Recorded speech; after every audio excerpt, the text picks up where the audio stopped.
have some others for you to review. Okay, so I'm not saying that things were not done as well in the past, because we've always done in other jurisdictions, we've all dealt with other jurisdictions.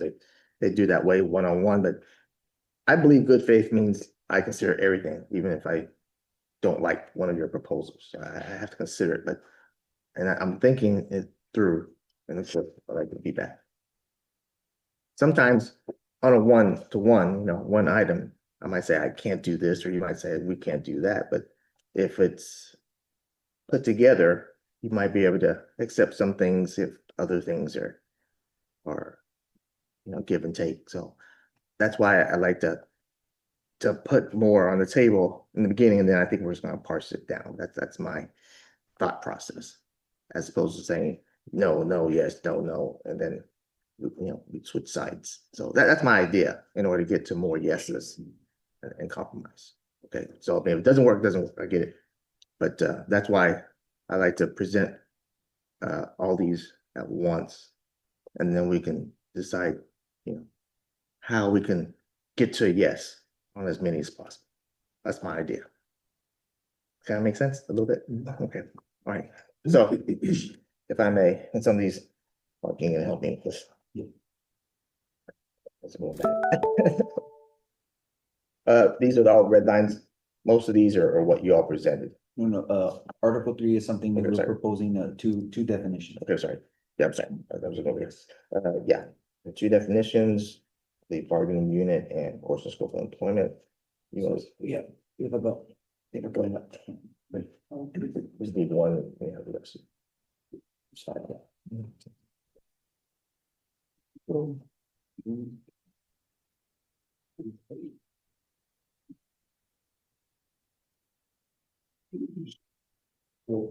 3.5 and 3.17.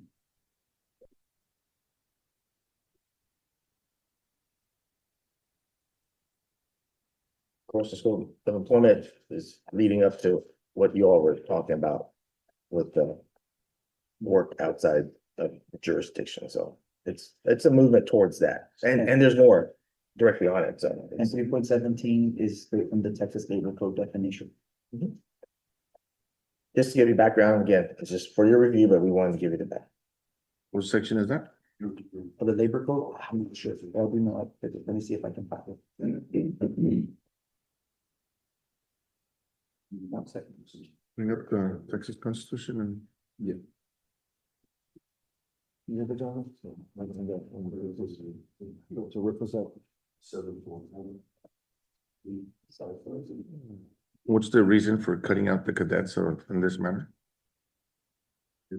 As far as from the bargaining unit.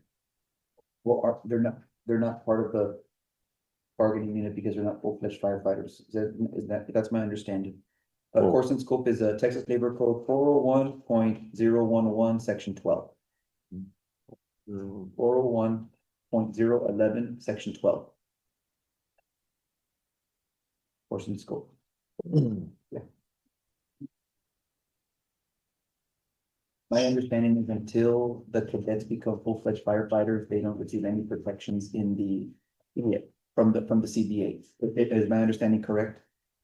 Well, their pay, accruals. Okay. Uniforms. Yeah, certain things, right? As long as they are specifically added there, correct? It says this shall apply to the cadets, or cadets are specifically mentioned in the contract. So I mean, that's. I was just wondering why, Yeah. they're in there for some things, as far as discipline, no.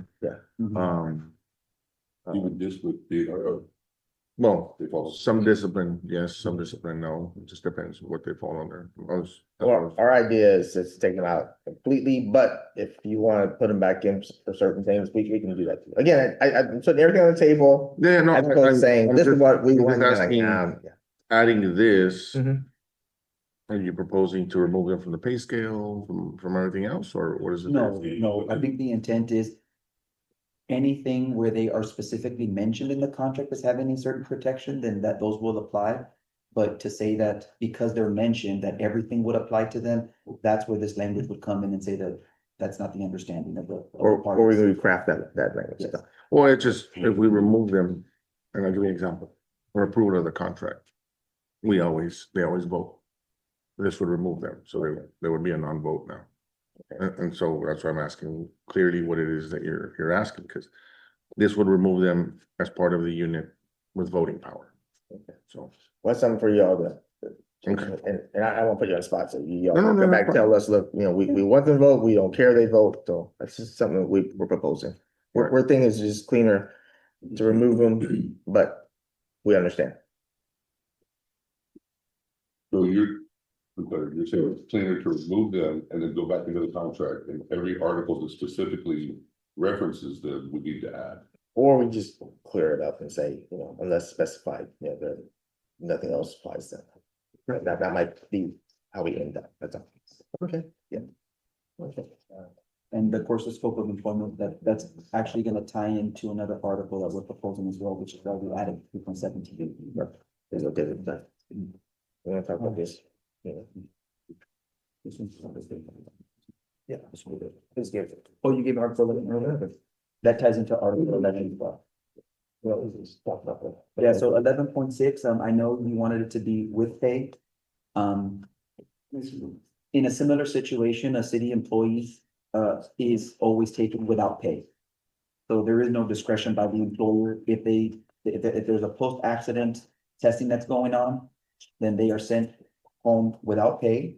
And if for whatever reason the testing comes back negative and there's no finding and they were out of work, they are paid back for that work. So what we're proposing is treating any employee from the union in a similar situation. Just because. Just to be consistent with our drug and alcohol policy. my only question is, y'all treat city employees that way? Yes. Yes. Wow. So then they wouldn't, just a question, so they wouldn't stay at work then, right? No, they don't stay at work.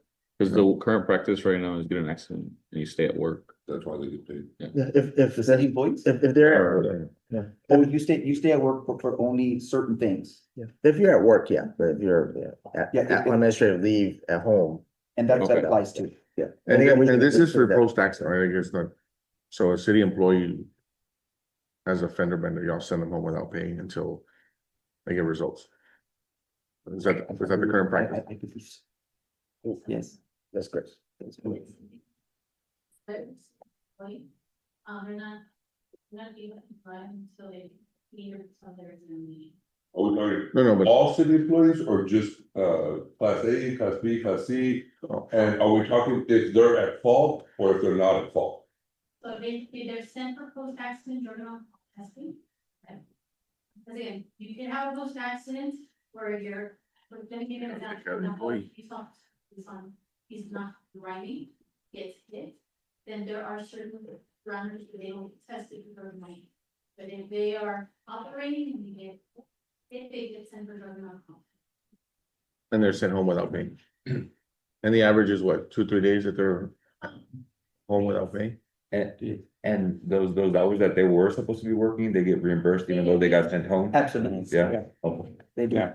because they would not have missed work had it not been for our policy. So because our policy makes them miss work, we don't punish them for missing work. They get paid for that work. So if somebody could be completely not at fault. Be sick because of a policy and come up short for this week's pay because it happens to fall right at the end of the pay period. And not be able to make a payment, not be able to make a bill, even though they had no fault in this at all. That is correct. That would apply to me as well, sir. It applies And to you all of think- us. And you. I You mean, think that's right? the ones that make policy, we're not the policy makers, y'all. Like, I hear what you're saying, but we are not the Okay. policy We makers. just, No, I got I you. want to be sure, you want to make sure that we are exactly like all the other city employees. That's a proposal of this to be consistent, but again, it's on the table. Oh, You we were wanna- just asking the Yeah, fine details, yeah, like, by all means, yeah. Okay, But the motivation is just to be consistent, but we want to change something. And then 11.9 on the extractors. As far as the extractors are concerned, the language that you proposed, I don't know if it took into account the various factors that go into getting an extractor here, so time isn't always the best of friend in this situation, because you have an extractor that goes down. you have to get a representative from that company that makes that extractor to come in and fix it. You don't know how long that takes, because there's only just a certain amount of engineer, or a certain amount of repair people. They come in, they finally say, well, it's broken, it's not broken, it can be fixed, it can't be fixed. How long is it gonna take to get an extractor? So what this does is, this language, it puts in the contract that every fire station shall have a functioning extractor. But it does have a caveat where it says, if the extractor becomes inoperable, the city will make reasonable efforts to restore service as soon as practicable, because that's really all that can be done. And then you have to take into account procurement processes. If we need to buy another extractor, then we have to go through our procurement procedures because we are a government entity. So there is time that can, and I know that there is a reasonable time frame. So extractor units that are deemed beyond repair or not cost effective to repair, insurance terms total loss, will be replaced within a reasonable time frame of 90 days, subject to procurement processes and equipment availability. So two things, why couldn't we have backup? Extractors that could be brought in. All the plumbing's already there, all the electrical's there, all we'd have to do is just simply set a new washing machine there. So we could have spares, it's not that hard to have a spare. And then number two, if we did agree to it, that 90 days, how are we getting our gear from one place to the other? To wash it. It's from within your budget. What'd you say? That comes from within your budget. It comes from within that budget? Yeah, That's how the chief wants to move his funds around. That's what you guys want to do. No. Our gear is a hazardous material. Mm-hmm. How do we get it from our station that the extractor is no longer working at for the 90 days that it takes for y'all to replace it? How do we get it? That's one of the problems we're having right now. There was a solution given that we'll put extra gear at the station. You can use the extra gear. That gear has all been outdated. We don't have the extra gear anymore. Right. So we don't have the resources. And How do we then, get from one place to the other with a hazardous material? and the How do fire we do chief's that? team was gonna come up with a secure way, it just never came about. How do you get it? Who pays for our guys to go from one location to the other off duty to watch their gear? It's overtime. There's issues with this. That's why that's why we're addressing it, you know. It's not just, oh, it's down for 90 days, it's not a big deal. It's down for 90 days. For those 90 days, the gear still has to be washed. We still go on calls, it still has to be washed. What's the solution for that on y'all's part? is my No, question. and Captain Manny, no one is saying that this isn't a big deal. So it's Well, not a big deal. That's not what I'm We've been saying. dealing with it for 4 years since the last contract, it still hasn't been solved, so it's kind of a big deal. I completely I understand. hear you, so this is a solution, so we'll keep working, and maybe you guys can give us some ideas too, but like, for instance, if you're telling me that, why don't we have a Well, the backup, idea- well, we gotta see how. The how idea much it would be costs. have some spares, Okay, have some spares okay, units, well, we gotta see how much. Spare $5,000 to $7,000. washers? 5,000 to 7,000 for an extractor. Okay, I thought they were close. What size do you all typically have? in the Prioritizing the station? budget. There's some that hold 10 pieces, or some that hold, Typically, they're small. put in the smaller ones. Yeah. So they're how much per extractor? I We don't hear know you, the and price, we but I can- know they typically hold 4 pieces, like the ones that Discuss most more of the stations solutions. are 4 pieces. 4 pieces. And So- what's the cost of that? You all have the cost? I do So not. that's the thing, so. If, let's just say, based on your recommendation, we put in the contract that not only does every station have to have an extractor, but one on standby, right? Let's just say that was hypothetically. What would that cost? And then I think since it's your proposal, I think it would be on y'all to propose how much that would cost, or what would be the potential cost of the contract, because just as you all know, everything that is asked for in the contract, minus a few articles, are going to have a cost. And that cost is going to come out of your general budget of around $80 million. So I would like to have that information. So when you do propose, let's try to cost it out as well, or give us What if- some numbers. What if we put in, the city would automatically cover if firefighter develops cancer if we're not willing to do it, or, you know, this is a cost issue. What if we just say, we will direct workers' comp to cover every cancer claim for firefighters? That way, that'll cut down on the cost maybe, or you pay it later if we develop the cancers. We don't. Well, that's my point is like, okay, this might be a cost, you know, too much of a hassle. All right, then cut the red tape when I develop cancer. It's not a red tape, it's just a consideration, that's all. Okay, And then another thing to take into account is even if we were to adopt your language as is, we would still run into situations where there's a certain amount of time when your extractor breaks down for to get a replacement. So in that time, you're still going to be in that situation that you Right. referred to. And Captain. we agree, which is why there's the two parts. But it again, it depends on availability. And so, If but you let me, have a spare, yes, and so here's my issue. yes. With your language, well, reasonable, we'll see. Reasonable is going to be, you know what, that company, they all took a vacation for a month. When they get back, well, I guess we get the equipment.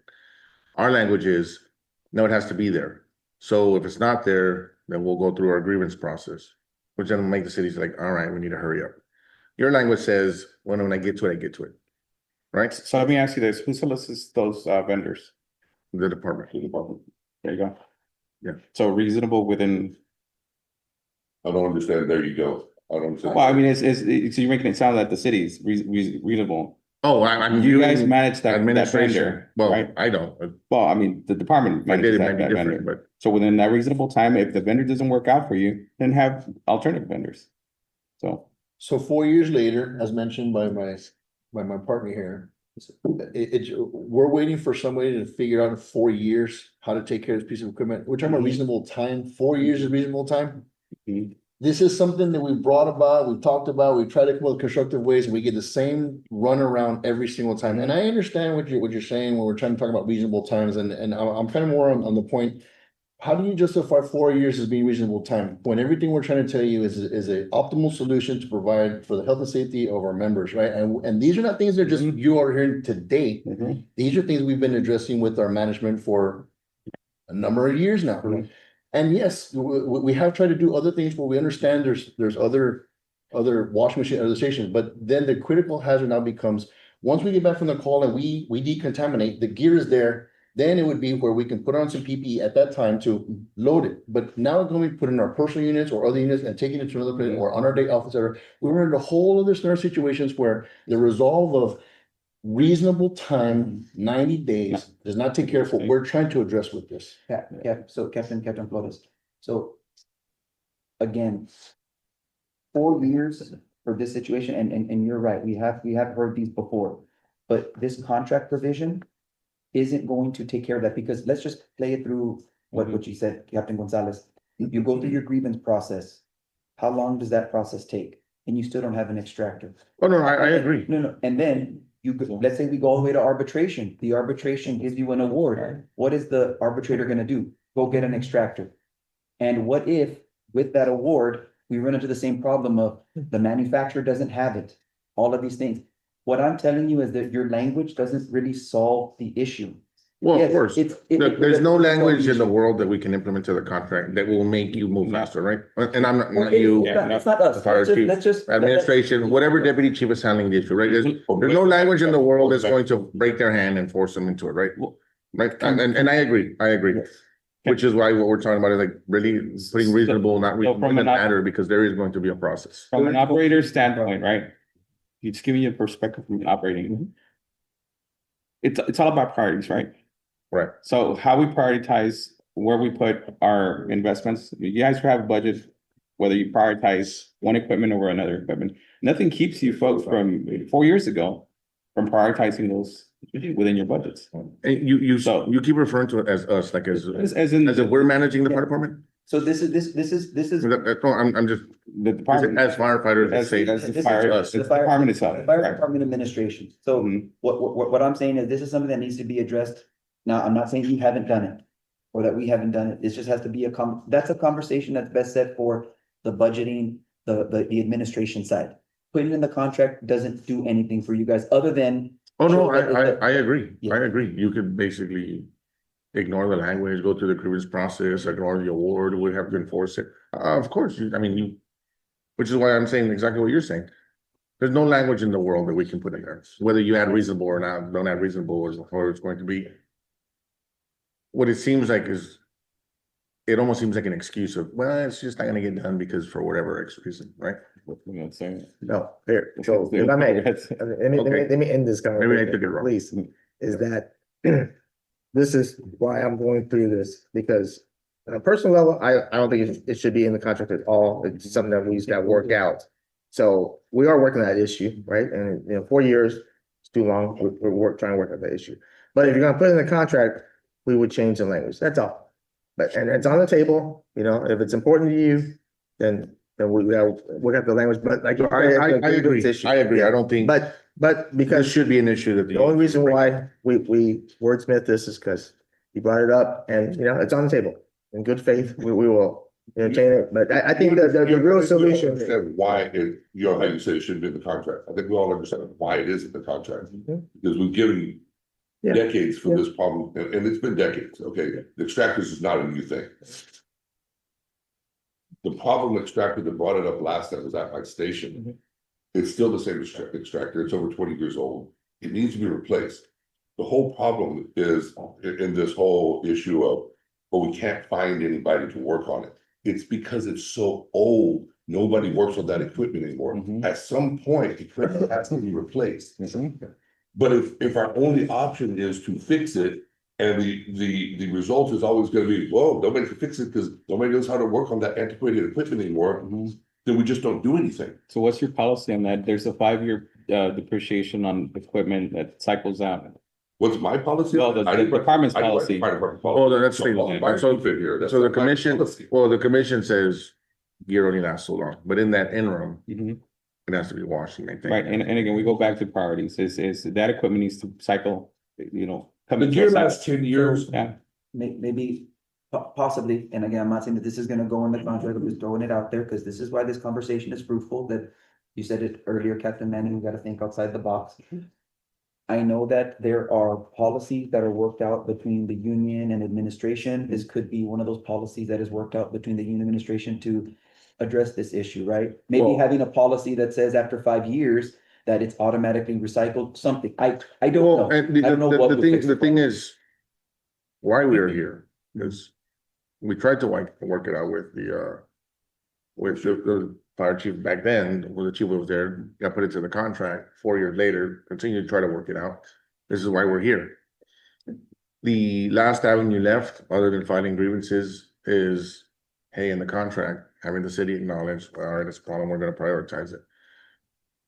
I think you're correct, right? We should prioritize this, and it should be at the top of our list.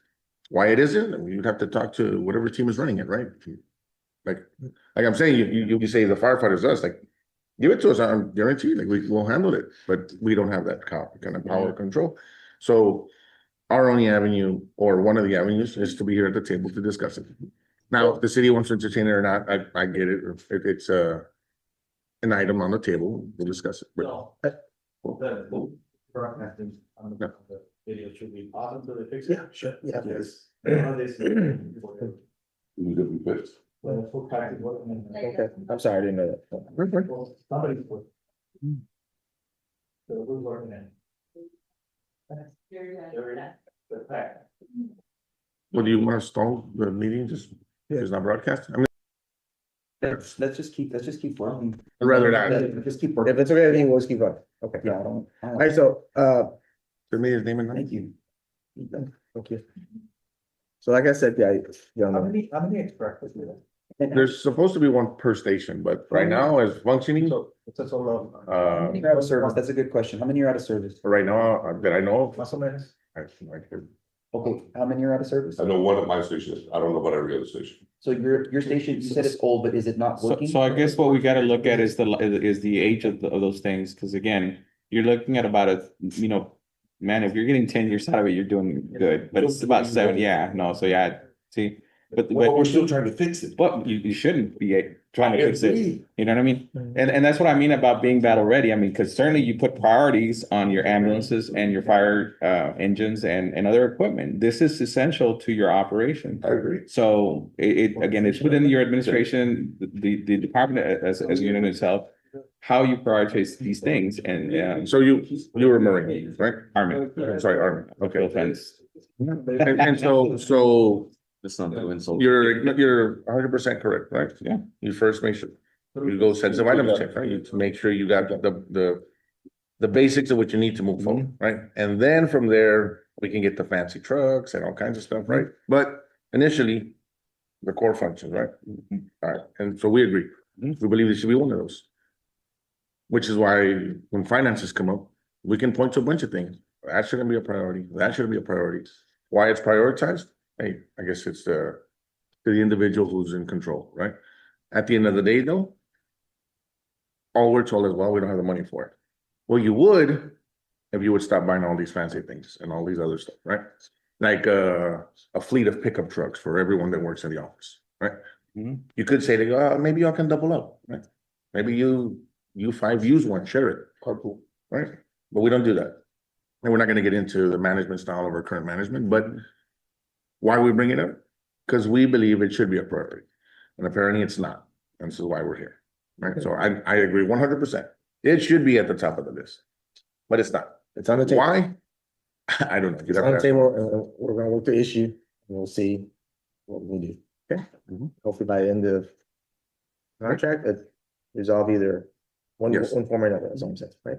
Okay, all right, Article 14, you have this? sir? Well, you didn't finish on it. Okay, Yeah, sorry. there's still some. So 11, 10, So 11, it's as far as the fitness centers are concerned, going to a different fitness center, well, taking a unit out of service for an hour and a half, that does affect operations. So as of right now, that language as proposed, we're in disagreement with that right now. But what we have talked about is, I know that there was an issue with what happens if one of our guys is exercising, you know, they're on duty, they're exercising, are they covered? This language talks about injuries and illnesses during exercise that is approved by the chief. Let's say you're working out, you get hurt, that's gonna be covered. So that's what we put in here. For your review. For your review. And it is a benefit to the, You do know there's a current policy to go out of service for working on right now. That's already in place. okay, so So what you're saying about operational issues, we're currently doing that. I guess we just don't want it in the contract, because then we would be bound, instead of it being a policy where it could be changed based on necessity. So now we're taking an opportunity where we worked with administration, you know, where we resolved through policy. Now you're suggesting, let's do away with that policy and put this in the contract. Whereas before you're saying, maybe we should do this in the contract, maybe you should handle it in the policy. So this is where we're at now. You lost me there for a sec, I'm sorry. You said right now that, you know, maybe in policy, we put it in the contract so that we're not bound to. Strategy. Yeah. And then now, in the previous one, you said, well, you know what, maybe that's something that should be, that you also be working with in the policy, not in the contract. So we've already demonstrated two examples where we're kind of conveniently putting in the contract or avoiding the contract. If I may, ultimately, talk to me, okay? Yes, sir. Yes, sir. So please. Yes, sir. Ultimately, talk to me. Okay, so if you want to argue about this, talk to me, Yes, okay? He's just explaining, that's all, if I may, okay? So, the reason why we're wordsmithing this is because you brought it up, okay? And like this is another example, okay? If it can be addressed through policy or some other means, then let's not put it in here. But if what we got from this is maybe you're concerned about getting hurt while on duty, because I told you, I represented that police officer Mhm. when workers' comp said he was horseplaying and he was working out with his unit.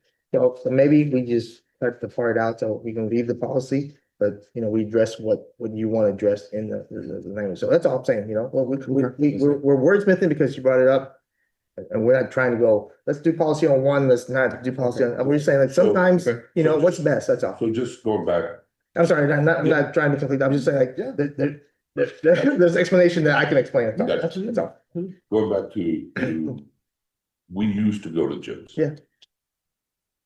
City manager got into it, didn't want us to go to gyms. He said, I'll provide gym equipment at all the stations. Mhm. He did. No one had a complaint. We used the gym equipment. It's over 15 years old. Doesn't work anymore. It's never maintained. This is the typical, we put a Band-Aid on it. We don't create a line item for it. We don't create a budget for it. We don't replace it on a regular basis. So it fails. So the guys are saying, well, you expect us to be ready and be in shape and be everything. So let us go work out. That's how this came about. Yeah. We don't have the facilities, you know, I talked about at my station, the gym equipment at my station is in the restroom. Yeah. You know, it's literally 8 feet from a toilet, you know, that's where our gym equipment is. That's not conducive for working out. It's just not. So all we're saying is 15, 20 years ago, there were very few gyms. Right, in the city. exactly, that's where. Now there's so many gyms that are so close to us to have multiple memberships, it's easier for us to go to the gym and cut the cost of the city. We're not asking for the city to cover the cost of our membership. Our guys are taking care of that because they work on their days off, also work out on their days off. What we're saying is just give them the time to go do it. The fact that y'all are willing to accept that while they're working out, they're on the clock, that's great. Mhm. That's a good first Yeah. step. I'm not saying that's not important. Mhm. It's just, I don't see the reluctance to put it into the contract because, and the reason, you know the reason, I mean, the policies. Like I said, but next chief comes in and we're fighting this battle again. And so often we're trying to fix these things one time and not have to refix them every single time we show up. Next chief comes in, doesn't believe I'm working out, change the policy, and now we're back to the same place we're right now. And that's why we put some of this stuff in the contract, it's because of perpetual problems. You're always gonna want the firefighters in shape, there's always gonna be gyms available. Why not allow us to go? Because the current policy already allows us to work out for now. So that's all, that's how I think about it. I hear you, and I think, like I said, let's not kick the, every can, if we don't have to kick the can down the road, let's not. Let's just address it now, while we're still here. So, I think this is something that reflects the changing times and something we can do. I do, can I bring this up? I remember way back though, okay? It's not now, but way back, I think we had some citizens complaining, well, hey, there's some firefighters, they're all at this one restaurant, but it's because you guys have to be together. We can't eat at different places. And that's why we had, okay, well, you guys eat at the station, then we send someone to go to HEB and when that person gets hurt. So we had to deal with all that. That's all I'm saying. So I'm trying to bring all those issues back so we can have a clean. Well, If I'm understanding this correctly, the 2 points is the dilapidated equipment and inadequate space for equipment. Those are your 2 main points. Okay, so Yeah. So. And I think like, Joaquin mentioned, I guess the hour and a half, right, being the issue, is that the issue going to the gym, like, is that another issue too? I guess, cause that wasn't mentioned, right? I think like when it comes to putting units out of service, guys are always listening to the radio. That's another thing, they get a serious call or something, they're all serious calls, but something that the guys need to respond. We all do, right? Even if we're working out, a big fire or something crazy, we all still respond, so. If the issue is the hour and a half, like I said, it's in the policy and we can keep it in the policy, but is there any issues like from the city side as far as us going to a gym? And again, it's not something the chief is something I remember. I was just thinking like, how do we prevent possibly, someone saying, hey, there's a fire truck and these guys have been working out for 3 hours at the gym or something, I'm not saying that you are, but someone makes that exaggeration. Perception is bad. So that's something we can work out. That's all I'm saying. That brings up a good point. Yeah. I think educating the public is more ideal than just running from every complaint that they have, No. right? We've had this conversation with multiple chiefs, this fire chief, past fire chiefs. Others, city managers, well, why don't you just explain it to them, right? Like, oh, they're at HEB. Well, we're here 24 hours, we might have to eat something. And the public complains, right? Yet the city never takes a stance of like, well, we don't provide the food for them, they go and they buy their own food and that's why they're at HEB. So sometimes the city could take a stance and be like, no, let me correct it. Instead of, oh, there's a complaint. Oh my God, they must be wrong. You just have to address it. That's all. Yeah, but I would defend David working on the 3 hours. Yeah. It comes out that I would defend that. What Tony said, whether I'm standing on a corner, I'm at HEB, I'm at the fire station, if I'm within my district, the call comes in, I'm taking the call, right? Yeah. There's been times at night, just if I'm awake, I know that crew is asleep, it's a borderline district. Let me take it. Why? My guys are up. We will be there faster. Why? Because by the time they actually wake up, say it takes 30, 45 seconds, I could get there quicker. So I understand the argument being made.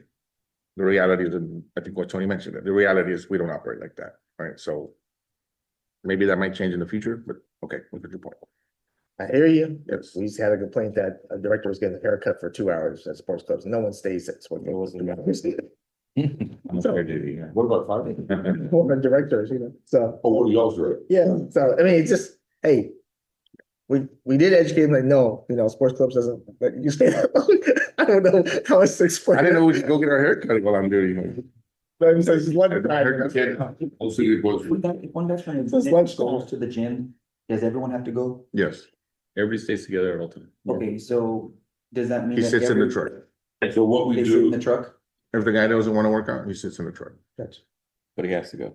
he has to They go stick to be together. part of the group, They stay together. he'll stay in the truck. And what we've done is, there's so many of the gym memberships that have like bring a guest for free. So you might have the membership at Gold Gym, I have one at Planet's in our district. So I'll bring you as a guest when we're on shift. That's usually- Are the members okay with just waiting in the truck? Well, amazingly. Planet That's it. Fitness, and I don't know what other gym, there's another gym that already reached out and like, hey, we can work out a deal if all the firemen are gonna come work. I mean, they'll work Yeah, out, more than likely, it's they want in the truck, they'll work out. I'll get. Now, what exercise, like, we used to have a guy, he's like, I'm not lifting weights, I'm older, so he would just get on the treadmill and walk. I guess just one question from me, is there?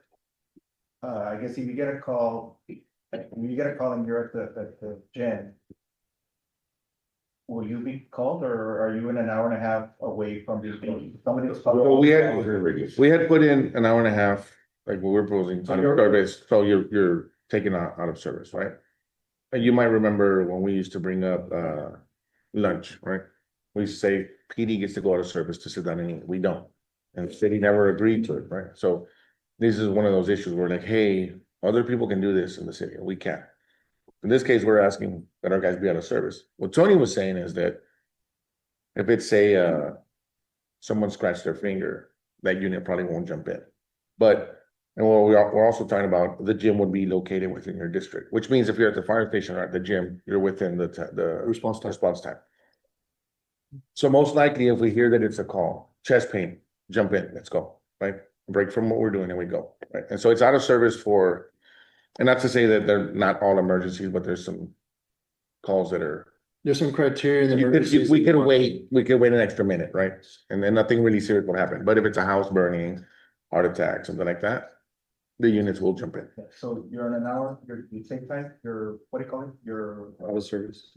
service for that time. Temporary. Something comes up that are needed, you're gonna respond. You can, or your superior officer, the officer can say like, you're So taking the when call. Working out in the stations, are you also like on an hour? No. time? Yes. Same- Well, Policy, yes. The Yeah. policy, So- yes, yeah. that is the current policy. Now, Well, yeah. let, no. let me ask you a question, and so don't take it the wrong, just Okay. for my sake. So the hour and a half is specifically for working out. Right. So why does that one still get to sit in the fire? Understand the, Well, if he doesn't want to work out, we can't force him. It's not mandated. You have to stay together. Yeah, but yeah, they're in the truck That's because we it. have to stay together. but I thought that 1 hour and a half is for workout. Because you're getting paid for working. out. You- If, well, you're not getting paid for working out.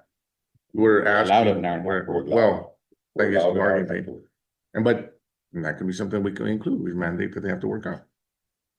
Yeah. I ain't got a problem with that. I got a problem with that. I don't mean, I don't think. Yeah. That's maybe I think it's a fair. good point, yeah. Everyone works out. Yes. Mhm. Okay, and then 11.4. And again, if I may, just a point that. That's why we're expecting just to make sure that, it's covered in the future, like what you're saying, like the future chief may change something, we don't want a future firefighter, I'm not saying anybody, I have all the respect in the world for each and every one of you guys know that. But let's say a firefighter down the road says, hey, I'm out of service, I'm not gonna take that call, we just wanna make sure that, language is appropriate to say, hey, Yeah. follow the prior orders, that- yeah, that's all, yeah. And not that I anticipate, but we don't want someone to say, Right. hey, I'm out of service, that's all. Yeah, I don't care what it is. That's all, just. And even if that guy did say that, Mhm. you still have supervisors respond to the radio. I They hear would say, Go. 9110, go ahead and get back in service and take that call. So, for example, we have our general meetings where we go out of service, right? Sorry, we had that. We go to service, we go to our general meetings. In the meetings, we're still monitoring radios, and when you start getting low, guys have to leave the meeting. They're allowed to go to the meeting, but we get back to service. Or even training. We're in Training training, right any now, training, you have right? training all the way out there and beat the The light. emergency response is the priority. So if there's not coverage, something serious, I guess closer, jump in. Just like any ambulance could be at, say, Doctor's Hospital, and they're from South Laredo. Mhm. If they're sending a unit from Central Laredo, that ambulance will say, we're right here, we will take it. Right? Yeah, so we just wanna make sure the language is. So like right now, like when we do our training, we'll go to beat the light for 8 hours, 10 hours sometimes and do training. That's 26 miles out on Mines Road with Mines Road traffic. So it's nothing that's unheard of for what we're asking for. I mean, it's done on a regular basis. So the whole unit will be taken out of commission for that specific training. Yeah, Is that because it's training that is specific to that unit itself, or can you guys cannibalize and take from multiple units? Wouldn't that be more efficient and, you know, send 2, 3 bodies from each of the units? Well, without- we still have to maintain. That would be staff. great if we had extra man. Yeah. You know, They, extra- they sometimes do that. skeleton crews on all of Yeah. our trucks. They'll sometimes do that if we have the extra manpower, but if we don't, like, if we're. Which is most of the time, you know, we're running skeleton crews. Trucks. Do that with like They'll do ambulances. about 3 on the truck, and if you pull it off, there, 95% of that we have to run a truck. So, Okay. And the last one's 11.12. Is it? Any comments on 11.4? No. We need You guys- you guys- Yeah, so I know that there was your proposed language talked about MOU mutual aid. Correct me if I'm wrong, the issue for the union for a while is what happens to us if we're out of jurisdiction and we get hurt? Mhm. That Without we an are- MOU. Without an MOU. And there had been talks of, can we get a letter from the city saying that we're covered if we go out of jurisdiction? I think that this language adequately accomplishes what you want, but also still allows for the city to have some protection as well. So your fear, and again, correct me if I'm wrong, was that if we're sent out of jurisdiction, is that going to be enough for workman's comp to deny? No, the fear is without an MOU, the case law states that the jurisdiction that should have provided that response covers. that's what you told us. No, and then I researched That's it. what they, And without that's an the MOU. case law, without an MOU.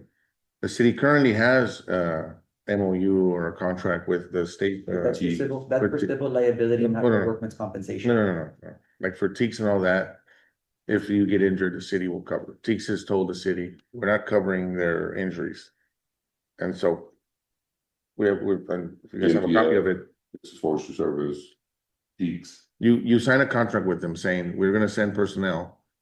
Right, the city's gonna get You're the, gonna have to. That's through the MOU that we sign up Right, with them. the That's MOU specifically tied to MOU. so the MOU says the city, and so Yeah, when there is no MOU, right, and even the MOUs that we do have, say, with Nuevo Laredo, right. right, or with anyone, or with the county. The insurances, benefits, death benefits are not in there. Except the ones with the state, they are in there. We've been asking MOUs with that language in it. That hasn't happened, Mhm. so then the next option, we put in the contract. If we go out there, we have no problem, send us wherever you want, this is our job. But if we get injured or die, the city will cover our benefit package. Well, if you go in there, it's through the orders or your directive from your chief. Right. At that point, he's giving you a directive, hence you are within the course and scope of your employment. You would think, No, that's how it is. okay, if that's how it is, why don't we just put it in writing in the contract? That's what we're doing. Okay. here. We're Yeah, that's what I'm that- saying. We're saying that That's what the if you definition. are assigned to out of jurisdiction responses. Employees assigned to an out of jurisdiction response, so that covers anything out of the Laredo city limits. Shall be considered within the course and scope of employment as defined by Article 3. And shall receive all applicable wages, overtime benefits consistent with city policy and state law. So what that's essentially saying is.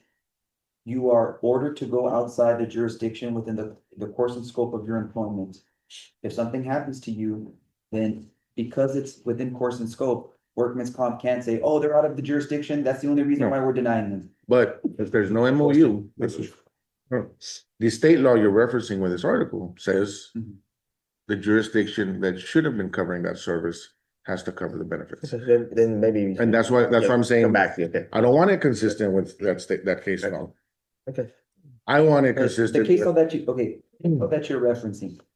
It talks about civil liability. How did it address civil Well- because there's a difference. And the difference is that if you are in Rio Bravo and you use a fire hose to put out a fire and you damage someone's property by accident, that's civil liability. What we're talking about is workman's compensation, meaning the compensation that you get for injuries sustained in the course and scope of your employment. So I don't know, without reading the case law. it hasn't been provided I'm to me. not really worried about my paycheck being continued. I'm worried about if I die is my family going to get my benefit package? And right? again, if what you are doing is in the course and scope of your employment, even if you're sent outside of the jurisdiction, then you're covered. That's what this if the language isn't clear enough on that, we can work on Okay. drafting similar Yeah, language. yeah. But And that's what we're asking. and the reason, Exactly what you're saying, as long as but again, we can put it but, in the language. but also, but I wanna put this out there as well. If for whatever reason, your injury is, let's say you are sent outside the jurisdiction and your injury is shown to have happened outside of the course and scope of Yeah, I your was employment, jumping rope when I shouldn't have, right? Or you're inebriated. force or something like pain, that, right? Whatever. inebriated, Yeah, whatever, right. then you wouldn't be covered. That's Right. why. We wouldn't be. You know, and That's the see, same as if we were in the city limits. Yes, and Yeah. you're, exactly, Yeah. so what we're saying is that whatever protections you have with city policy, city limits, it applies to out of jurisdiction. yeah, and I think we just need to maybe Yeah. clear up the language a little, And if I may, we're on the same page. I mean, interrupt you. It's just that, we're trying to move closer, right? So you proposed the language, we thought, we're clarifying and addressing it, but if not, then, we'll come back. So this is not our final language, You know, we're not here to. And my only issue with this is when we say consistent with state law, Okay, I got because you. there's no really Yeah. clear cut law that addresses it, so it goes up with case law, and that's why I wouldn't want it to be consistent with the case law that I've researched. But if state law does happen to pass with this contract, then it would have to. Well, state law, not case State law. law. Yeah, Well, not, state- not case So law. if whatever state law is passed, so we would have to see if this overrides it or not. Correct. Yeah. So again, if this doesn't work, then we change the language, we see what we can agree to. That's all. But again, the whole point is to make a move towards, and Joaquin is trying for that. That's all. And if it didn't accomplish it, then we just keep working. Right? And I feel very confident that Yeah. next year in legislature, I don't see this as a problem, piece of legislature that people are gonna come out and argue it. Most jurisdictions already do it, that's why they have the MOUs and stuff like that, but it's just something that for us has been kind of, not been addressed, right? And the perfect example is not maybe on the outside, but it's within the city limits, right? So we don't have an MOU with the state of Texas for Lake Casablanca, yet we respond to Lake Casablanca, right? Good things, no one's ever gotten hurt or died or drowned there as far as one of our guys, but as soon as we go in there, we are now outside of the city of Laredo. And the city has never contracted or did anything with the state of Texas, right? And so I think at one time there was talk where the city was gonna take it over, but then it became, it's still part of the state, so we don't have that, right? And so there's pockets inside the city of Laredo. And a lot of it is because the way the city has grown, if you look at the map, there's pockets that are not the city of Laredo. We don't have GPS equipment, so we can't tell if we're inside or not. And that's why a lot of times that might be the issue that comes up. And it's also, it'd be ridiculous to think that, let's say you have this invisible line and someone dying of a heart attack across and, oh, sorry, we can't help you. Like, Right. that's, so, and we understand that you would never do that, which is why, because you would never do that, and because we have heard your concerns for the last 4 years on this, and I've been here at the table with you guys talking about this very issue, and it's been yes, no, yes, no. We're trying to come up with some language that is an elegant solution to for both sides, Yes, all right? okay. I agree. So I didn't just cross it out. Oh, no, you actually did, I saw you do it, I did, initially, I just didn't like your language. pointing out facts. Do you have other ones? Okay. Yeah, provision. These are alternative factors.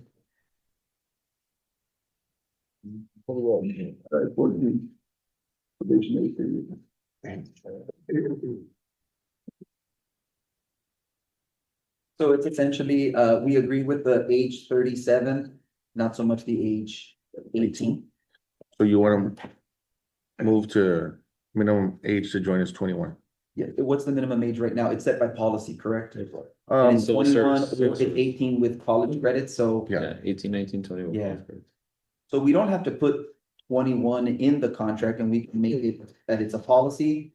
But we could keep the maximum age at 37, and that would also help, get Okay. more recruits, possibly a new crop of people to possibly join the ranks of your department and help with. The unfortunate problem is when you raise the age from 18 to 21, it's a pension issue. That's that policy just affects our retired pension. And I don't think people are taking it into consideration. How did it affect the pension? I'm asking. I don't. We get Okay. to take their accruals for more years. They have to stay longer. They're kept. they're They can't kept- leave before 50. If they join at 18 or they join at 21, it's a 3-year difference. They're usually making thousands of dollars to the pension. Well, let's look at that, then, okay? So, Obviously, we, if I may, I would imagine, we just don't want, I wouldn't want an 18-year-old to come in and say, well, you know, the beat's going to so-and-so, or, and then they drop out or something like that, you know, so we just want to make sure that they're mature enough to complete the program, and we can work with that. Okay. I see your point, but that's our only reservation, now, like, we don't want young kids, we don't want young kids to come in and just take a seat from someone else and then drop out, that's it. And with early colleges at UISD, LISD, I mean, a lot of these 18-year-olds are graduating with college hours anyway, so. right. And that's, and, you know, but we'll discuss it. Okay, yeah, cool, that was it.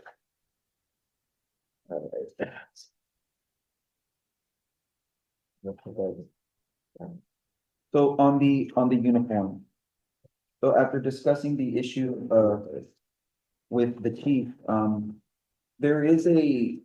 there's some interest in going to a quartermaster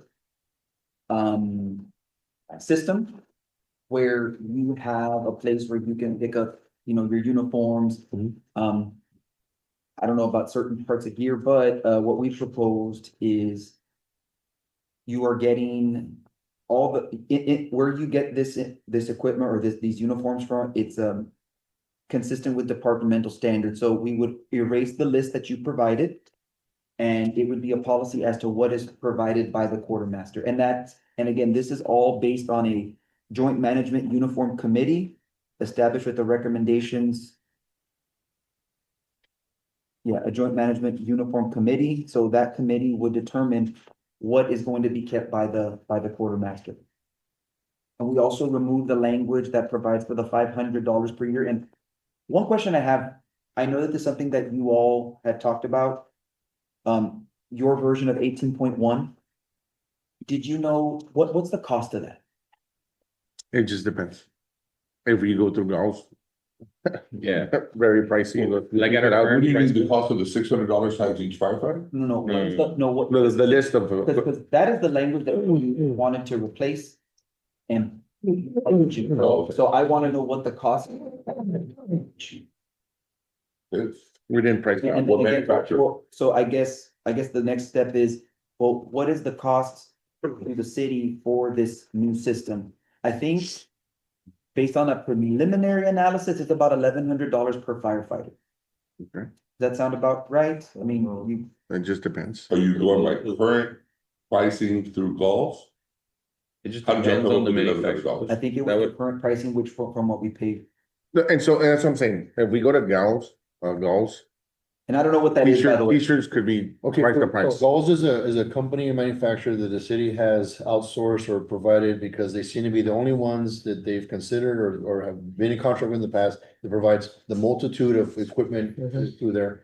The problem has been is that the prices become so exorbitant that we can't even obtain like a lot of the items that we would need on a basis per year to replace things. And admittedly, some things we don't need that aren't like a hard tool, like a knife or a. But as far as like equipment, like shirts, Mhm. pants, thing like that, the wear and tear all the time, now we do have an allotted amount to have them fix things like that, but sometimes we get exposed to things, but the biggest thing with Galls is we've noticed it's just extremely expensive. Have you found any other vendors that are more competitive? Well, but, and That see, can meet your needs? and there are, but And again. it would require going to 10 different You, shops. you also have to remember this, y'all, because like, it's easy for you guys, for me, right? If I want something, I can go just shop at my leisure, right? It depends on going through the procurement process, and then typically Right. we go through buy board. Mm. And just so you all know, everything that is sold to a government entity always gets more expensive, Oh, yeah, yeah. always. And that's what we're saying, that even if I went to Galls on my own It's always cheaper. and bought the T-shirt. Yeah. Because it's going to the city of Laredo, it's more expensive. Yeah. Yeah, and it's the same company, right? So I think, based on what you're saying, I think that's why they would give you all the money to go do it yourselves, I imagine? Well, no, we buy under the city, like we pick and then the city pays. Okay. Yeah. So They have an account. because it is gonna be costly to have all of this, reserve, inventory. The logistical issues of where to store all this inventory, hiring someone to make sure that there's an inventory of it, make sure it's organized. It's gonna be a cost to the city. So what we've also, in transitioning to this quartermaster system, we are also getting rid of the $500 gross per year per member. So if you take away the 600 per member, the 500 per member, that ends up being $1,100, that does help us in getting the proper funding to get to this new system, So the maintenance and the upkeep of our uniforms, would be on the quartermaster. y'all are gonna dry clean all of our uniform? That I do not know. I'm not. I know I'm not aware of PD, that. there's this. I know PD does that, right? But yeah, that could be it now, but again, That's This part is- of, that's part of that $500 is us cleaning and maintaining our uniforms throughout the year. okay, Shoe polish, brushes, I will. so all of that. I will get you an answer on that, but I would imagine that if we are taking back that 500, then the maintenance will be on this. Okay. This new employee, right? And it doesn't have to be a union employee, it could be a civilian as well, Hey, you know? So but that's, I'm gonna get some that's, boots, I don't care what it is. right? that's, yeah, and that's that's what we're proposing, right? That's what we're proposing, Okay, as far as the uniforms are concerned, and, did you rewrite an 18.2 or 18.2? there's an 18? No, 18.2 is still there. I'm sorry, man, when you're converting it, it really, yeah, we did. Now, you said the fire chief, we have this committee. Mhm. How is the committee going to be, like, what's the authority of the committee? To recommend what certain items. To recommend what items are going to be necessary based on the language, consistent with departmental standards, like what is the standard issue thing that we need to give our firefighters? And I would imagine that the union would have, you know, But these are Some just opinions. recommendations. these are recommendations. So the committee has no authority. The committee has no authority under this language, no, however, you could potentially look at this language and redraft something where maybe the committee Right. does have authority, or the union may wanna have a representative in that committee, but that would be something that you would bring to us for consideration. Right, but even, we could have an argument committee of union members, but it's still irrelevant if the recommendation is not followed. So the idea is out there in the cosmos, so come back to something that's Sure. refined. And then 18.7, you struck it out as the, Yeah, for the cadets. so That's then gonna be they based will on- not be provided any equipment or? They're provided the equipment that they're given right now, it's just not gonna be contract based, it's based on the chief. Well, currently they're allotted for 600. Okay, so if that's what the current practice is, and since they are not gonna be part of this quartermaster structure, then that could still potentially be in there, but I will take it back Well, to my- the my- administration. Why wouldn't they be part of the quartermaster structure? Cause if they're in the school, and we provide that, whatever they need, that's. It's just, I don't know if you need to put it in here to require, to keep Well, us doing it. I'll tell you why, because Unless you think. so. the cadets. 3 classes ago, just 3 years ago, were. Not given their uniform allowance. And so we had to step in and basically. Like the chief, chief, we have to file a grievance, we will. Because they were being asked to purchase their own boots, stuff like that, and so they only gave them $300. So we're like, well, your budget allows for 600. And they went back and that's how they were able to get their jackets and stuff like that. And so, But the 600, does it apply? Okay, I need to, maybe that. Let me ask you this, within this current structure. remember of all the fire. The $600 that they get, this allowance would be well, whether it's 500, 600, you can clear that up. Is there a specific as to where they need to buy this equipment? Yeah, wherever the Standard- so city it's designate. standardized, so it's gotta be gulls. Well, the fire department The- picks, The company, Right, so yes, they've been contracting with. but they have And- different And brands. this is to fall in line with uniformity. Yes. So, Well, there's different brands too, so like. well, we have- different brands also, you won't be But having. no, the like, same- our t-shirts, Right now, they might give yes. us a choice of 3 brands of t-shirts. Yes. They're all navy blue, they all have the patch on, Yeah, but you they're can buy the Under Armour, the Gauls brand, or Rocco. Yeah. And they're all based, they provide like a low price item, mid, and then if you want. Or the dry high- fit cotton. But So the $600 to the cadet, I mean, because it doesn't say specifically cadets, it just says per member.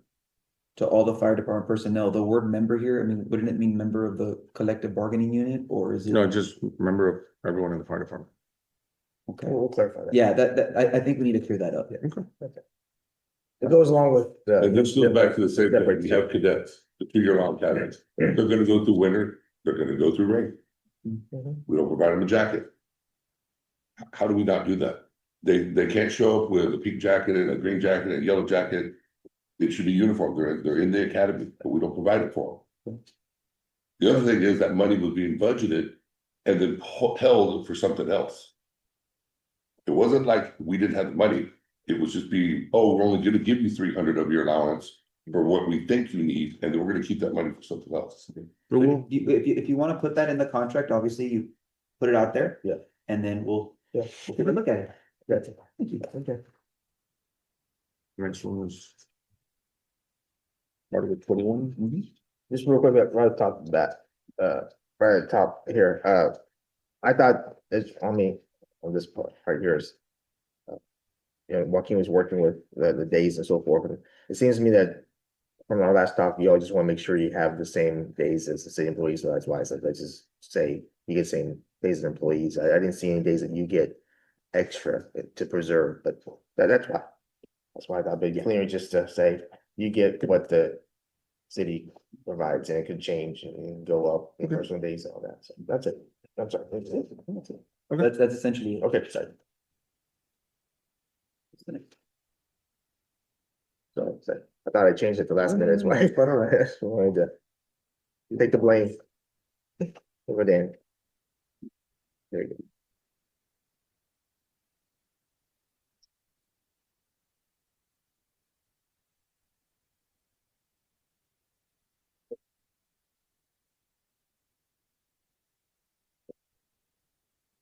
So for Article 10.3, this is just something to discretion of the chief to require members to attend trainings.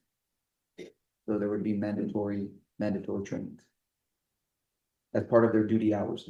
And if for whatever reason a person is not on duty and they're asked to come in for a training, then this contract provision does require the member to be paid time and a half, so overtime. And obviously a policy will be developed. I mean, if you are out of town, you're on vacation, obviously it can't be held against you that you didn't attend the training. But if you are available and there's an adequate time limit where you are told, hey, on this date, there's going to be a mandatory training. Well, I'm not on shift, well, show up, you're gonna get your overtime. And this just allows the chief to do that as part of duty hours. Thank you.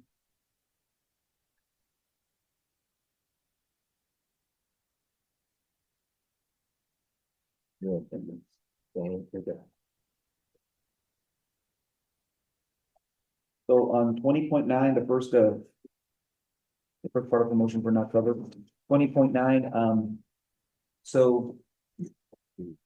There's a lot of policies here with the fire department, a lot of policies. If you are going to promote to a leadership position, and I know that there's been discussions from the union to the city with regard to, well, some command at certain stations, they're interpreting the rules differently, they don't know the policy, so different stations are getting different information. Am I correct in that, or did I just? Actually, the chief has a command staff that he brings in to delegate his authority and to direct him and what he's supposed to be done.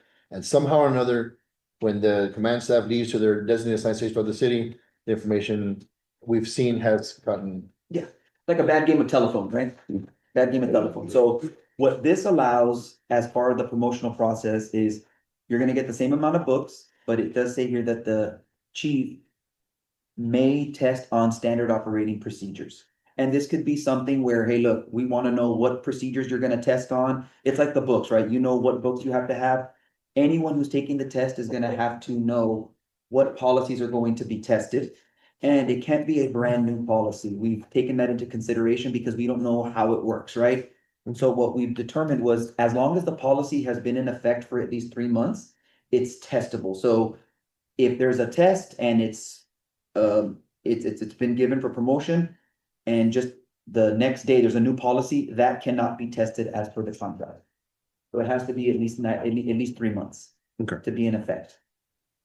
And is there a limit on questions that you guys have an idea that it would function with? No, Because we have a very specific amount of questions for each source. We can, That's what I'm asking. we can certainly put that in, or that can be something that you put in what you. Well, we would just think is reference, I mean. we I'm would- saying, like, because everything's very detailed as to how you present it, that's why. I'm sure this is something you all would definitely have a lot more Okay, input. I just wanna know if you had an idea. Because our current system No, I has appreciate it. 30, 30, and 40 questions. Yeah. This would be one of those sources. Right. Or if agreed upon, could be a Yeah. 40. Yeah. We would just need to tweak the rules. Yeah, that's. Would this be for a particular rank? It should be like sort of the assessment team or No, the 20.9 is for all ranks. all rates. Yeah.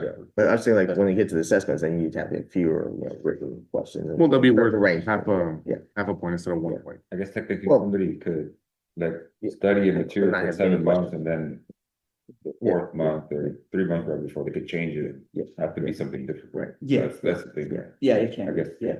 Yeah. And it's, that's just the nature of the position in a leadership position, when you have policies that are, that can change, that are subject to change. You're gonna have to adapt and figure out what the policy means so that you can clearly give directives to your, When the test is posted, mhm. will there be a printed list of policies they can reference? We can certainly do that, Because here's the problem, we're currently using an electronic system. yes. Those policies are going in and out all the time. Mhm. Policy gets put out, you fights it, reworded, okay. So the date that test, we would have to really work this if we agree to it, that the date that the test is posted. These list of policies as they stand, excluding the ones that have been less than 3 months. Would need to have like a physical copy being able to be printed, because throughout the next year while they're studying for that test, those policies are gonna be changing. How do they keep up with those changes? No, that's a great point. Yeah. That's an excellent point. I guess you can lock the test to To a source, timeframe. like an addition. But he's saying they'll have it available, What- it might change. And, Just So have there's a click of the button, Yeah. and then he might have already read it, knows the policy as of today.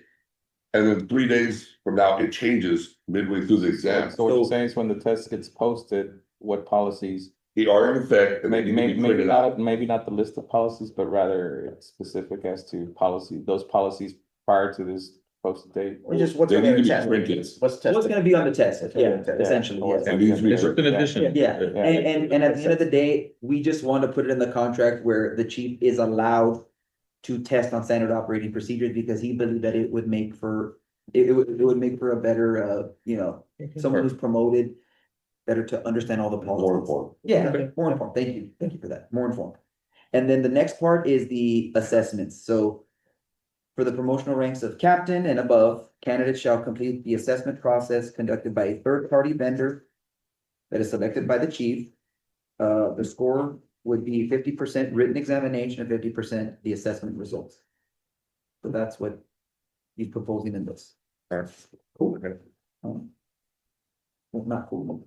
Are there any stipulations on what the assessment is? That would be based on the third-party vendor and how they would create the assessment. My thought, and again, I'm ignorant to this, but my thought is, it's an assessment separate and apart from the written. It's gonna be more situation driven, Right. things of that nature. And I know that there was an issue How do you guys previously. study for it, Martha? That's the thing, sometimes you can't. You just, it's based on, it's something that allows for. So I remember, I've been told this before from this body, I won't say who, but you can read all the books you want and still not do the job correctly. Mhm. Well, this allows for, to determine whether or not, is there something, it's not just about being book smart, it's about being street smart, making sure Yeah, that but- you can adapt. What things of Randall's that nature. asking is. Who's going to determine the right way of doing that? Oh, it's gonna be, Because- it's gonna be, because- it's gonna be the third party vendor. Right, and so that's what Randall's asking, how do you prepare for it, because.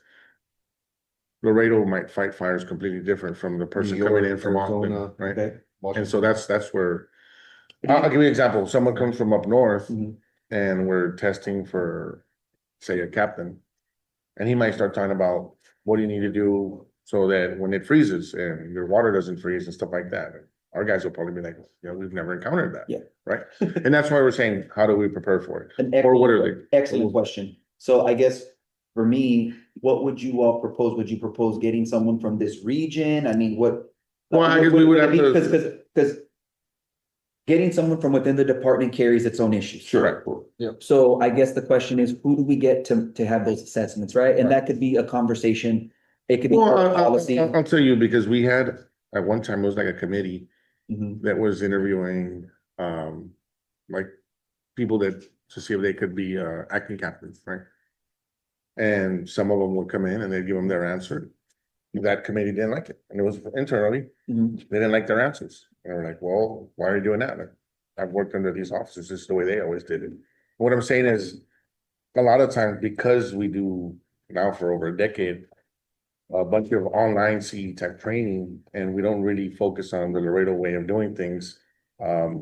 People have kind of veered off and do their own research and do their own thing, right? And so the department has called some of our officers on it, but at the end of the day, what it boils down to is like, well, you haven't told me how you want this done. It's just, did it sound right or not? And I That's don't, what and I it is. don't know if it, that the, and again, I don't know anything about the assessments, but I would imagine it wouldn't be incredibly specific. It would just be situational type things, right? To see if you have it, yeah, and this can all be worked out as part of, joint language, Did right? your team, because I know who's proposing this, did your team come and explain what their idea of this is so we can understand a little bit better? Maybe not today, but we can revisit it and I'll see if I can get you some more information on that. These are all excellent questions, by the way. One of the biggest issues is like captain, chief. Yeah. Hold the position for so long, we have 20 years as captains almost. Mhm. To take years as captain. The captain right behind us read different books. Captain right behind him read different books. The captain right behind him read different books. Mhm. So while we're all captains, we're not reading the Laredo Fire Department books. We're reading ISTA books. We're reading books written in Phoenix and New York and Chicago. So what you read 10 years after I became a captain. So your answers on an assessment, if we don't have a resource to study from, to say, hey, you're gonna be put in this scenario. You're gonna have a fire on a single story residential house, blah, blah, blah. How would you handle it? Well, the way I would handle it is this resource material, and it says I should go this way because this is what the department wants me to do. Without that, you're gonna get answers that are so broad, it's Yeah. gonna be purely And- opinionated, whether it's a good answer or bad. And I'll tell you, like, a lot of this, we don't disagree, but we've had discussions with the chief, his team in training. But what we've told them is like, you haven't established a standard, like, that is great, well, this other city does it, yeah, that's great. But this is also how they've built their foundation. In some of these areas, there is no foundation, right? Okay. I've had young officers who were at major fires and they're like, we're gonna do this, yeah, that doesn't work. I read it in the book, yeah, and that guy's an idiot, I've heard that that. doesn't work, right? No, it happens. That doesn't work, okay, fine. Are there best practices, national standards out there? There's nothing out there. There are, but we don't have the material say of how we practice and study, right? And I'll give you an example. The company could also provide a. no, I get- Yeah, mean, I- no, but I think what we're saying is, that's a great idea, let's build on it. Like, not just that, we need to add more I into it. guess That's where I'm what- going with this, it's like the city's building code, right? They make reference to a standard, a national standard. Sure. And 'cause they didn't write the The building, building. Right, but but they pick and make choose what they reference want. to it. Well, like NFPA standard would be the national standard for fire, national fire protection. The problem is each one of those standards is its own book almost, its own, depending on that you're talking about, it could be a pamphlet of 22, it could be a book. The National Fire Protection Code on the electrical, every electrical outlet, every switch, every light falls under that code. So it's very difficult when you reference NFPA standard, and not realize like, yeah, you just referenced a book. And You that's just the referenced reason, so something. the Texas Commission of Firefighting has said, so NFPA, I mean, at one point we were here at the table, the city was referencing NFPA, and we said, we agree, let's include the entire thing. Up until one of them caught, that's gonna cost us millions, right? Following the national standard is going to cost us millions, so the city said, never mind. Which is why the Texas Commission of Fire Protection is the board that governs Texas firefighters, has only picked little pieces of it. Because they've realized, hell no, we don't want that one is gonna cost us a lot of money, so they pick and choose. Now, some of our training staff goes to trainings, let's just say they go to Indianapolis, they'll come back. And they'll want to teach us this method. And I'll give you an example. One time they were trying to teach us a method for hose placements and fighting fires when you're by yourself. And so I'm standing there and I tell the instructor, like, where in the hell did you get this? Well, it's because these guys do it in this city like that, like, because they're depleted of manpower, they don't have enough manpower, like, we don't move, like, and so I always tell my people, 2 is 1 and 1 is none. You don't move by yourself. You don't go anywhere by yourself in a fire. And then our instructors are teaching this, like, why are you teaching our young firefighters this? Like, this is going to get them hurt. We don't go in by ourselves. And so they just feel, oh, it's just something they can use. My thought was, no, they're never going to use this. Not if I'm on the fire ground. Like, where are you going? You're not going anywhere by yourself. That's how you get killed. But I go back to, but it was being taught as, this city does it this way. We're like, yeah, but we don't want to adopt that because that's going to get us in trouble. So as part of the assessment, what we could possibly do, and again, we're just talking about how to make it better, or how to tailor make the language, we could make it so that the third party vendor would tailor make or would tailor their test to how we do things in the Right. city of Laredo. And then in addition, we could also add language in there, if you all would agree, that the union, I mean, you have how many captains here? 4 out of 5 at the table are captains.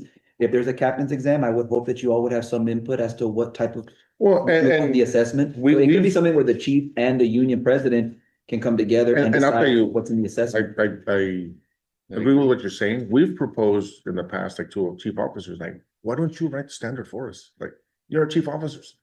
Like, especially for this, hands-on scenario based, like, tell us how you want it. And then what we should be doing is training everyone to do it. That way, by the time you get there, we have this standard of how we're doing. And we're not disagreeing with it and we're not trying to knock it. But what I'm saying is, yeah, that's great, but we also need to build up the standard and the foundation of what we should be doing and how we do it, right? Yeah.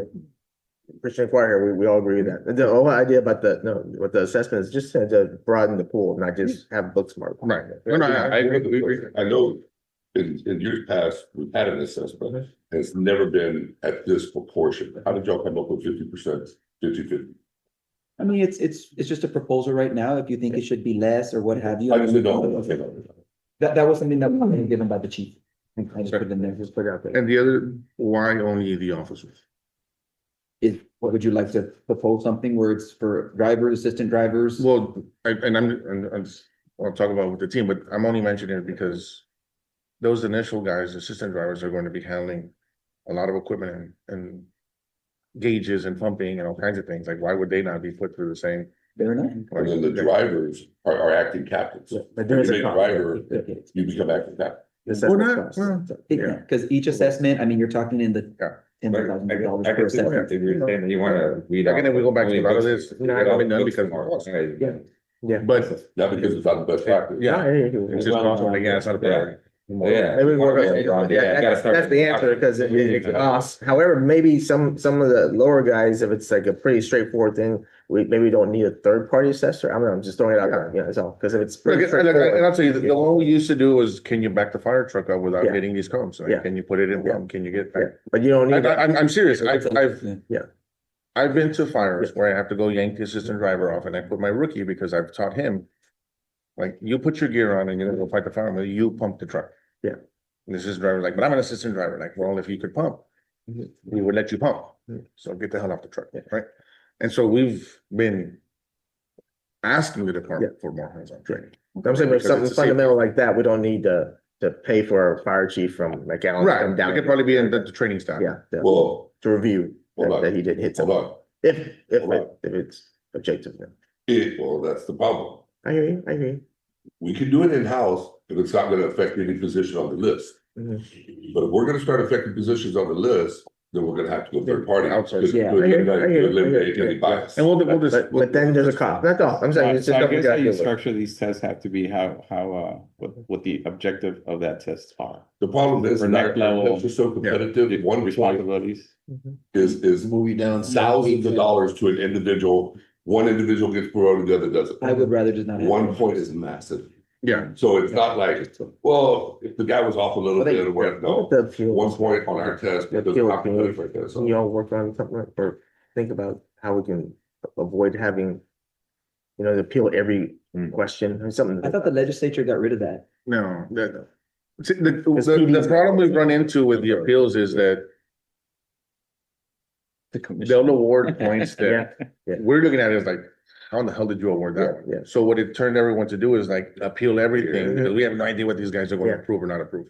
Yeah. So you appeal everything and make an argument for everything. And then I've seen a guy make an argument that if you pumped water on the moon, it would be different, and he got a point. And we're sitting there in the crowd like. I mean, that's true. and then there, But they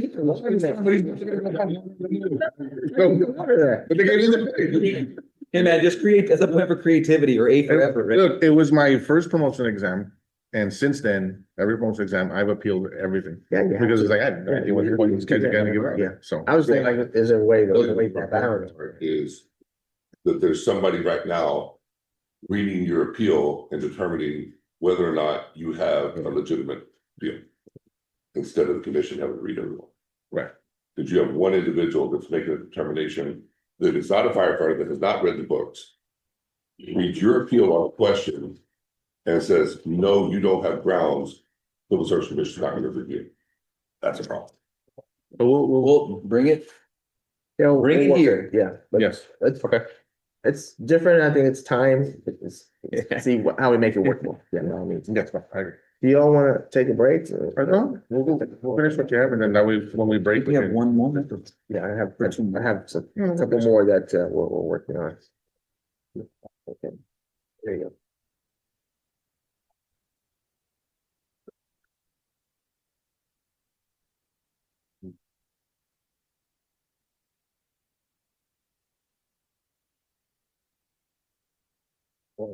So, I know that you all had talked about changing 11.2 to 12. Mhm. Good with that. As far as 22.7. Or 22.7, unused annual leave rollovers of 480 hours per calendar year.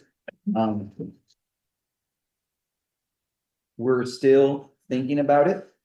But as of right now, we're gonna keep the language as is, thinking about it in terms of, okay, this is what you want, well. Horse trading, yeah. What are we gonna get for that? Okay. Okay, Hey. yeah. And the We're all unused, about the horse trade. yeah, of course. But we did like your language of excluding district chiefs and backups. So we kept that in 22.10 and all the other ones. But dividing by 6. We wanted to keep, what was it, 5? The current language is. What's the current language? Fern is 6. Fern is 6. We wanted to keep that language. That's a, Oh, we okay. wanted to keep dividing by 6, not by 5. Just because after talking about it with the chief, it would affect operations. So he wants to keep 6. He wants to keep the language as is. I know you came back with 5, correct? Yes. And we proposed it, the committees proposed it because the chief. For several years at the end of the year. Wants to open up for November, December. And we've told them that's kind of selective, people are on the inside know that they're gonna open. I had one firefighter tell me. Explain it a little more, because I Okay, don't so- have the proper context. So we have so many slots for annual leave. Okay. We offer the formula, and right now, what is it, 19? Every month, every day, there's 19 We're like slots, a- whether 20, 21 right now. 21. And whether you take a vacation slot or you take an annual leave day, there's only those many slots. And so I'll give you the example. One firefighter told me, hey, why are you guys fighting the formula? Because it's in the contract.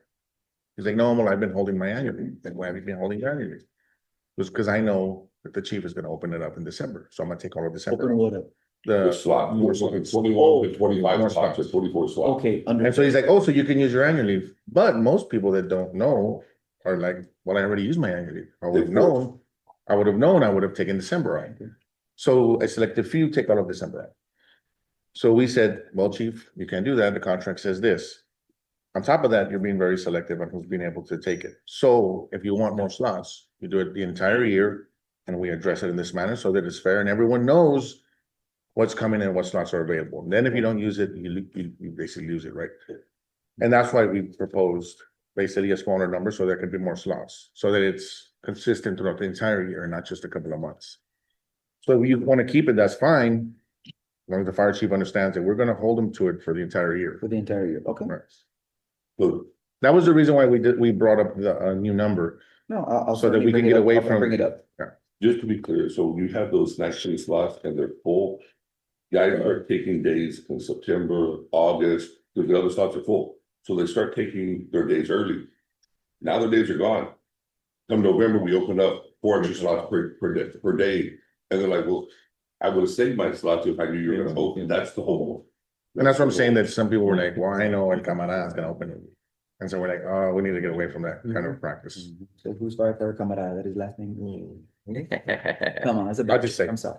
No, Differently. I thought it was funny. I was like, wow. Okay, It's so. good to be on the I inside guess track. If that is a concern, then maybe we can address it. Policy, you can address it here. Well, and so our subcommittee brought it up Hmm. because we told them, we're not going to allow this, but you can propose things. So the subcommittees all brought up, well, then allow us. Okay. That same number of slots he would have allowed in November, December, throughout the entire year. Do you guys, let me ask you this, you guys cycle each other out, like, if one took Thanksgiving this year, so you can't take it next No, year? it goes back to But we can't take holidays. And it doesn't matter because our B shift, A, B, and C shift, I won't They work automatically- Thanksgiving for 3 years. Yeah, like they automatically cycle, but vacations Our are B based on shift, seniority, We work double holiday. based on seniority and rank. Thanksgiving. And then we won't. And, Just question on, what is it? but on 20 holidays, we can't take any on holidays. Unless you're in the intensive, yeah. Yeah. Yeah, select few can, basically, if you don't use any sick leave. And then the city doesn't want to buy it. For, This article, sir, you stop right there. Stop right there, sir. I'm just saying. on 2210, I know you kept it at the original 6, right? That's the intent of it? Is that the intent for the next page? Yes, it's all, yeah, Instead of everything. 4, 2, like you wanna keep it at 2? Yeah, we want to keep it at 2. The only issue is we're adding the backup, so there's a lot more individuals for those only 2 Yeah. slots. That's the Like we reason increased the before. pool, Because of the backup. yes, We that's why we increased the- increased the slots as well. We like doubled the pool, so we doubled the The slots. slots. Just, that's why we did it like in that manner. Okay, okay. Well, thank you for that. I'll take it back to the. I just wanna know if that's the intent or like you just thought like, oh, it's the same We thing, wanted- concept, we right? wanted to keep it the same. Yeah, well, The, yeah, the issue is, we we're doubled the pool. we're doubling so the we thought pool. Doubling the slots with. and we're making it more restrictive for those individuals that don't get compensated anywhere other than being the backup with more work. And so this was like, okay, we'll give them their own slots. And so it's not a job that's very popular. I don't think- Being the backup chief. I don't think they realize that you're doubling the pool and not doubling the slots. Yeah, that's what you say. Yeah. But and that's why. That's what brought it up. That's the Yeah, only reason I I brought it up. agree. If we double the They pool, realize- we wanted to double the slots. Okay, I'll bring that up. Thanks, guys. We just. We don't wanna. You don't have a lot of people volunteering to be that backup because it's just a lot of work and there's no extra pay, right? Being at a hub station, there's a lot of work that entails the roster and stuff like that. And so we wanted to clear something up for them to. Hey, you guys will have your own slots, you guys can take your own leave, stuff like that, and not be bothered with the rest of the manpower, right? But so. It's either all one way or all the other way, if we add them in there, right? So, the same thing here in backups. Hit the button. Oh, sorry. I think this is the last one before And we then break. you guys were okay with K and L at the bottom? K&L, I didn't get any. No, okay, Yeah. I mean, it's honestly not super, No, a lot Yeah, of people that are on that incentive can break up their annual leave already. Yeah. This just allows the other half to, and it's only a 5 day, so basically, if you choose not to take the vacation cycle, I just have to take my annual Yeah. leave separately. Before we fix this and before we get to a TA, we'll get some more info on those. yeah. And then 120 days was also for the same thing about the November, December. This is why our subcommittees brought that up. Okay. And I think that we had discussed it with the chief previously. Okay. The next one is Article 31. 30. The disciplinary action. So, so if for whatever reason. Want to do one per phone? Thank you. If for whatever reason, discipline up to 5 days. I know that right now the employee can elect, well, the old language was they can use 5 of their annual leave, they go home, they still get paid. what we're saying is you can come back to work, but the punishment is for the disciplinary action that has been sustained, has gone to the disciplinary review board, et cetera, that you lose 5 days of your accruals. You can still come to work so that your pay isn't affected for your incoming paycheck. But you are losing 5 days of annual. Okay, that's That what would it's be saying. it.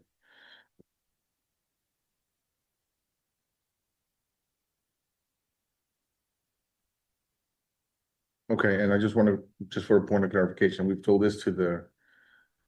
So we've had high turnover and our deputy chiefs, right? And so the new deputy chief was under the interpretation that this meant 5 days for the whole year for every incident. We told him, no, it's 5 days per incident, It's 5 days per incident. per incident. Yes, So we just want to make sure that we're on the same page with that. okay. Because they were like, whoa, why would we do that? Well, like, no, it's written, it was written for a certain reason, it was designed for a certain reason. Yeah. And so for. This allows the firefighter, because we don't want to have people out because obviously we need all the manpower possible. Right, but they are being disciplined in some. They are being disciplined in some fashion, and that fashion is you're gonna lose your pools. Right. And so, but why it's 5 days per incident? Just a little backstory on it, because one of the deputies was like, well, I didn't know that. And again, because we just have such. Explain that to me, 5 days per incident, just. real quick. So if I have a fender bender in the fire truck and I get suspended for 24-hour shift, then I take, you know what, take my annual, take my sick leave. 6 months later, I crash again. They suspend me 48 hours. Well, now it's up to 5 days there now, so I take 4 there. The deputy was under the impression, well, no, I suspended you and I took 2 days, so now you only have 3 days. Oh, Yeah, oh, okay. and we're like, well, no, that's not the intent. Yeah, And let so, me clarify that. yeah, But from my understanding, this is something that allows I mean, cause you could run, because if you're forgive the language, if you're screwing up a lot, yeah. then you might run out of rules. Oh, yeah, yeah, but it's 5 days per incident. Let me, And the reason, and I'll tell you why, and this is what I was saying, Debbie. The backstory on this, or why it was designed this way, is that if a fire chief doesn't like Joaquin, and for the same incident, he gave Daniel Impossible, by the way. 12 hours, 12 hours of a suspension, which is 1 day. But for Joaquin, he gives him 30 days, right? So we had a couple of chiefs that in the past felt that the only way that he wanted to discipline was by striking at you monetarily. Our argument was like, take something else, give him the option, because you're hurting the family, right? Or he's got child support, he's got to pay insurance or whatever it is. So maybe he loses accruals, and that teaches him his lesson. And the 5 days is because if a fire chief gets, like I said, oh, I'll give you 12, but for Joaquin, I don't like him, I'm gonna give him 20 days, right? It was, if he wanted to try and hurt the firefighter by taking his basically funding, he'd have to get over the 5 days, which now makes it right for us to appeal, because we will be able to show that it was. Yeah, the punishment was. So this is for way more than discipline only up to 5 days. Yes, Right, which is. that's what he's saying, like. We're saying per incident. Okay, let me look at that language and. Well, we wanted to clarify it because That was the intent. it's of always it. been that way, Yeah. except this new set of chiefs came in, we're like, well, we read it this way. I'm like, wait a minute. Well, Yeah. then we'll clarify that language. Okay. And then the other part is, if firefighters who accept this option, you waive your right to appeal to the Civil Service Commission or independent hearing examiner. Yeah, but that was already in there, right? Yes, Yeah. but we wanted to put in some other language and it's not in here, and I think it was in a different version. I printed the wrong one, my apologies. Any punishment less than 5 days. Arbitrations, as you know, are expensive. We wanna get away from an From being able to- arbitrator, from being able to arbitrate that. And then you go independent. Yes, I mean, PD does it. Wow. Well, maybe we can horse trade. There you go. I like that. Yeah. Thank you. And then we'll see how important it is to us. Yes. I love it. Horse trading. Yes.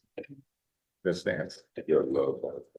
Is this the last one? No, I have, changes, so if we're. On one of these? No, on the next one. Excuse me. So, Okay. because it's breaking out. and- Okay, we'll break right now. Go back for lunch? I'll bring these up afterwards, and then it's not mine. So we'll break for lunch, but we're gonna have our lunch and then, so we can discuss this and we'll come back. on it. So-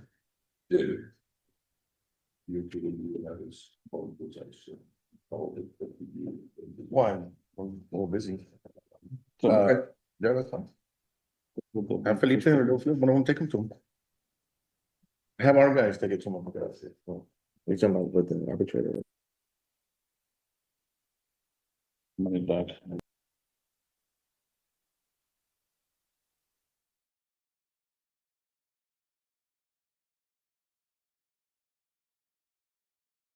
All right, it's 1:41. We're back. Mm.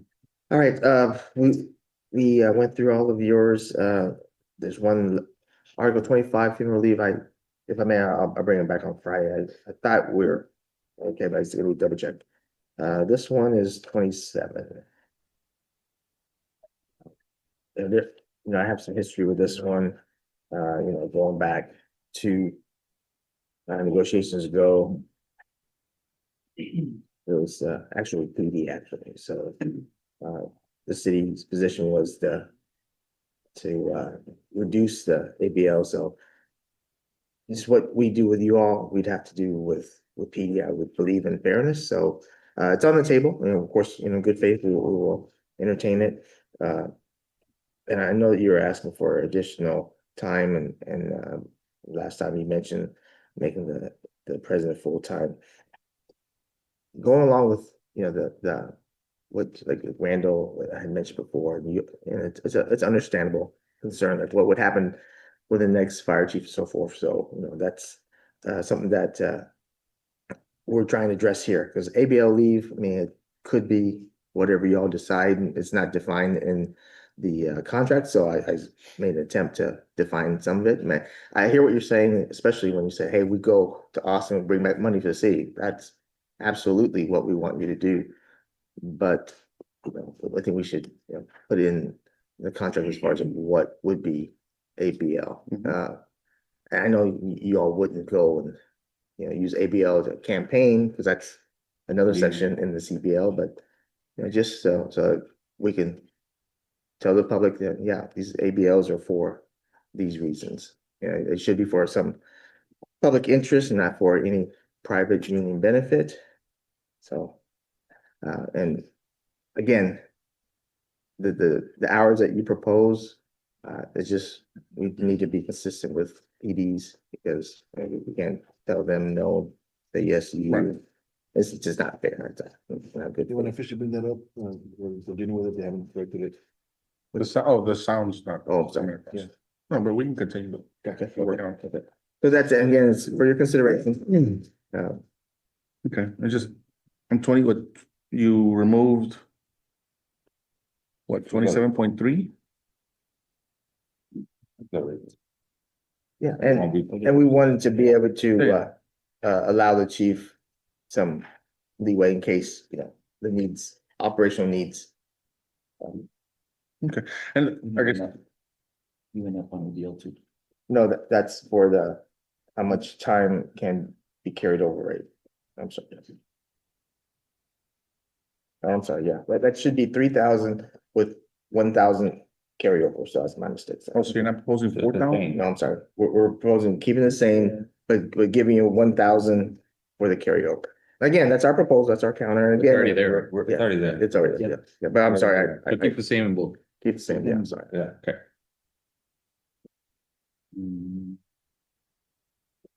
Okay.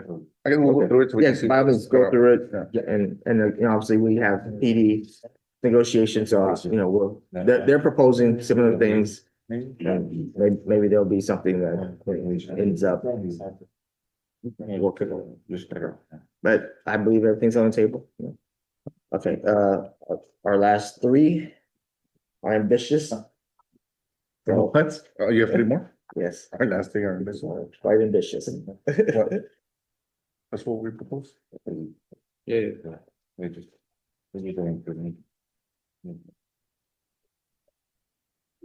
Just to further delineate rights of management. And again, it's very ambitious. Some for you to digest. The fact that you keep saying. I don't like that. Everything's on the table, so we're giving to you. And this looks like it came out of what, That's the policy we use, or lexical. Lexipol, Yeah. they come from Lexipol?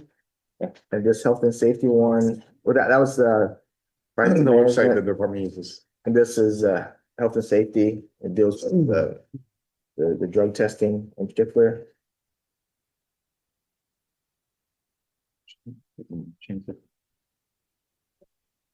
And the last one is to overhaul the dispute resolution and grievance arbitration.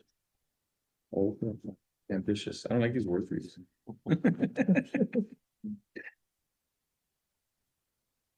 That's what we're Again, gonna, just to put it on the table and yeah, we're gonna have to go through. by all means, you need to take, it's, in fairness, you need to take a look at it. Yeah.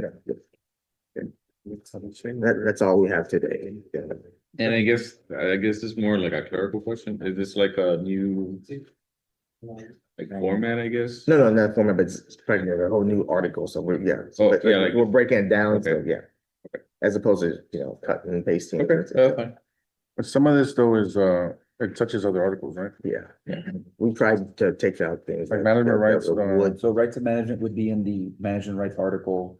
Well, it's just, Even within them, they'll extend out. to other- management organizations, so we would be moving Article 10 to there. Duties of the firefighter would be moving Mhm. from one article to another. So you're proposing that we completely strike those articles out.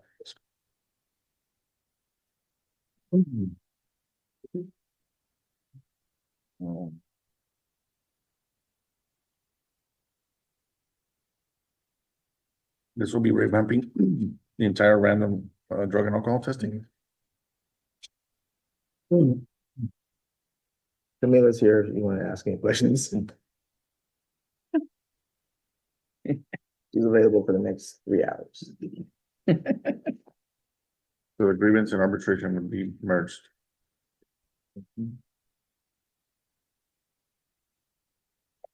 Without getting into it, like for the drug and alcohol testing policies, that's something that what like closely mimics like what the city does for those employees? Yes, yeah, Okay. Yeah. So we would like to kind of put us in the same category with, Right. like for all the city employees to be kind of in the same. Yeah. Yes, the only difference would be that because you're in a safety sensitive position, you're subject to randoms. Right. Non-safety sensitive are not Right. subject to random. Yeah. but instead of trying to change little things iteratively in our CBA to make it reflect, we're trying to make it all reflected, and then we can see if it was, what's workable, what's not. Yeah. These are big articles, whenever. Yes, by all means. Right.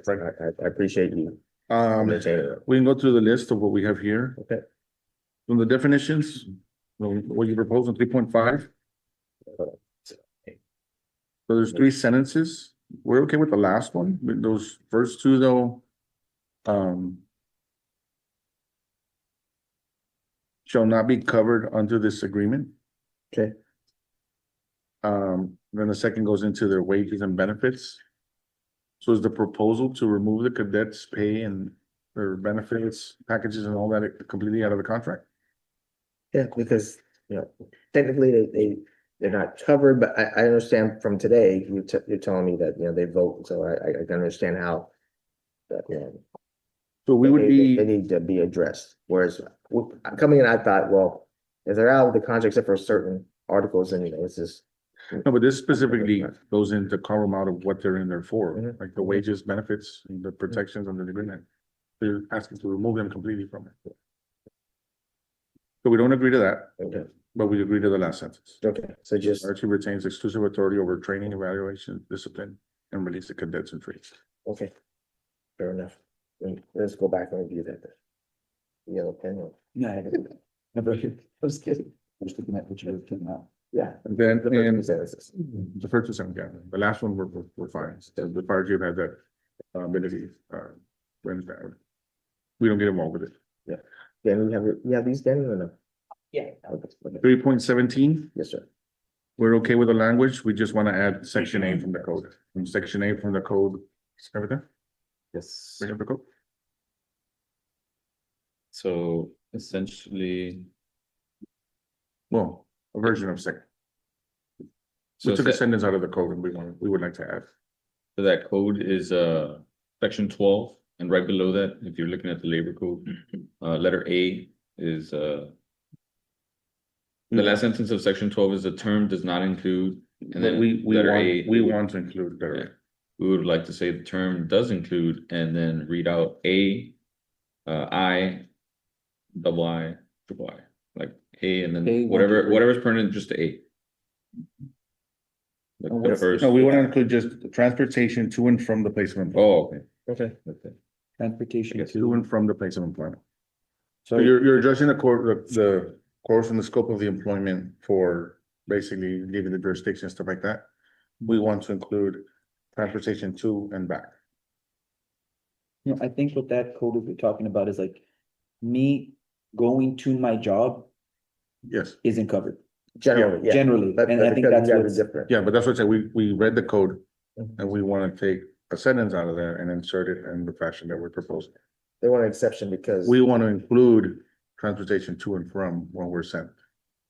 Send out to other stations, like, Right. they don't have enough manpower. Are to you, send out. now, we're also proposing not to move Oh, from that's- stations. That would be covered. Yeah, so we wanna, under the scope, course and scope of employment. One, station to station, two, sending me to trainings, sending me to San Antonio to trainings. Back and forth, and when I'm deployed and when I'm on a return trip under Okay. deployment. We'll double check that, but yeah, that just seems. And yeah, well, we just wanna make sure that that's included in there, because the code says. It's not included unless a bunch of variations, we wanna, hey, if you send us, we're covered, Yeah. like, we're not gonna get into the weeds. And I'll tell you why. We had a firefighter sent to another station. There was that massive motor vehicle accident, multiple vehicles on Highway 83.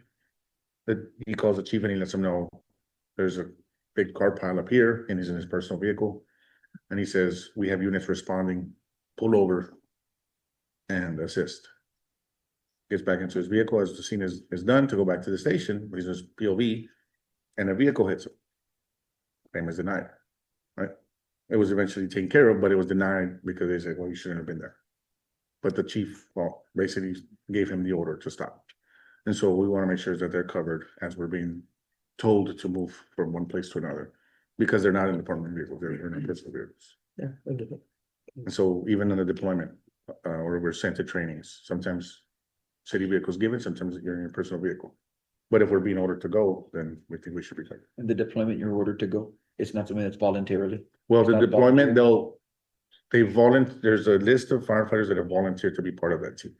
And then they basically call like for overtime. You wanna go, but you know, yeah. Like you're being deployed to, let's say, what, like another county or another Yes, city, right. but wouldn't they take care of that Who? on the So it deployment? depends on the MOU. There's an MOU. What the MOU, if it's a state, your MOU or our MOU with the city, that the city is going to cover. Okay. So that MOU, they made the city cover it. We're just saying MOU, no MOU, whatever, if we're ordered to go, we're covered. Okay. You know what I mean?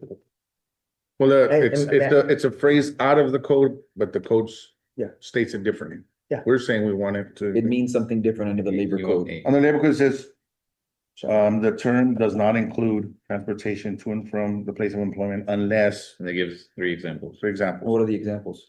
the transportation is furnished as part of the contract of employment or is paid for by the employer. The means of the transportation are under the control of the employer, or the employee is directed in the employee's employment to proceed from one place to another. And we can include it, We can, we can include the entire we section. can, we'll work on that. I mean, the idea, I mean, is, you know, it's like, I shouldn't be covered until I get to City Hall, generally, right? Right, and we do that when we're going to the Yeah, fire station in the but- morning. This is dealing with this, Right. man, so we just gotta make sure that, But the issue also is, if I know at my station, we have a bunch of guys coming into work, Mhm. and I know that at the next station near me, there's 2 guys on vacation. We know there's short one, which means one of us is going out, right? As firefighters from one station to another. A lot of times, especially when we're gonna cross the city, so they'll call. Hey, I'm almost there, but I know someone's short. Do you want me to report over there?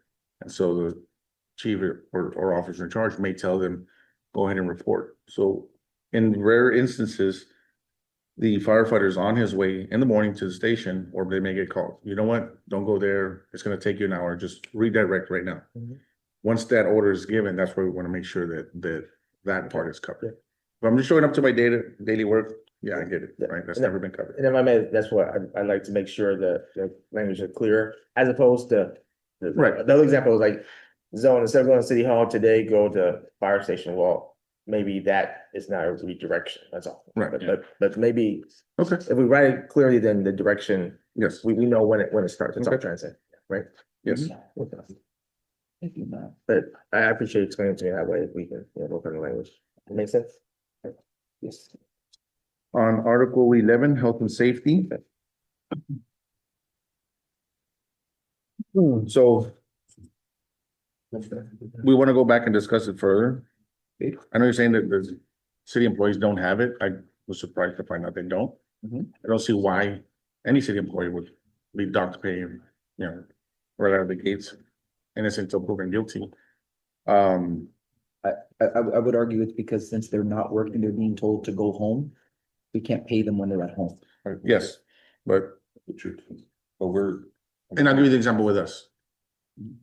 They didn't want us to go, so we stay at the station, we just don't do it. Yeah. But we stay But there, you're You do getting the paid. chores. right, so You're that's what getting I'm saying. You don't go to. We want to get paid.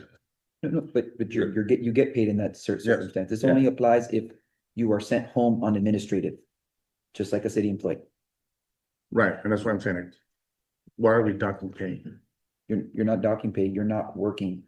Because you're sending me home. Yeah, precisely because the policy, the way it's written, Oh, in order, if for whatever reason, your employer's like, look, you're no good to me right now because I see that you are under the influence of something. I'm sending you home. I'm sending you home. It's not so much reasonable. I mean, there is some of that in the policy, but the way the policy reads for a regular city employee, if your employer sends you home because you have to go test, you're sent home, you're not working, that means you're not getting paid. For random also. For a random?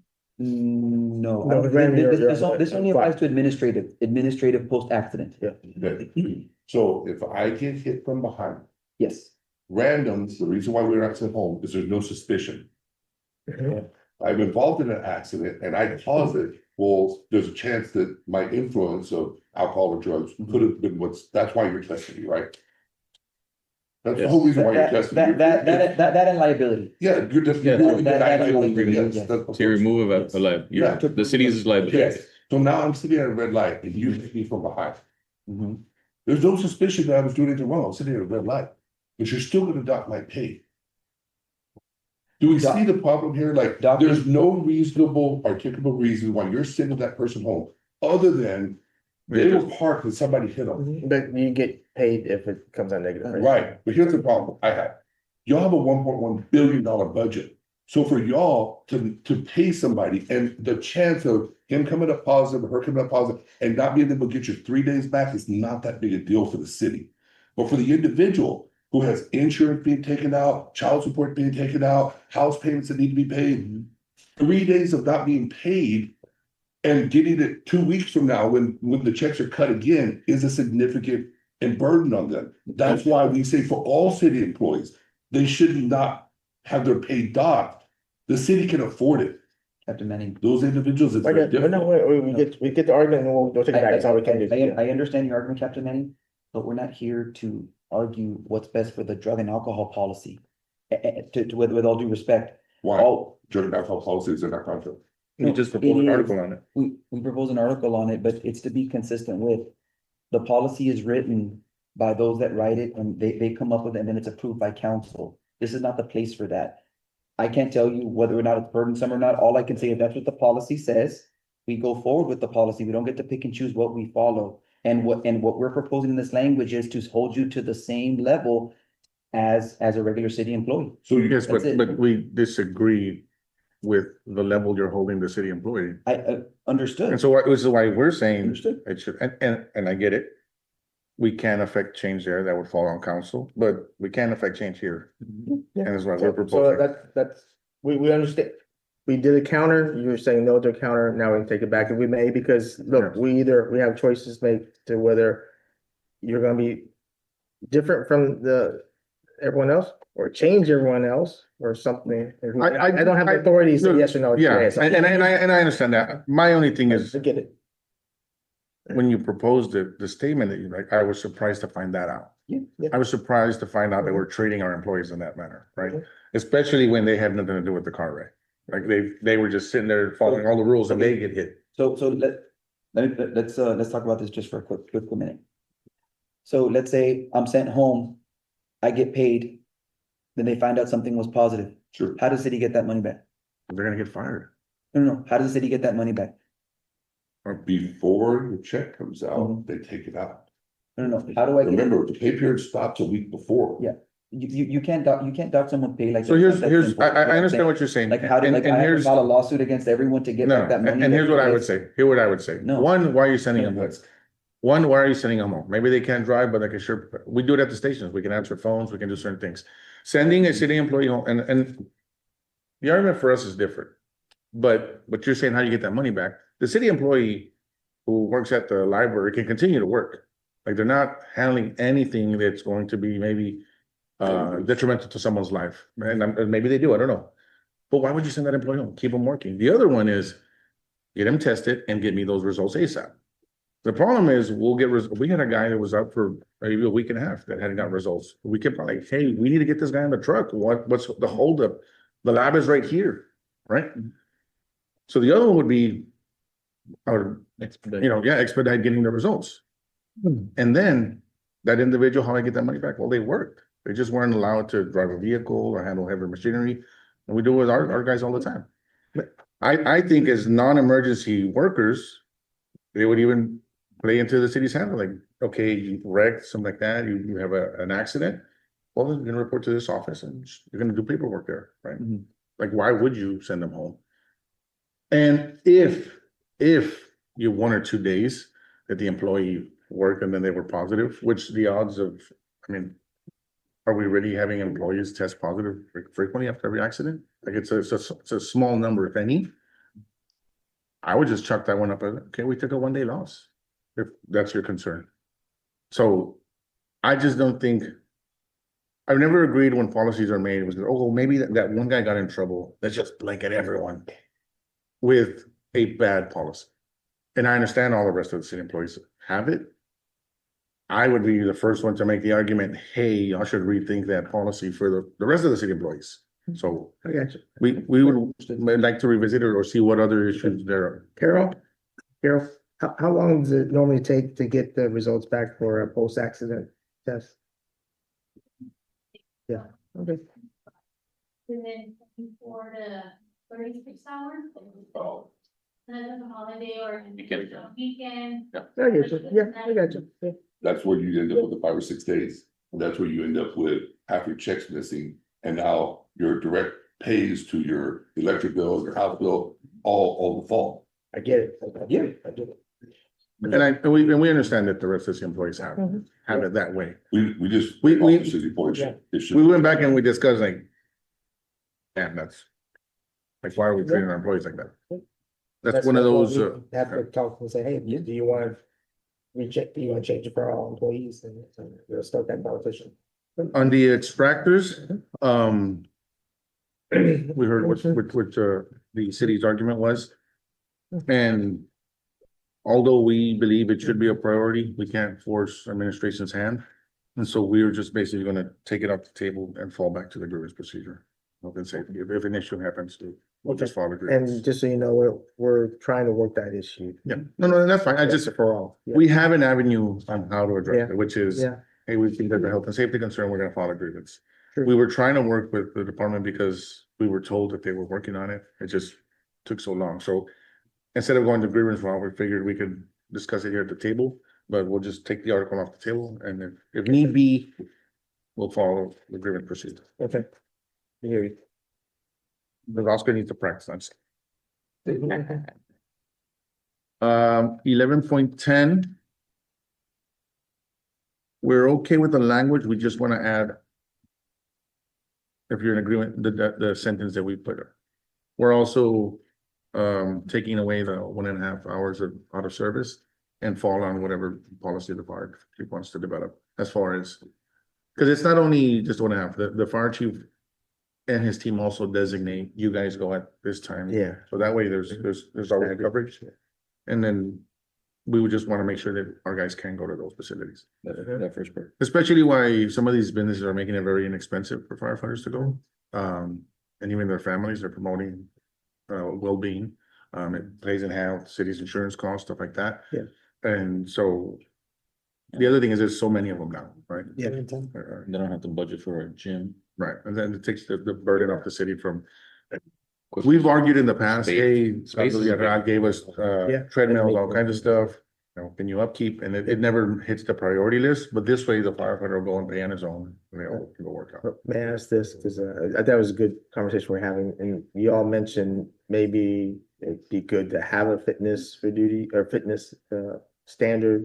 Is that something that you all, Well, we have the fit for duty. not for duty, but fitness standards? The only issue that I have with that is, again, we go like to the military. Are we gonna account for age? Are we gonna account for gender? Because I can tell you when I was 21, I wish I could go back and do the things I could do now, like that I was 21. I just can't, right? Yes. And to the point where even when retirement comes up, it's like I've told our guys, like, this is just, my body's taking a beating for over 30 years and I just. Yeah. So that would have to Yeah. be something, if we did propose it, that we would be considered or Yeah. consider it, Maybe a consider committee, those, yeah. those factors, right?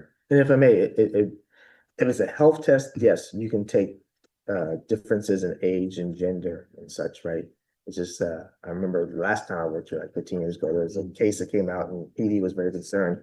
And real quick, it involved this FBI guy who had like 4 PhDs and went there and then he funked and he said, well, and he sued and won because, hey, the ladies don't have the same performance. But the difference there was that test is how I distinguish it. That test was a test on the requirements to become an FBI agent. So my point is like, if your requirement to be a offensive lineman is to be able to bench press 400 pounds, you can't make a difference between age, sex, or, or ethnicity, right?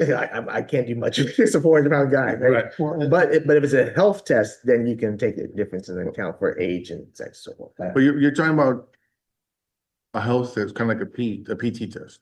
Yes, or some kind of standard. I think Like you Or body weight. have to do so many push-ups. Something, yeah, just to show that you're able to be healthy. And we have no issue with that. And this is, so you know where we've gotten to or why we've gotten to this position. The city will turn around and it's like, I want you to do this. I want you to be able to, whatever, Yeah. do so many pull-ups. Okay, well then, so give me some time to do some pull-ups. And no, go do it on your time off. Like, well, okay, but it might be compensated. Are you giving me an order? Are you gonna cover me if I'm injured? Like, what does this take place? So when the requirement comes in, then so now the city's gonna say, you know what? We're going to take certain measures so that we are able to require, and we have no problem with that. Mhm. But there's needs to give and take, right? I think it goes hand in hand, is all I'm saying. Right, So yeah, if yes. if we're gonna say, hey, give us time to work out, then, you need to be able to show that some results. That's all, right? And we vice versa. and we have no issue with that. We want you to be in shape, then we need to give you time to work out. That's all I'm Right. saying, yes. And then the other thing is the injury, and this is why like we're okay with your language, right? And we discussed it, we're like I said, the contact sports, like, Yeah. yeah, that's fine. The chief can tell us not to play tackle football, like I told the guys, because you shouldn't be playing tackle football while you're at work, right? And so, but you should be maybe getting on a treadmill. Yeah, yeah. Push-up, calisthenics, stuff like that, of course. And so that's why we wanted to merge both articles. Well, I did have a question because we did come up with a policy for a fit for duty. And part of that policy was we came up with fit for duty for line and fit for duty for office. Mhm. So if you create a physical standard, are you creating a physical standard for line personnel? That if somebody can't meet that standard, would go 8 to 5? If I may, I mean, can you propose this? Why I'm And asking? then the reason why I don't like the term fit for duty, because in PD, it means something different, right? It means like you're able to do that job as opposed to fitness test, which means you're healthy. Overall. That's what I'm trying to say, yeah. This is what I'm saying. Yeah, so. We but- came up with a fit for duty Yeah. policy Mhm.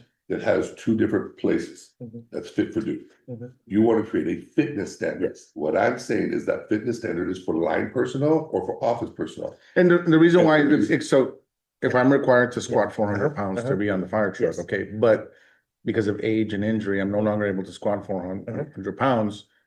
It doesn't mean that I'm not productive anymore to the Can't be an department. instructor. My years and experience, yeah, I can do a lot of other things. Mhm. I just can't fight fires anymore. That's what I, That's that's what. in your proposal. If I may, What do you think? yeah, if I may, and this what I'm thinking is, the reason why, okay, I'm thinking of fitness, one standard for everybody, because it's just to make sure that, you know, it justifies, you know, the workout and so forth. Right. The fit for duty, I don't know, I'm just, again, this is coming off the top of my head right now.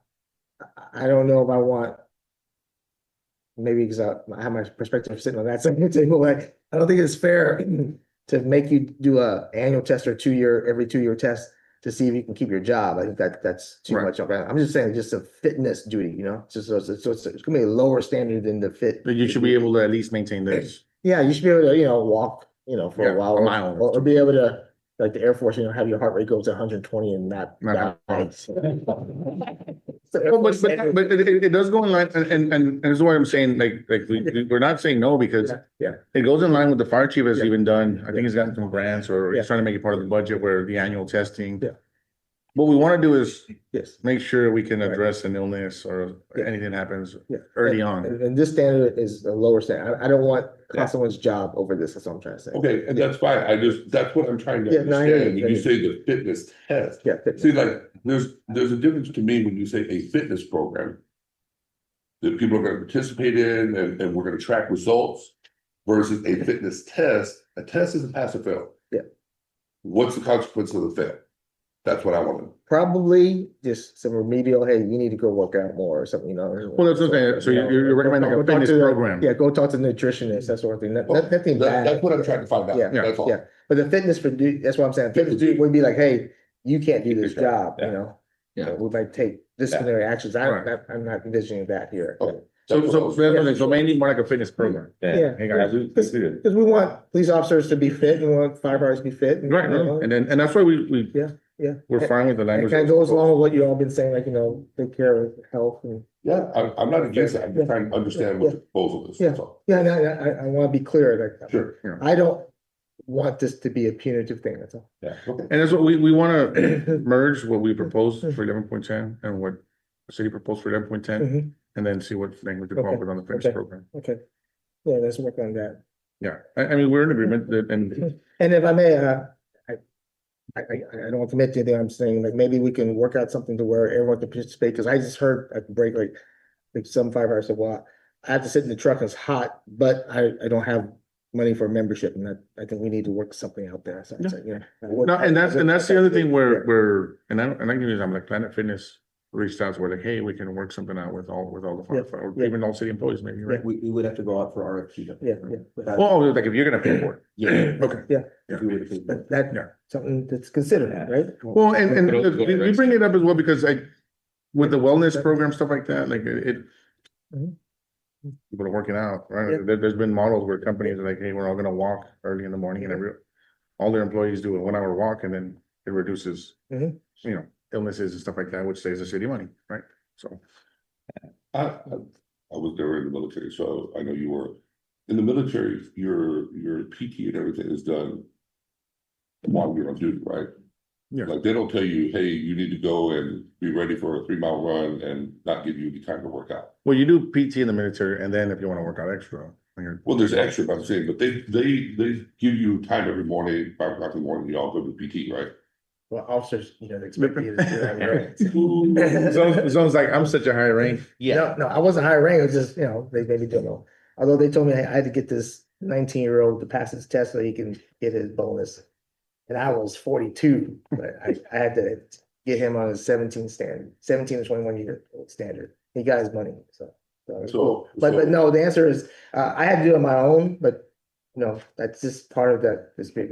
Well, it depends where you're at, no? My Like issue- infantry, Yeah. infantry are gonna do Yeah. PT. But come on, if I may, I digress, I promise to get off, but a lot of that was just pretty cool, like stand together, go, hoo, ha, 1, 2, 3, and you're not even working out, like, okay, after that, then I go work out, because, you know, I did that just to be with my guys, but, you know, I didn't do much, it was like, okay, up, down. The reason why I'm saying is we work very Yeah. unusual schedule. Yes, 2/3 of our workouts to Mhm. stay fit are off duty. Mhm. Only reason that it concerns me is injuries. Yeah. I'm not worried about the gym membership, I'm not worried about the time, I'm worried about the injuries. Yeah. You know, just simple, doing the same exercise all day long, just wear and tear injuries, you know, Mhm. rotator cuff injuries, knee injuries, things like that. We're not covered, but we're required. Yeah. If you're gonna require to have a fitness test. Then how do we take care of our guys that are working off duty Yeah. to try to maintain that level? Yeah. You know, because if we worked Monday through Friday, we were getting 5 days into workout here, well, that'd be fine. Mhm. Any extra workout, it's not required. Yeah. You wanna do it, you do it. But since we don't work like that, we have very unusual schedules. A lot of our time that we're working out, 2/3 of our workouts are gonna be off duty. Well, and the city has invested a lot of money to doing, kind of like fitness places, we have rec centers, we have the parks, and we included it. Like a lot of the parks have the covered, kind of like Mhm. work on your own weight, right? Yeah, Which yeah. as you age is kind of like what's recommended, just to work with your own weight. But we just wanted to have the ability to, hey, guys. Now, the other thing, one is the workout, I'll be ready for duty. The other one is the cut down on some illness, Yeah. possibility, Right. savings there. But the other one is morale, right? Yeah. Keeping the crew together.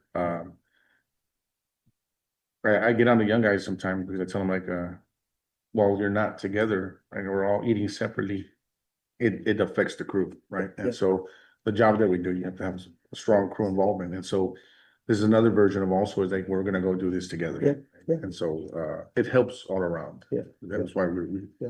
wanna make sure we can be able to do that. Insurance costs. And if I may, just to be totally honest, it's just tough to be able to ensure off-duty workouts, because then, how do you know what they get? That's the problem, I know. but so we definitely handle the things on duty in this. Yeah, and then I know you. I understand your concerns, just stuff like yesterday, Joaquin was telling me you should, go and get your disability and that, but I gotta go prove it. It was when I was on active duty, when I wasn't, I don't know, so I'm just broken, but. But I'm living with it, I'm living with it. And I know. But I know it's because, Asking is Yeah. not a simple black and white Yeah, answer. yeah, It's that's all just one problem. of those things that.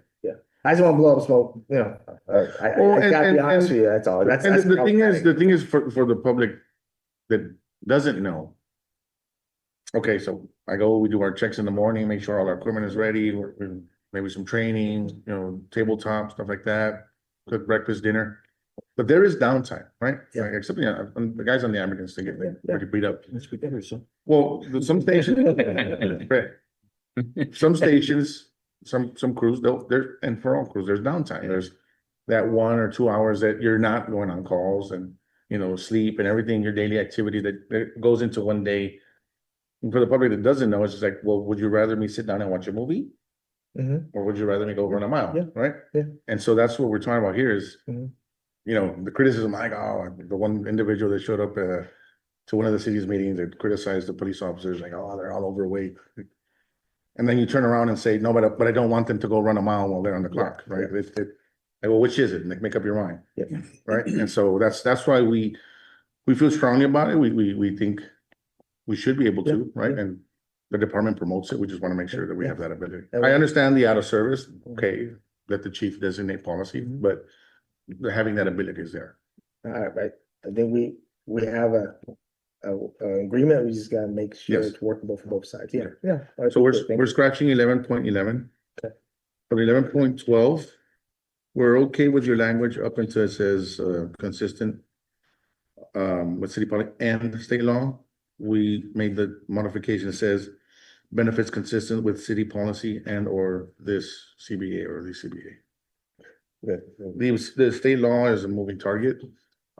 Case law changes, there's really no law specifically. If legislatures pass this next session, we can revisit it or it'll go hand in hand. And I just asked, will it make a difference to you if we said statutory law, because then that's the legislature's law as opposed to case law? Think about it. Yeah, I just don't know what. We proposed it to our state association. They're Mhm. going to push a bill. Yeah. I don't know what that language is gonna end up looking like, so, we can. Think about it. I'll get with the state association and see what, if they've already drafted We appreciate, case law, can be, contradictory, whereas statutory comes from legislature, but, just think about it. Well, and what I'll do before Friday is remind me Mhm. to get. If they have it drafted already, Mhm. right, or maybe they already have the draft version that's going to be proposed for legislature, Mhm. then we can. Okay. On Article 14, probation period. We discussed it. We just want to know why the 18 years is off the table. And I say that because we just kind of discussed what you mentioned. The individual's not mature enough, stuff like that. And then one of our guys mentioned, but wait a minute, we have a vetting process. We have a written exam, we have physical exam, interviews, we have psychological. And so we were like, well, that individual probably gonna be weeded out anyway. And so that's why we were like, well, does the 18 years really hurt us? Because the department gets to select who they're going to allow in. And so that concern might not be there if the department is, doing their due diligence as far as moving forward. And so that's the only concern we had. The reason being is we go back to our pension issues. Why would we say no to an individual that can perform and do the job and contribute 3 more years into the system than cutting them short, so to say? No, I hear you, and I think it benefits the department as well. It's just, if I may, I'm just thinking through now, the vetting process. I mean, you never know, right? Some people, there'll always be some attrition, but Right. let's look at that. Let's look at that, because, like, the vetting process does that. What does it really vet besides the fact that you have a clean record, or does it vet that you're going to be successful fire? Well, That's what we wanna make they've sure. added to it, and that's where, do they still call it Hell Days? Yeah. You have Unofficially. you have the written exam, then you have the physical exam, Evaluation. and then you have evaluation day where they bring everyone in, force them to work on certain tasks and duties similar to firefighting. And then they evaluate certain criteria like their leadership skills, stuff like that, and they score them. And so they have that, and then they have the psychological exam, Interview. Polygraph. the polygraph exam, on top of that, and then they have did we replace the oral interview? They still do oral interview. They still do it, and then they have oral interview with whatever team the chief selects. And so that's why we're like, wait a minute, there's this entire vetting process of where, And if I may just add on to that, having been in training, not in the hiring process, but in the training and then the end product that start the academy from day one. Yeah. I would dare say that there are no statistics available that would say the people that would have quit or whatever from day one, that first week, let's just say. Yeah. That they're closer to 18, then a middle-aged 20-something up to 30-something-year-old. We've had them all at whatever reason up that juncture. So you know what, I don't want to do this, or it's not for me. Yeah. And so I can just say that it's because it's an immature 18-year-old who is mentally unprepared to handle blah, blah, blah, blah, blah. and again, our concern and the reason being is if we recruit them a little younger, we keep them in the system longer, right? And so that should help the pension, because we are also capped. So, and so if you don't know, we're capped at basically 30-year career, right? Yeah. So I joined at 18, the full retirement, I have to go at least 32 years. And so I'm still capped on my benefits, not gonna increase unless like a little bit because of a pay raise, if there is one there, and then that doesn't really add to the formula much. So we figure we can get an extra 2 to 3 years out of the individual contributing before they're even eligible for retirement. And that's why we wanted to go that route. All right, I know the fire chief has brought up some college and stuff like that. And we talked about it. A lot of kids are graduating with a lot of college hours, but then the other thing is there's some kids that don't, and that doesn't mean that they're not as good or any better. Or should be excluded. Yeah, They and that's may right. not have got the opportunity, but you're gonna get college credit, Right. going there. Okay. May I ask this, maybe open up a can of worms here, but, okay, so PD, their age requirements is based on the pin on date, right? Yeah, and the weapon, yeah, but the pin on date, but here you put in there, you have to be that age when you sit for the exam, but then you don't get the list till later. Do you Well, want at the time of the initial application of social service. the application over? So when you That's go still fill what it you out. want. You want that, you have to be that age at the application, not when they get on the list or start the academy. There's a different, it's got just make that- To fill out Okay. the application, you have to be 18. Which is, if I'm not wrong, that's state. No, I hear you, but you could, We can I mean, override. have it different, Right, but I'm saying you like, have different Basically, Yeah. I'm sorry, so Can if make it- someone's 37 per se. at the application, then they have a birthday before the exam, it's still okay, right? Right, Just and the reason is sometimes, for example, we schedule, the date's Yeah, pushed, yeah, so as okay. long as, hey, you got your application, you got I your got you, application. because you're gonna have people come and say, no, well, I was so and so age then, or it's just so we. Right. we Yeah, know and we wanted to be what that- clear. that at trigger what date moment. is. The other thing y'all have to look at is somebody that you're forcing to come in at 21. Mhm. Our academy is almost 2 years long. Mhm. That means they're coming out at 23.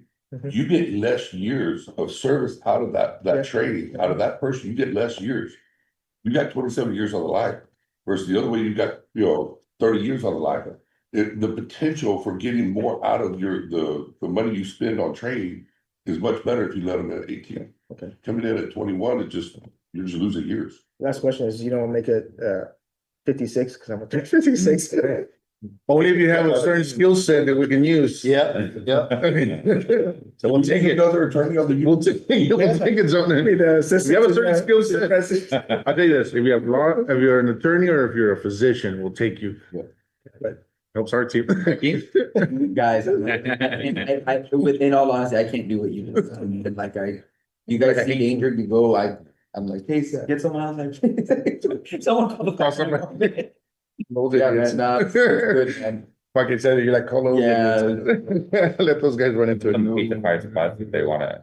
Can't do. But this started with I get the you. pension concern and then other concerns. That's a good way of trying to solve a couple of problems, yeah.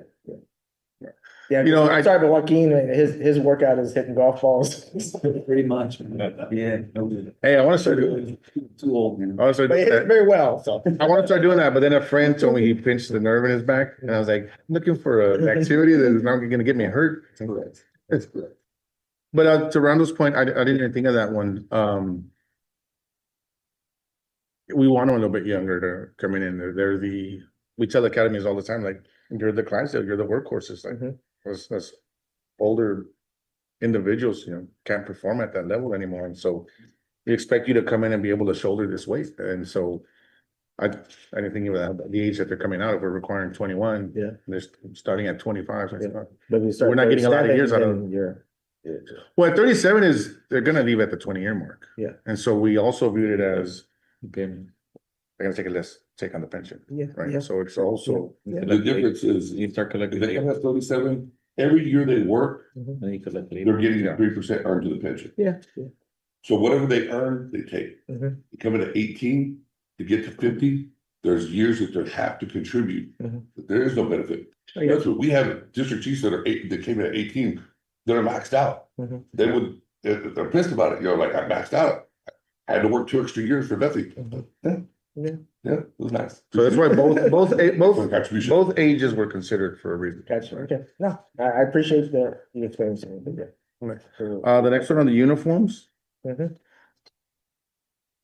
we are okay with going with your 18.1, but and I see that you removed the cadet section. We wanted to do the 18.1 as all encompassing. Okay, Using your wording, except when we get to the joint management uniform committee. We replaced may with shall be established. Okay. To provide recommendations regarding uniform standards, selection and wear. And removing the final authority with the chief, so that committee would decide. And so we want to go with 3 people appointed by the fire chief and 3 appointed by the union. only because I had off the top of my head, just the procurement, just subject to like the procurement requirements stuff. Well, yeah, well, they'll be given their direction by the chief, but they will ultimately make the decision, right? And I'm sure the 3 appointed by the chief are gonna follow the chief's direction. And on our end, when we've had committees like this, like, we've never had a problem with I it, think it's- and they just basically are gonna decide what the uniform is. The main thing that we wanted was the ability to have that quartermaster. Because we think in the long run, it saves money and our guys get better equipment. But that's the truth with that. Now, the maintenance one, we don't want to remove because, or unless the city's gonna take over maintenance. That was my understanding.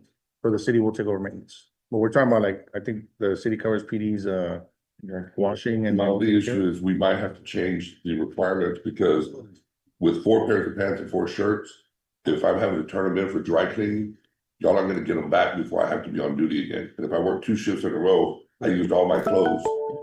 How do I give them to you Yeah, and give that's- them back? So we would have to increase the list. I don't care. I'm okay with y'all having to deal with it. Trust me, I don't give a shit, but we can't pull it off with that.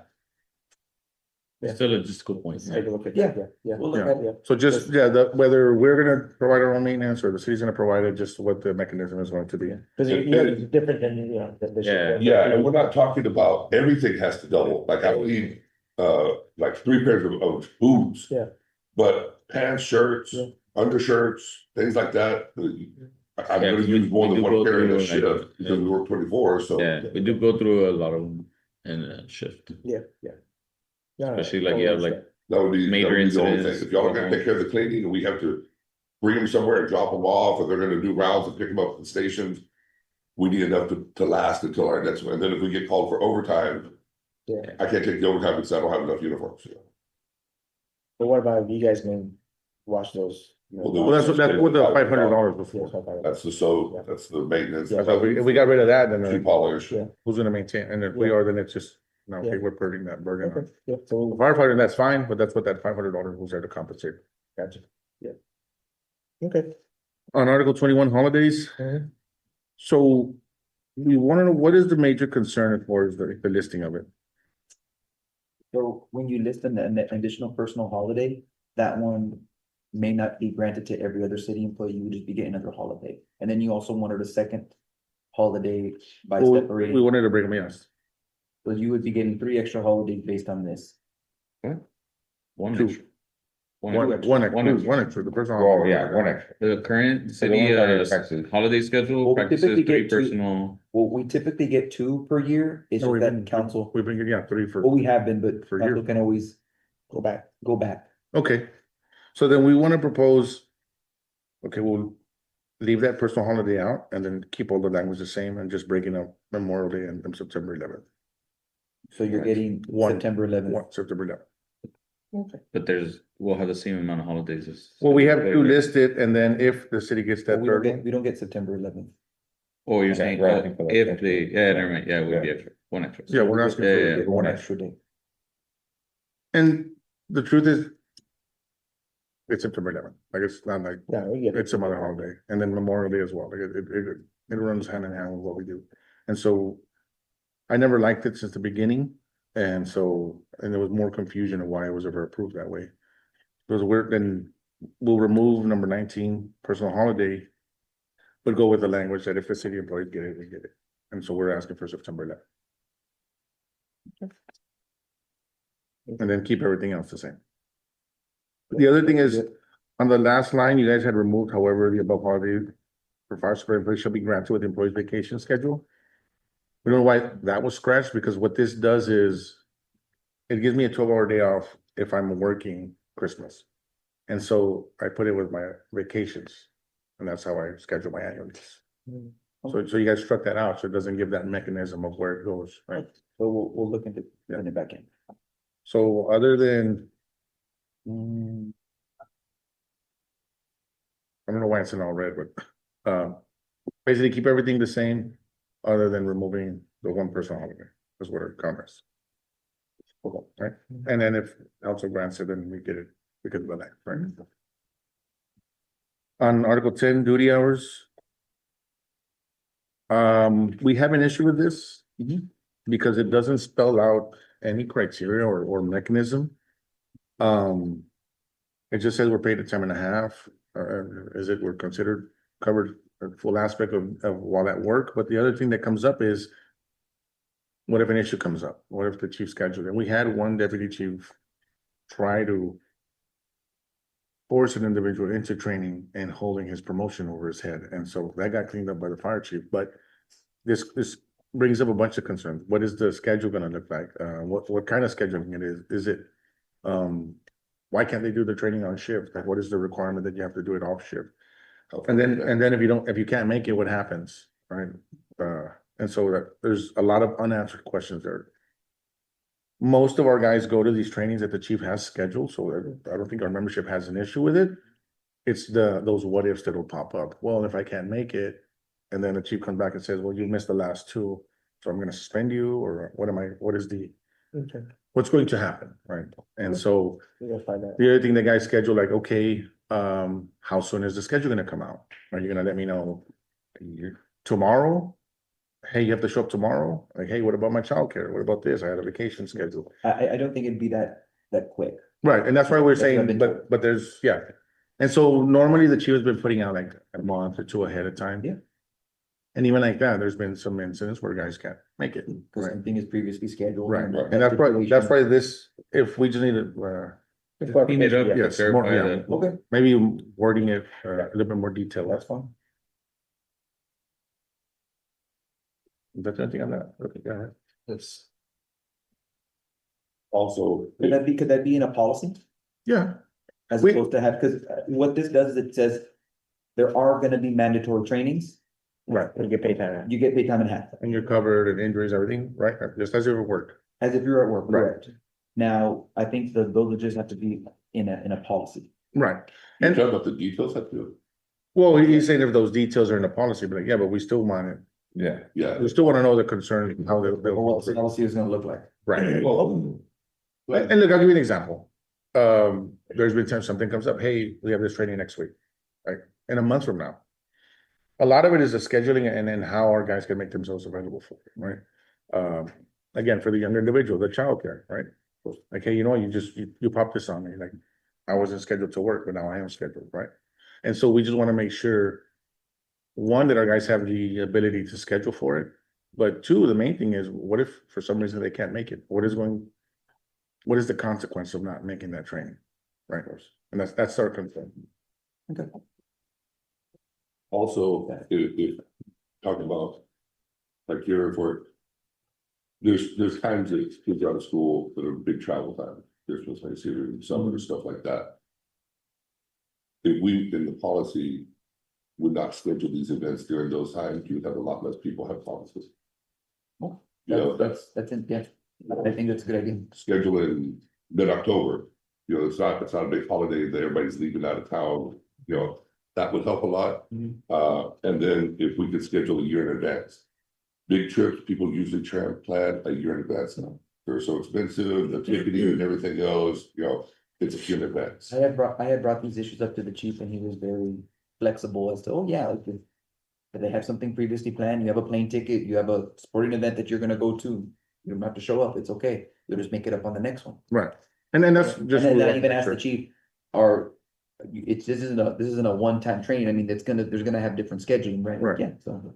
Yeah, We'll get some details. Yeah, and then that's the only concern. We've been asking for training, or there's no secret, we've brought it up multiple times, we just want to make sure. Our guy doesn't lose his job because he missed the training, Yeah. right? That's the concern, and the chief has told us the same thing, that's what, hey, we'll just, you know, clear it up and we're fine with it. On Article 20 on promotions on 20.9, we're in agreement, but we do have some modifications that we want to consider. Okay. So I'll read it out. Because we just kind of chicken scratched it together. So from the beginning, for promotional exam purposes, there shall be no more than 3, well, there will be 5 source materials. For the first sentence? Yes. No more than 5 source materials. The fire chief will select 2 source materials. The third source material will be selected by and we may have to clean that wording up, will be selected by mutual agreement of the fire chief and the association. Each promotional exam will consist of 25 questions of each source selected by the fire chief and 30 questions from the source material that is selected by mutual agreement. The department SOPs and collective bargaining agreement shall be included in the promotional exam. Said SOP and CBA must have been in effect or issued to the department for a period of 3 months in order to be included as questions in a promotional exam. We've also How included many questions? 10 questions for the SOP, 10 questions for the CBA. And the city shall provide the printed version of each. Now, the contract already specifies, we basically take turns printing the contract, so each member does get a copy, so that's there. We just need, and the reason of the printout version is just like any source material, here's version 2.5.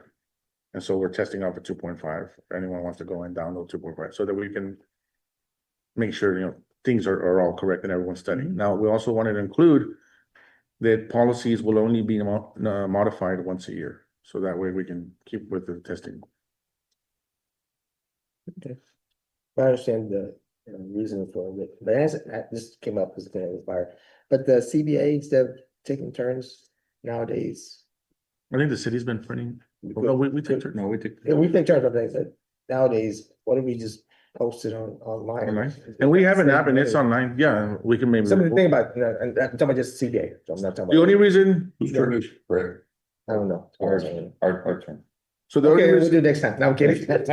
No, but I'm saying it's like The a truth- couple $1,000, it's a waste. well, the reason we've printed it out is one, we give one to each, Mhm. and we have it online, but we give one to each firefighter. The other reason is the way we print, is we leave space, so as the years go by. Yeah. Teams, or team individuals get to make notes, they ask questions, clear it up, and it's kind of what, a lot of that goes in there. I would say more than half of the problems that take place with supervisors and personnel, because one, they didn't know the SOP, or they didn't know the article in the contract, what can and cannot be done. So we figured, and so for the record, we proposed for the SOPs in the past to be included. I don't know why the city said no, but now that the SOPs are, they were like, hey, I think Oscar brought it up. CBA would be great too, like, these guys need to know this.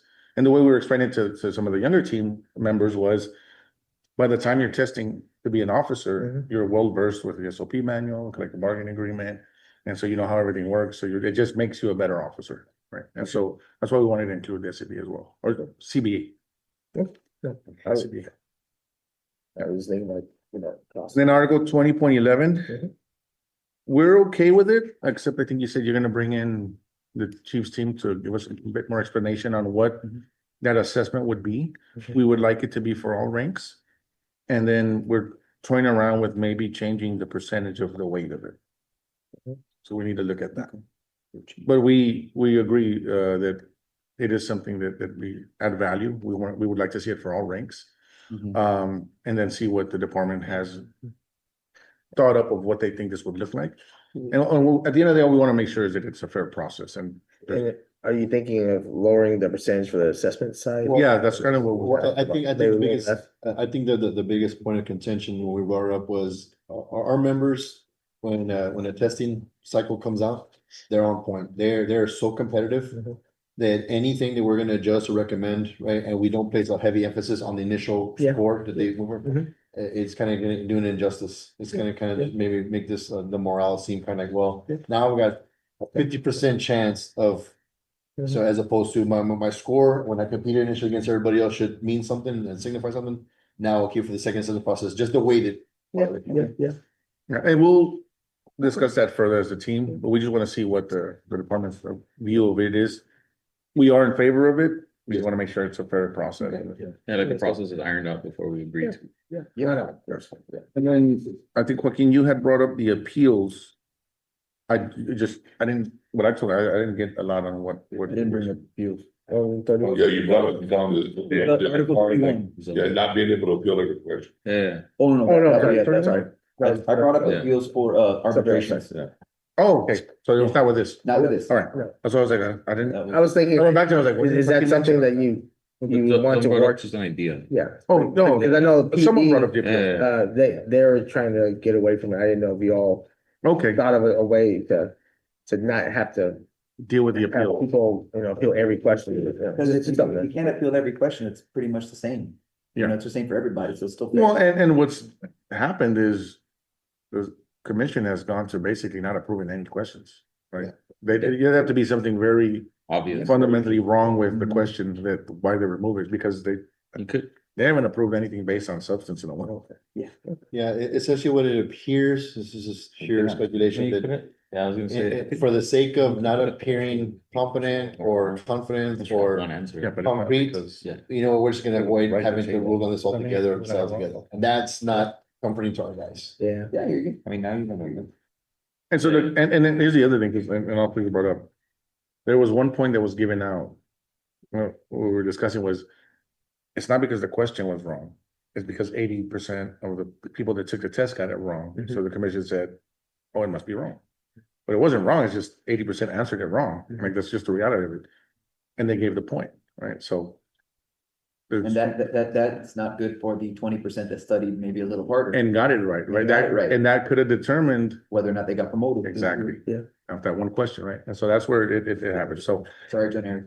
we haven't looked at it to come up with a better process because Yeah. It's hard. the city has never even wanted to consider it. This is the first time in a while that the city is not only considering proposing changes of this magnitude. So that's why we didn't even bother looking at it. Not here, but I'm But we saying, can- if there's a way, like, I'm trying to fix as much as we can. This, Oh, yeah, no, I agree with, I didn't think this was gonna be on the table though. That's what. if it's something that you'd like to address, we'll We'll look at that. Yeah. That just came up today, so it wasn't like I. I thought you had some, like maybe the city, the fire chief's team had. No, it just prompted me because dealing with PD. So something that would be up to the PSC. I haven't taken motion exam in a long time, so I'm gonna first. The assessment officer still reads the appeals, and he's the only one that decides what goes to the civil service commission. Yes. Yeah, I would love to put that where it's a committee. I don't think one person should have the authority to determine whether or not my appeal has validity and is gonna be seen by the civil service commission. That's the whole point of the civil service commission. Yeah. That's why we have a panel of people, not one individual. Hey, We'll go back and work on it and Yeah. maybe have something for Friday if we can get something. Yeah, yeah. Article 22, the annual leave vacations. Okay, we're good on it. Oh, you were just going to look into or talk to the chief about the backups, right? Yes, And then, double pool plus double the slots. yeah, okay. The only concern is how is this going to affect operations? Yes. That's it. Article 31, disciplinary action.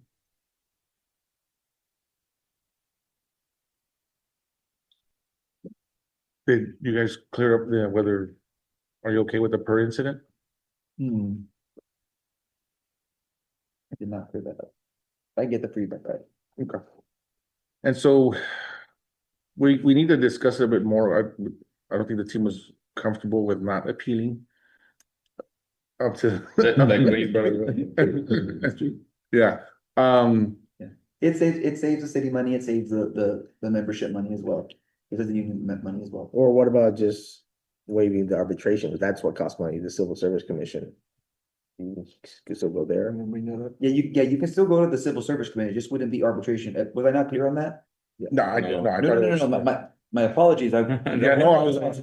No, you can. So you're asking us to get rid No, of you it? can appeal, just not to an arbitrator. It would be to the Civil Service Commission. You would only use an arbitration if it's greater than a 5-day suspension or than that, yeah. Because of the cost. Okay, I thought Yeah, you- because of the cost. My only problem with that is, And there's a problem, but it's not as bad as the other. well, no, the appeal to the commission, depending on what the appeal is, could be, I don't wanna say tainted, but the city manager has a sole right to select an entire panel. And so, Isn't one of them, was it, one of them is past file, one was past. a past fire chief, past police chief or interim chiefs. Yeah. Yes. And now you said a past PD union president or a past fire president, it might be different, but. So. Come on. Okay, Come on. I hear you. Yes, no, I hear you, but I But you mean, still want it. no, it's, look, we've I put it- currently yeah. filed an appeal, right? Yeah. There was a reason why we chose not to go to the commission, right? We didn't think we would maybe get a fair shake as the individual deserved. Mm-hmm. And that's the reason why we opted for that route, right? So, no bueno. well, we'll look at it, maybe a horse trade, Look at. it'll be a horse trade. Good thing, that's why it's there, right? Like my dad, I was little, we'll see. Hey, the wise- no. the wise man. Well, go ask your mother. But yeah, so, but for the record, it's only appealing to arbitration, right? Okay. Is that, Yeah, it's just Yeah. for arbitration, yes, it's just for arbitration. Just say money. You're waiving arbitration for anything for Okay. 5 days. okay, because I went back there and I was like, what? Like, No. like, okay. No, that's, Okay, forgive me if I wasn't clear on that. only It was just appealing, for arbitration. only Yeah, appealing because it's to expensive. third party, right? I thought it was all appeals, that's why I was like, that. No. Yeah, You should have told me, like, you mean all of it? no, that's why I was like, I would have said like. hey, I guess we'll talk on. Guys, if there's a question, just let me know. Only Reputation for appealing, CQ. only appealing to third. Alright, they're ready for it.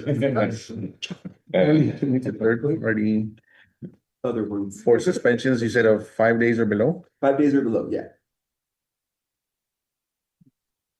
You can do 3.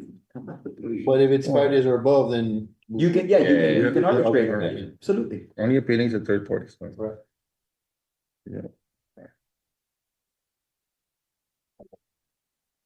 See, here's my question, if we don't, Well, let me just finish. I don't want to finish the third party.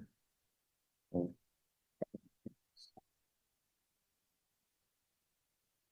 what was that? Sorry.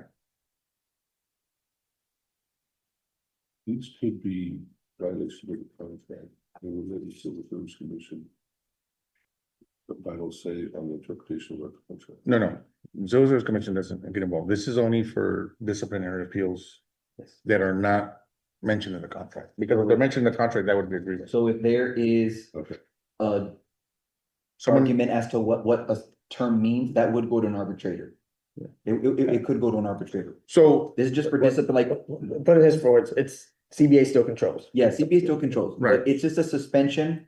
If it's a suspension for, well, it's that is not based on the contract. An example, Yes. if I showed up late to work, I'm suspended under the contract. correct, It's not civil service, we waive that right. Mhm. If I You back violate up and you some, wake up. if you back up and I hit a vehicle, contract is silent, that goes to the commission. Okay, go. Yes, and let's say you got a 3-day suspension. And we only have about 2 or 3 articles you there can only appeal, that we waive. you would only appeal that to the Civil Service Commission. Right. Yeah, but if it's mentioned in the contract, it'd be a violation. capricious and arbitrary, What? That's a capricious and arbitrary is in the contract, and every one of our grievances has it on them. Well, but that's only for a violation of the contract.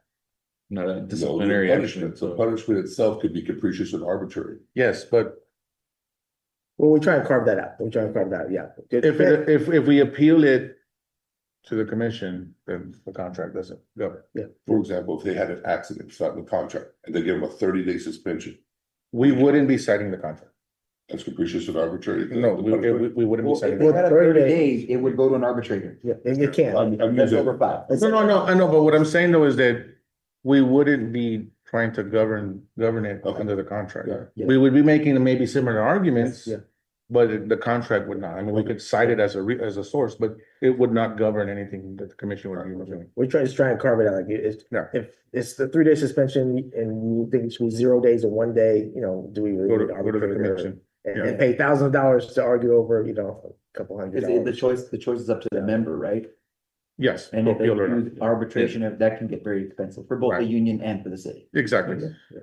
Yes, and I mean, And these arbitrators are a lot of money. Well, yeah, and yes, and you're correct, and I can assure you on our end, when the process plays out and we're in communication with administration on these matters.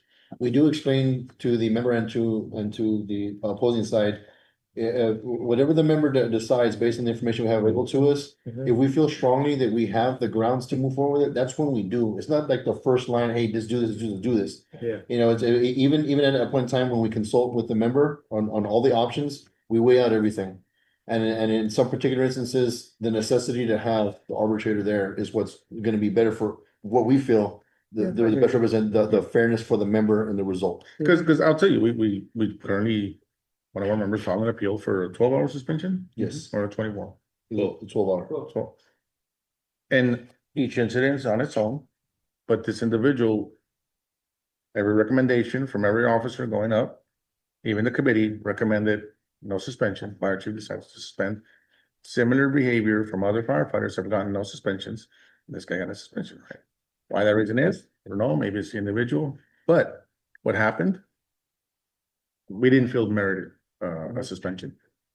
And every officer from his supervising officer all the way up to the committee agreed with the fire chief that overturned it, right? So we didn't feel going to the commission on a 12-hour suspension that we would get the attention it deserved, right? So that's why we opted for the arbitrator or the third-party hearing examiner. I didn't think it should have been a suspension to begin with. Should have been a verbal. If I may, let's play this out. So let's say this is agreed upon. You can't go arbitration for this 12 hours, but you go civil service, but then you say, hey, I wouldn't get fair shake. I mean, civil service, though, you can appeal to the court. Right, yeah. So, But which will. But then it gets on us. I guess it, Well, on both, I mean, yeah. That's probably that's. But we felt that that would be a better fit, but I understand. Legal is poor, man, okay? No, you're talking about the 1.1 billion. that the I know, city has. I know, but the legal department has to foot, I'm just saying, it like. comes out of our Budget. budget. Budget. Arbitration comes out of our budget. Oh, it comes out of legals? Yeah, Jesus makes us. He's always Sure does, quiet. Let's go here, hold on. Increase. Not no arbitration. I'm just kidding. So increase city attorney's budget, deal. There it goes hand in hand. Oh, let's use it or use it. Okay, so we're gonna do that. I think that's it, man. If you want us, we can caucus, so we can. No, we can caucus so we can review Article 27, or do you wanna? I don't wanna be unfair to you, I don't wanna rush, we're gonna be back on Friday, you wanna just, deal with it on Friday? Yeah. We can propose some of the other articles we have, start. Sure, yeah, that way we work on it too, yeah. You ready with some of them? You can ask questions. That way on Friday we can, we're gonna. Give me the list, let me see the list, hold on, give me the table of contents. Do you want to caucus? Yeah, let us caucus, and then we'll come back with a list. That we can at least give them to you, so you can have. No, I appreciate it, yeah. Yes. And Yeah. so then we'll get off the record right now, 256. Okay, you know. Yeah, and we're gonna try and get some more things to you.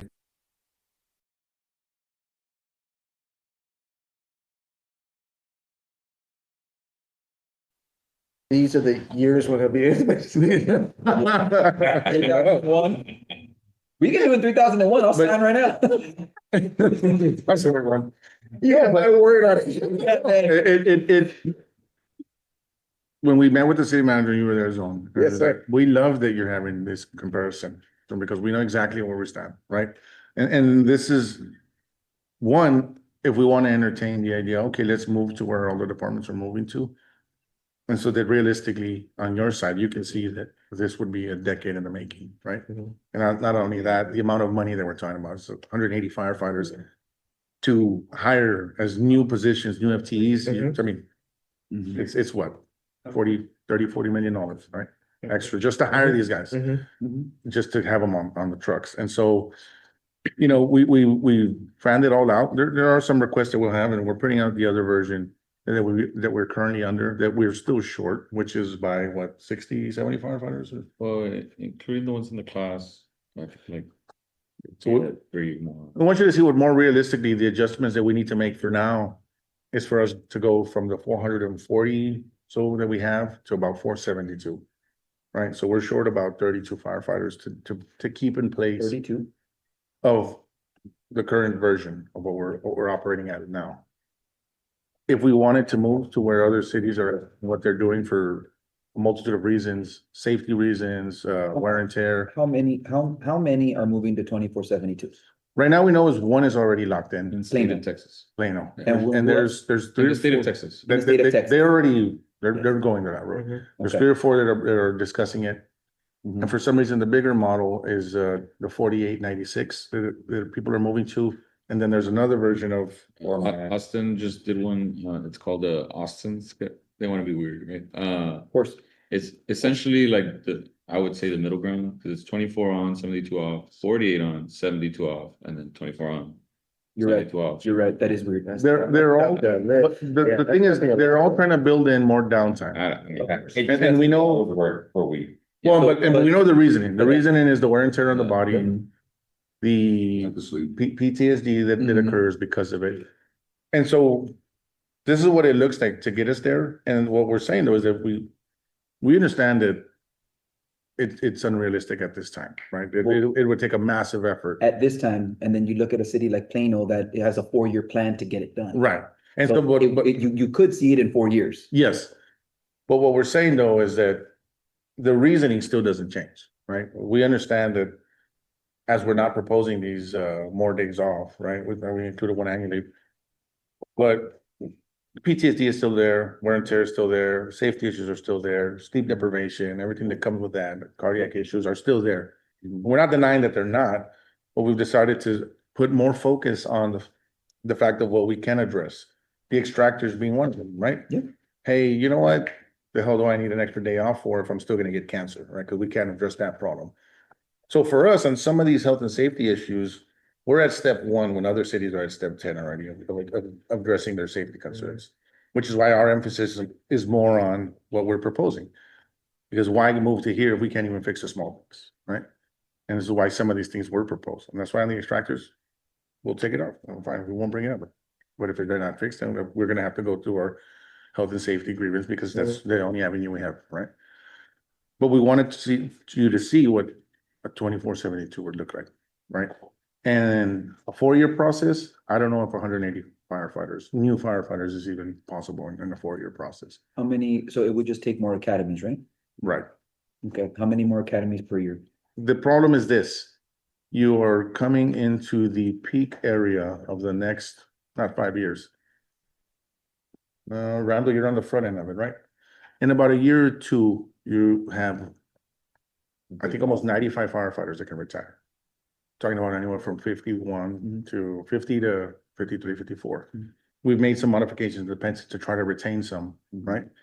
But like in my case, Randall, Don Eric is almost there. We're all in the same age group, which we've identified since 10 years ago. This group is coming, right? And there's a 5-year window, and now there's more firefighters, but a quarter of our firefighters sit in that. So on top of hiring 180 firefighters, you would have to replace the other 100. So you're talking about 280 firefighters being replaced within a 4 or 5 year window. I don't know if we could pull that off. You're talking about starting an academy every 6 months, and How many are in the academy? we're doing about 40, Yeah, they didn't do it. 50. You can do 50? So you would have to do 2 every year. And then they're not graduating until Aren't we doing 2022. 2 a year already? Right, but 2 a year, then we have off a year and a 2 year, they're running, but these academies are going, you're starting 2 a year. But you're not, next year, you're not starting 2 more. So do So know you how would many- have to start, say, 2026, 1 academy, 2nd academy, 2023. 1 and 2 academies are still in the academy, Mhm. higher academy 3, higher academy 4, and then when you start year 3, potential. You have 3 academies still in effect as you're starting your 4th and 5th. That we cannot pull off. Now, if the academy started and it ended in 6 months, you could do 2 academies a year. The thing is, we would start to compound the amount of individuals in the academy. That makes sense? Right? Yeah, 'cause So you're not, this isn't a serious request, that we're just trying to. it's something, Possible. well, we understand it's not possible, but it is a serious request. Now, we don't think it's on the table, but we took the time to find it all out. Mhm. So you can see why these unions and cities are moving down that road. But to really show you the emphasis on what we are proposing and what our priorities are. Because we can argue this day and night. We can show you examples, and your survey or comparison that was done leads right into this, for the whole reasons of the amount of data that's out there on PTSD and wear and tear and safety of firefighters. What we're trying to do is, let's address the things that need to be addressed. This is why the extractors, we didn't take your proposal as serious, right? It was like, I think it was said earlier, like, this should be a priority, like, you would think, but it's not. Why it is not a priority, we have no idea, all right? But we did want to give you the info so you can see what that looks like. And so we have Article 12, staying, Not serious. Okay. staying, right? But that's just so you can have the data. So this is Article 12. And we'll go over the additions that we do have here. We use the city shall maintain the following levels. Give the rest. Oh, yeah. No. The city shall maintain the following levels. Them down there. That's a new one. I just printed that one out. It's a new one. Yeah. Give it to, you have it. Okay, what's Give it to oh, them. you have one. Give it to them. I wanted to. So to adequately safely staff each company or unit or division by always maintaining the Laredo Fire Department's full-time equivalent positions at a minimum no less than 472 firefighters. Any additional companies, units, and or divisions added to the Laredo Fire Department shall comply with the staffing requirements under these articles, and the minimum full-time equivalent positions shall be adjusted appropriately to address such addition. With company/units and minimum strength, not desired. So then we just include here, each engine company crew shall consist of a fire captain, fire driver, fire assistant driver, and 2 firefighters. What that means is, on paper, we would have 5 firefighters assigned to truck. Annual leave and sick leave, we know that we're gonna drop below, but we are requiring, and we'll go through the units. We're listing all the units, 1, 2, 3, 4, 5, 6, 7, 8, 9, 10, 11, 12, 13, 14. And 16, which is the new truck. It's already been manned. We're asking for 5 firefighters per shift. P, any other company added at this agreement? After this agreement has been made, shall increase the minimum full-time positions by 15 firefighters with each company added. This is what we are asking for. The city shall maintain a minimum of at least 4 firefighters physically present per shift per company. The 2472, most of these cities have already gone to mandatory 4. There's tons of studies, and I don't know, we even have, Often uh, went to mandatory. mandatory. Well, they were already mandatory, but they tried rolling it back. They agreed this past contract negotiation. to Put it in. So Mandatory. foreman does a lot of things, cuts down on the wear and tear, actual fire scenes and EMS operations. It gets things done quicker, more efficient, and we're more than happy to share all the studies. We printed out a bunch of studies. All the data's there. Before we go to 2472, if that were even possible, we understand the initial need would be 4 firefighters per truck.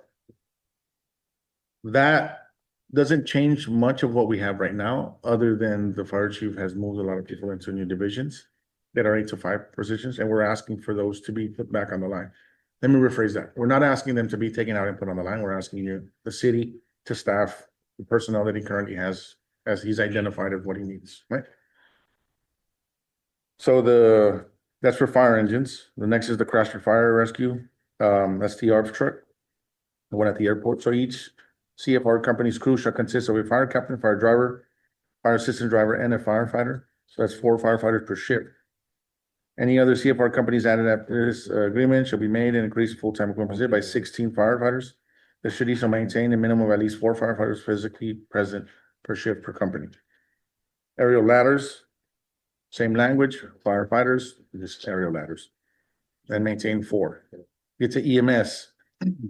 Each ambulance shall have at least 2 firefighters and or assistant driver paramedics.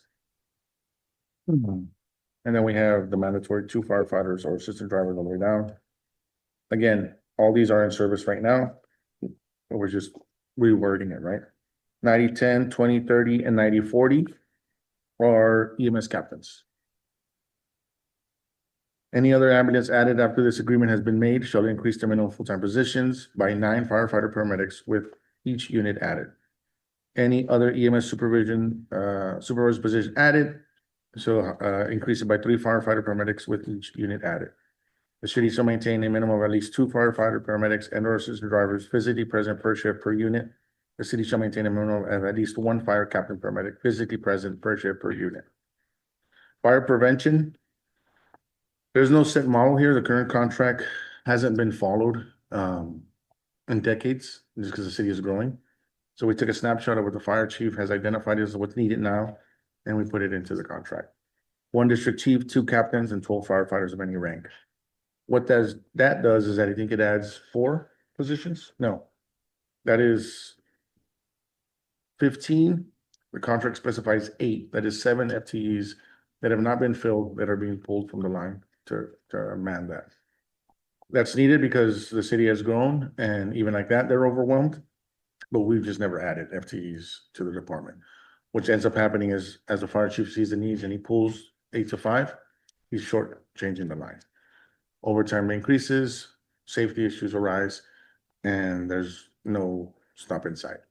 Which is why we're saying, we showed you what 2472 looks like, and we still can't even handle these basic ones that most cities have handled already.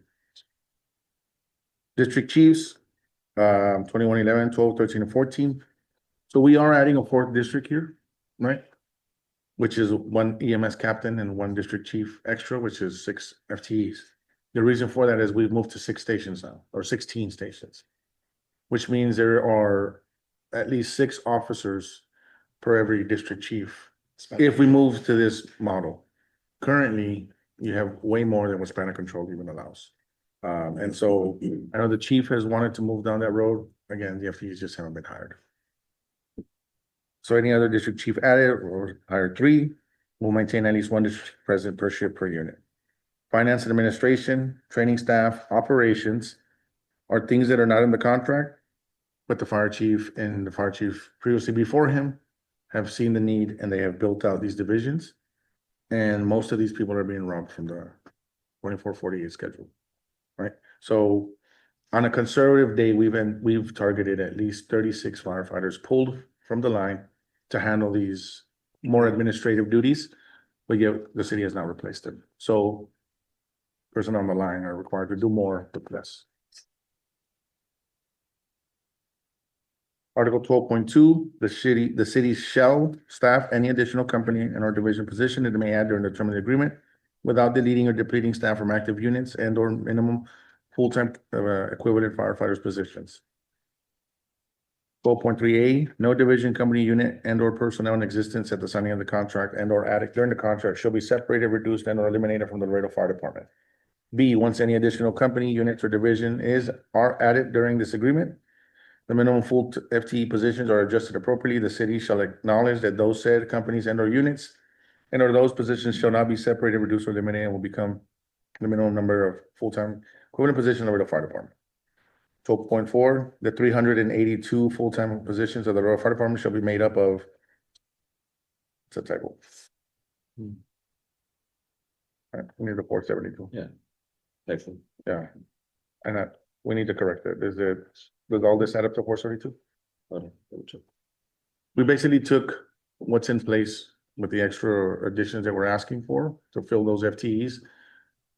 Not that, you know, oh, this is what we would like to see is what is needed right now, and we're not currently doing. Let us check 12.4 really quick. Yeah, there's a typo on the top. Okay, so it's 472? Yeah. So the 382 should be 470. 472. A brush, 12.5A, a brush truck / tanker at any time the need arises to man and operate a brush truck or tanker for emergency purposes, the city shall hire 4 firefighters, 1 captain, 1 driver, 1 assistant driver, 1 firefighter. I don't know where the department shifted to having 2 seat brush trucks. Earlier we mentioned 2 is 1, 1 is none. We don't conduct any operations where 1 firefighter is fighting a fire by himself. And so the way they've been trying to staff it, just because the truck holds 2 seats is incorrectly. They've hired the firefighters to man that brush truck, but yet they don't all fit in the same truck. And so we're asking for the 4 firefighters that are needed, mandatory 4 per unit. The OT policy will be used for the hiring of such personnel. 12.6, if at any time the FTE positions fall below 472 firefighters, the city shall have 6 months from the day the threshold is broken to hire and replace such firefighters. In the case where the city goes beyond the 6-month period allowed by this agreement to replace said number of firefighters, the city shall pay both the city's and the 36-month firefighters' contribution to the retirement system for each firefighter not hired to meet the minimum of 472 firefighters, up until such firefighters are hired and are contributing into the Laredo firefighters retirement system. We've made the argument before, we've discussed it.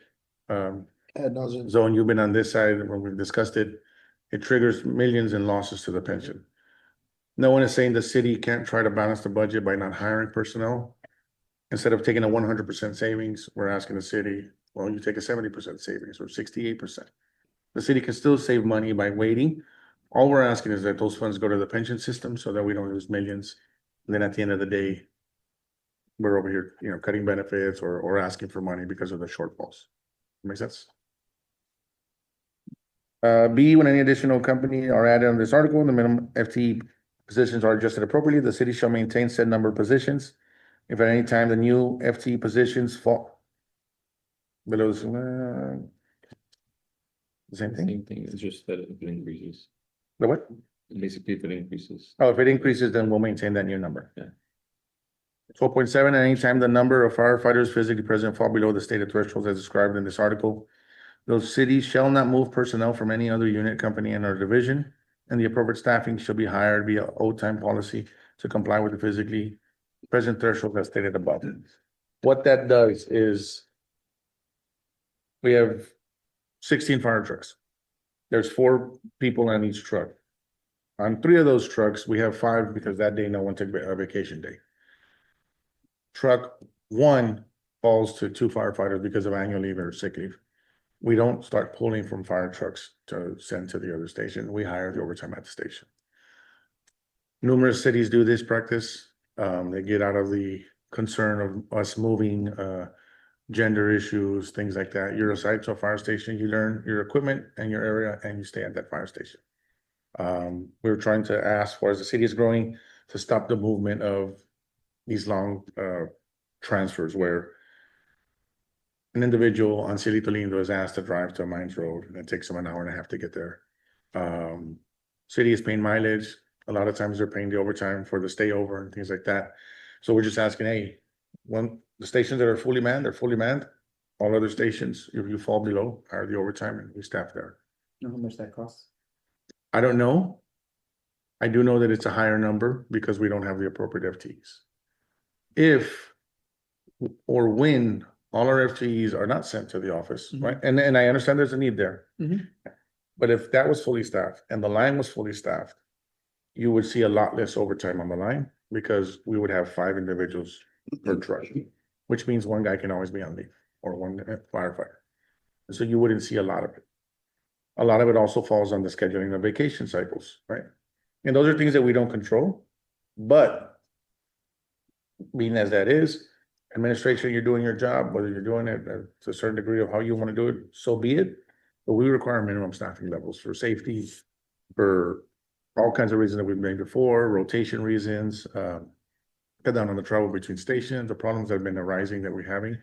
We feel that the stop of movement from stations resolves most of them. So when we had that meeting here, and I told you, like, we're posting an article that if you don't move anyone, we don't have that problem. So that's the staffing that we're looking at. Currently, what we have in place, we took a snapshot of what the fire chief has as far as 8 to 5, and that's what he has felt and need for. But we've never backfilled, and now we're asking for us to backfill. So that, with the staffing we have now, one more academy would fix. So an academy of anticipating retirements, 35, 40 would get us there. So this is not 24/72 extreme proposal of 200 extra firefighters, right? But keep in mind, other cities are already moving to this newer model. We're just trying to get to where we need to be for now. Any questions on that? No. The next and last one is Article 23 is sick leave. Do they have copies of that? So was that proposal just about 24/72? Well, the second one. The second one, no. Oh, I don't have that one. Yeah, the one that has 472 on top. What do you say? I give both. That one, like. They look exactly the same, just look at the number.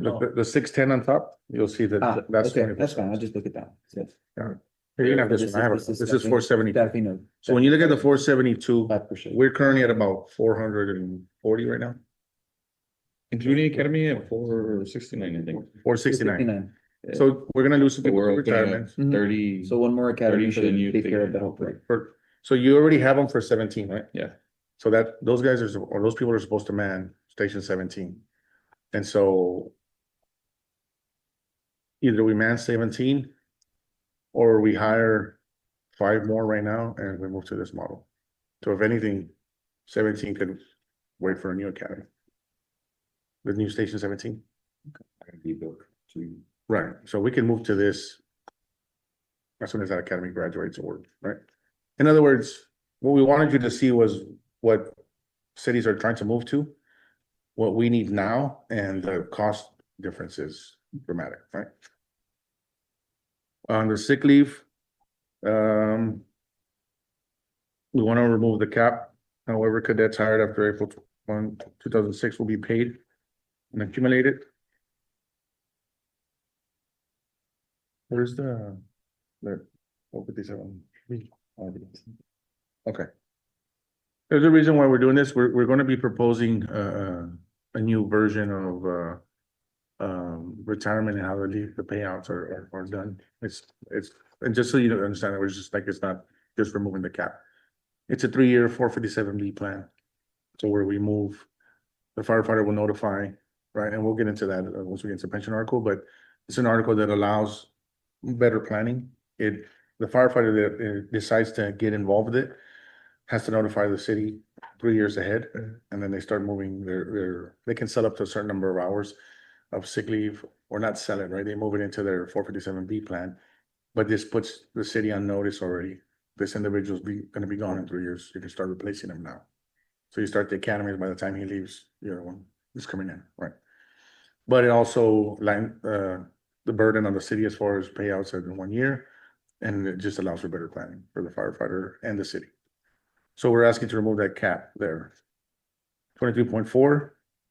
The end of an employee's shift shall be the time designated at the end of an employee's regular shift or at commencement of any scheduled annual leave, exchange, payback, military leave, comp time, administrative leave, funeral leave, military leave, and or other leave allotted by the collective bargaining or city policy. We put the same language in the annual leave, I think.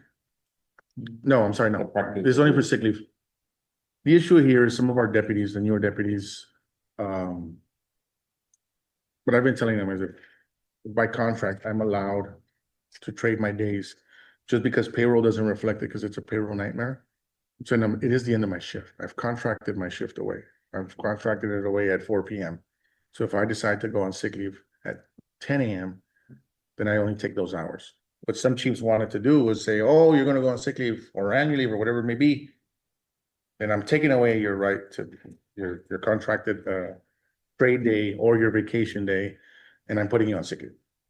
So we're saying like, okay, if we have to define what the end of shift means, it means whenever I schedule anything that is given to me by contract, right? Then I've contracted my portion of the shift away, so that is the end of my shift. That time becomes the end of my shift.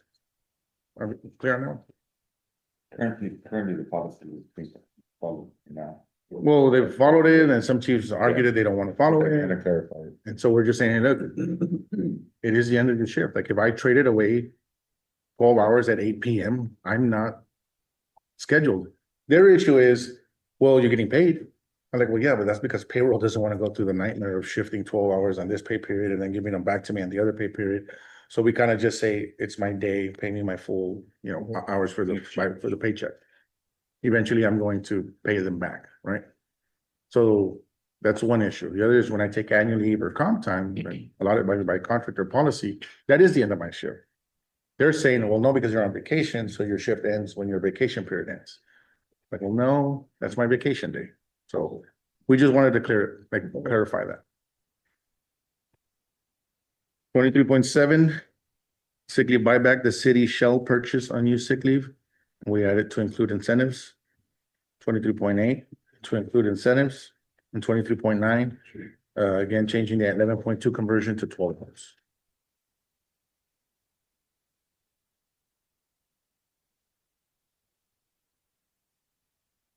We got on 23.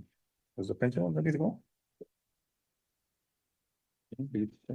It's your table of contents. What's the reason for your required sick leave buyback? What part of which one? 23.7. 23.7. One is the individuals are like want to sell back, it helps them out financially. Our members have asked for it. The truth is, we've told them, if you wait, it's gonna be worth more. But for whatever reason, they say, hey, yeah, but I can get an extra paycheck for this year. We don't see why it's an issue. I mean, other than the PD kind of Me too. not saying that bargain in bad faith or anything, but tied their hits to us. And so at the end of the day, our members have asked for it, right? And I've told our members, like, just wait. But they, for whatever reason, financial needs, things like that, our members are asking for it. They want to be able to do it. The cap is the same thing. Members have asked for, why are we capped? Now, putting two and two together, maybe if we remove the cap, they'll hold on to it, maybe not sell. But for whatever reason, those individuals that want to sell on the 4 shifts, that's their prerogative, and they're choosing to do that. But let me see what the pension one is ready. I'm sorry, so 23.7, firefighters required to sell it, or is it only That's why if they choose to, the choose, but the city is required to buy? if they want to. Right. And so I think in the past, we've talked about a cap, how many can sell it, things like that, so the city can budget for it. Up to a certain amount. per Right, year. and so, and we're fine with that. They- It's they- going they for do sure. it- They do it, other organizations too, How come we don't have- especially if, like an early retirement incentive. Like if, like an early retirement incentive, if they're trying to incentivize people to retire early, they'll be like, look, you're gonna get 20% of your base, but we only have a certain amount, so first come, first served. Right, yeah, and that can be something that maybe that we look at, right? Possibly. On that 457, it's an actual cost to the city. So if we have to declare 3 years out, no matter what, at the end of the period, you're buying all of our sticker. If we wait 3 years, that's 3 years more raises that go into it.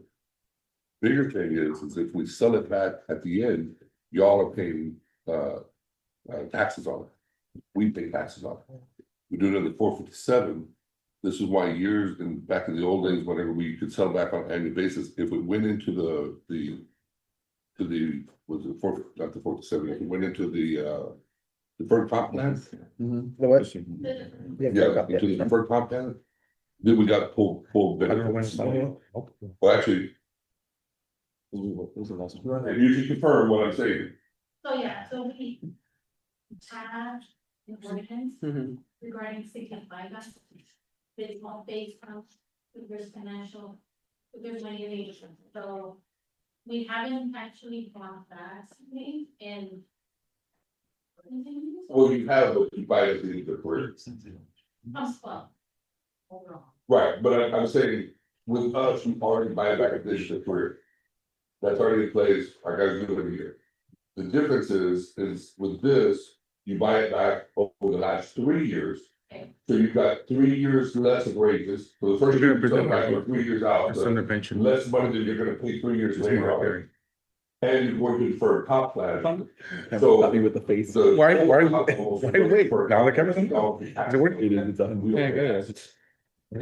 Like throwing shit. Wait, that's it, still buy it. Like, Oh, I don't know why it's not I there. have to see your face on the screen. And buy it, y'all.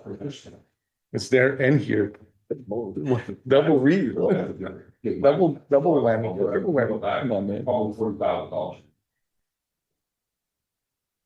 Right, and that's the whole, doing it to deferred compensation plan is a smaller amount that the city has to buy, And we're putting that article out so we can give it to you. you know.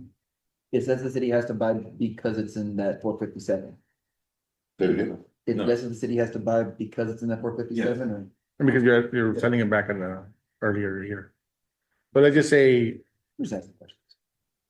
Curious. Zone's like, stop it. Well, I'm curious. There's no discussion, Zone, what's with that? You know, whatever I say, I wanna be informed before I say it. Sure. Yes, it's cheaper because it's 3 years less of raises. So the first year where you sell it back and the contract is 4 years, I sell it back this year. If I wait till the end of my retirement 3 years later, I would have gotten 3 years of raises. If there was raises. But this article is proposing that Oh, plus. no, cap. we're printing out, the one that has a 457B plan. Okay. But it's that plus no caps. Right. Well, the majority of it is. Well, it's about the future, guys, man. Well, but I'm gonna tell you You that, stick around? if, look, See? if you wait. If the city waits until all these guys that are saving their sick leave. Hit close to retirement. And are capped. Mhm. You can't move it anywhere, you can't sell it back. What do you think they're gonna do with it? They're gonna take sick leave. Alright? Wouldn't you? Be honest. Well, I mean, be honest, like what? If you have 5,000 hours, Uh-huh. you can only sell back. What is it, 180 days? Yeah, 180 days, times 12, what is that? so just, and this is coming, and I promise this is 100% fact. When I left the county, I had a lot of sick leave left on the table, man, because I couldn't sell it back. Because you couldn't sell it back. No, I couldn't sell it back, no. Yeah. And as, but And he I didn't- didn't, but the question was, would I take sick leave knowing that I can't? I didn't No, take sick leave. He didn't take it because he had to start his new job with the city.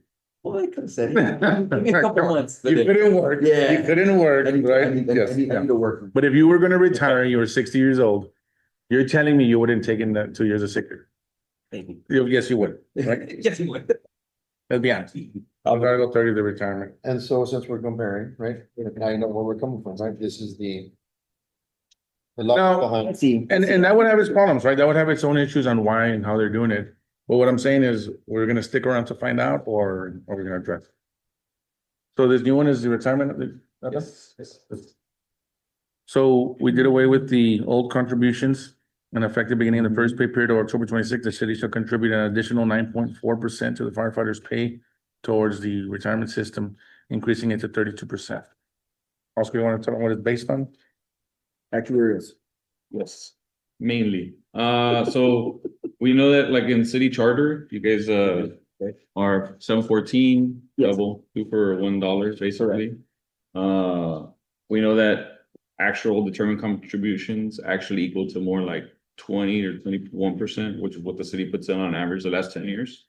Versus a 7%, so that's 3 to 1. You know, 3 to 1 for us is maybe a little too much. So we ended up going with 2 to 1, which would be for every dollar the firefighter puts in. We kind of matched the ordinance, a 2 to 1 kind of ratio per se. There's a lot of funds that already do it, that are around the $1.80 to $2.50 margin For for match. Yeah, telephone funds. even to lever fund? Yes, some telephone funds, some telephone funds In what even have. cities? In what cities? I have the list. I'll send it to you later if you want. But there's actually some funds that actually have telephone funds that actually have a similar I guess system like kind of like the TMRS that the city of Laredo applies, where their contributions are actually determined every year. So every year, basically, there's a shortfall.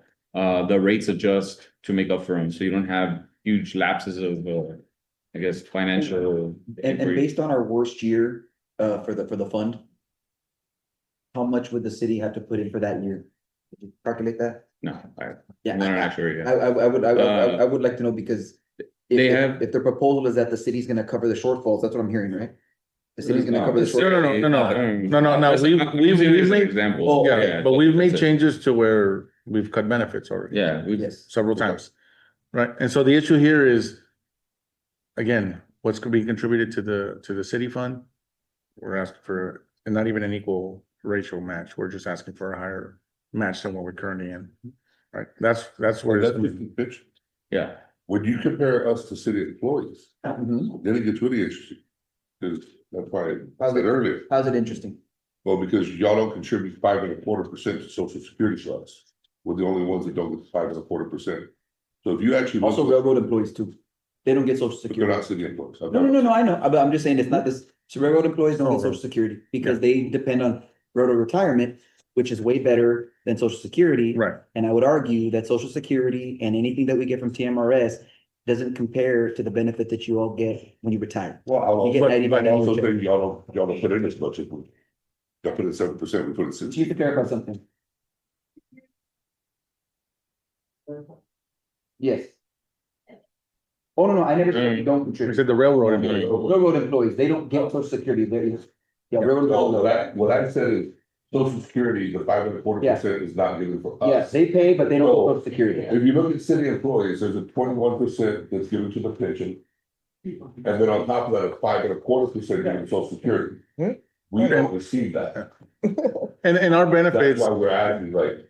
But don't get me wrong. no, maybe a little bit better, but then again, we put in 16%. No, that I totally agree with, like, you put in Now- a lot, but you do get it, I mean, it's a sacrifice now, so Right. that We can when try you to get it, right. retire, you get 90% of your Well, I don't know, paycheck. And I'm- mine has decreased a lot over the last. Absolutely, it does, but at the maximum amount of years, you can get up to 90%. You get a city employee who has 30 years and they're not getting 90%, they're What getting are they? way well below. Oh, I don't know what it is, I think it's like, what, 60% of their paycheck if they max out in years? They contribute into the plan. it's, yeah. But let me say this, Yeah. but 5 years of service at 60, 20 years of service at 80. So if you have somebody who's 60 years old and you did 5 years, it's based on those 5 years. What if it's 60 at 20 years? But let's say they did 30 years. wait a minute, I can do 20 years starting at 19, leave at 39 and retire? And get a retirement check? Yeah, Yeah. he does it all the time. Yeah, you can. You can. Sure. So like, I'll have With the 20 city. years of service with job. I'll retire here. Well, yeah. Take it, it's 20 years, I'll retire again. Here. Yeah, that's relevant. What's relevant is How many years it was the But you had to be a certain age. Conversation you see for the rest of your You life. know, in my seat. So the question. He did. Get off the record. Oh, all right, hey, never mind. You have to hit 60 if you want. If you're less. Well, y'all can see the. Yeah, about 20 years at any age. I just started at 18. Be like 38? Yeah. So. We're seeing. I didn't know. I can. So, Make it a plan from the city to the county. So the here, But it's not 80%, it is. We sacrificed for 30. Yeah. It's based on your. Once you add, Yes. to add them up. But so the biggest part of this article that we kind of came up with in looking at San Antonio, for example, they have if you look at the IRS code 457B plans. Oh, you talking about this one? Yeah. 457B. You're familiar with 457B? Yes. Yeah, so basically they're offered for any governmental entity that participates, right?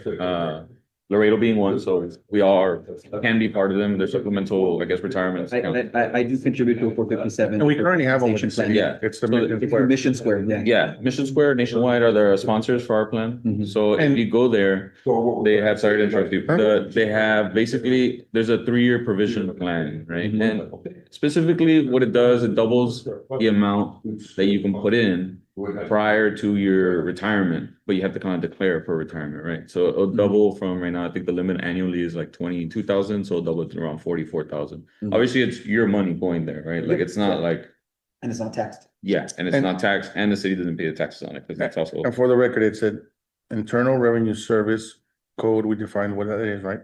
It's a catch-up plan. And letter B says, instead of a sick leave buyback, so we're not selling sick leave, which means no one else is tied to it, right? It's not a sick leave sellback, it's an IRS code 457B catch-up plan, right? And so it allows the employee the option to receive the payout, the leave balances, right? And we spelled it out, on D, there's a little typo, I guess press the keyboard or something that added there on the second line, right?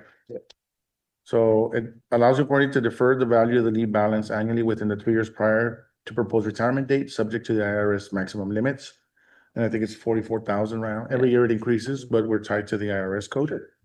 So normally the plan participant annual contribution cannot exceed the lesser of 100% of the participant's compensation or the elective deferral limit set by the IRS. So there's a cap, but they can decide to do less, right? Deferral limit is indexed yearly under the IRS for the purpose of the section. The limit will be applied set at every calendar year by the IRS. Participants in the pre-retirement leave conversion must meet the age requirements as stated by the employee retirement plan document and must be at least 50 years or older to make additional catch-up contributions, or at least the age of 40 to make special contributions. Under the IRS, 50 or above is one, below 50 is another, like basically special plan, right? So we did include the election to defer leave time must be made in a manner and at a time permitted under the subsection of the income tax return regulations. Eligible leave time or for the conversion shall be defined as any annual leave, holiday leave, and or sick leave. So it's, again, not a sick leave buyback, it's any leave that I have. So I want to put half of my annual leave in there, and I can. This is another thing, you're like, use it or lose it. We see it as a way where firefighters getting toward the end of their career, be like, you know what, maybe I don't take my vacation days. I'm just gonna start putting it there, which now frees up more bodies on the trucks, right? F, the final hourly rate is defined as the employee's total pay, including the applicable base and all incentives for that employee at the time the employee elects to participate in the pre-retirement leave conversion. So, Include overtime? no, doesn't include overtime.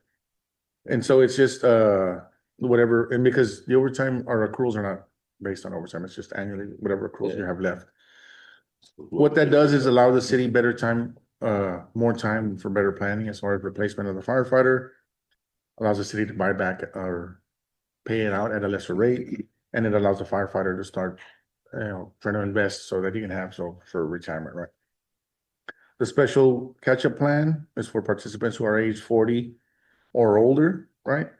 The normal retirement age is specified as the employee's retirement plan document. That for the 3 years prior to the proposed retirement date can contribute to the lesser of 2 times the normal annual elective deferral limit or the normal annual elective deferral limit plus the amount of the basic limit that was not used in prior plan years. So this would allow for early retirement and they can put more in there, but they're gonna take a lot less, because once under 50, we get penalized by 9%, 8%. On average, 9% every year. Every year. So if I leave at 45. 45, I start putting or 44, start putting into this thing, to leave at 47, I'm taking almost a 30% reduction in my retirement. Yeah. Age of the employee enrolled in the forfeits MB plan has not met the IRS limitations for the years of the deferral and is age 40 or older, the employee may elect annually. Did I just read that one? Yeah, right. E. An employee must make any elections under this article prior to his or her date of retirement. J, an election to participate in this program is revocable. However, if the employee decides to revoke his or her forfeits MB deferred plan agreement, said employee will forfeit any future rights to sell back accrued sick leave that exceeds 80 days in total, 960 hours. For 2448, 640 for 40. So we did include a penalty. They kind of like just back off from the retirement. That whatever they have left is gonna be capped, right? So they'll know that they'll lose, right?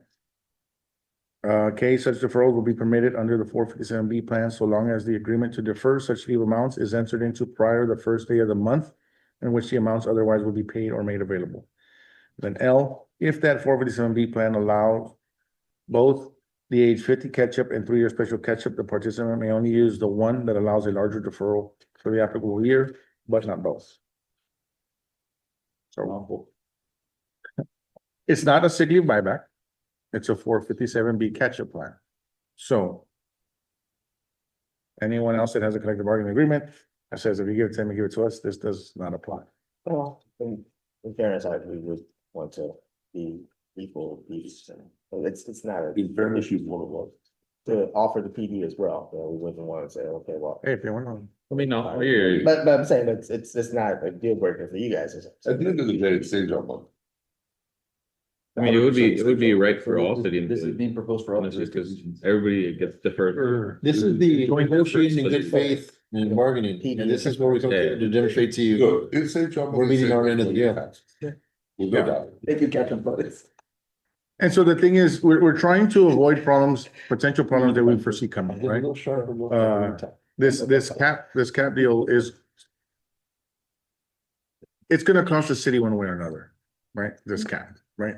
We were discussing, and we were joking about it, but it's gonna cost the city one way, or another, right? If 50 firemen decide to take 6 months of sick leave because they're older and my bones hurt, my joints hurt, and they're gonna take the leave, we're gonna be short 50 people, right?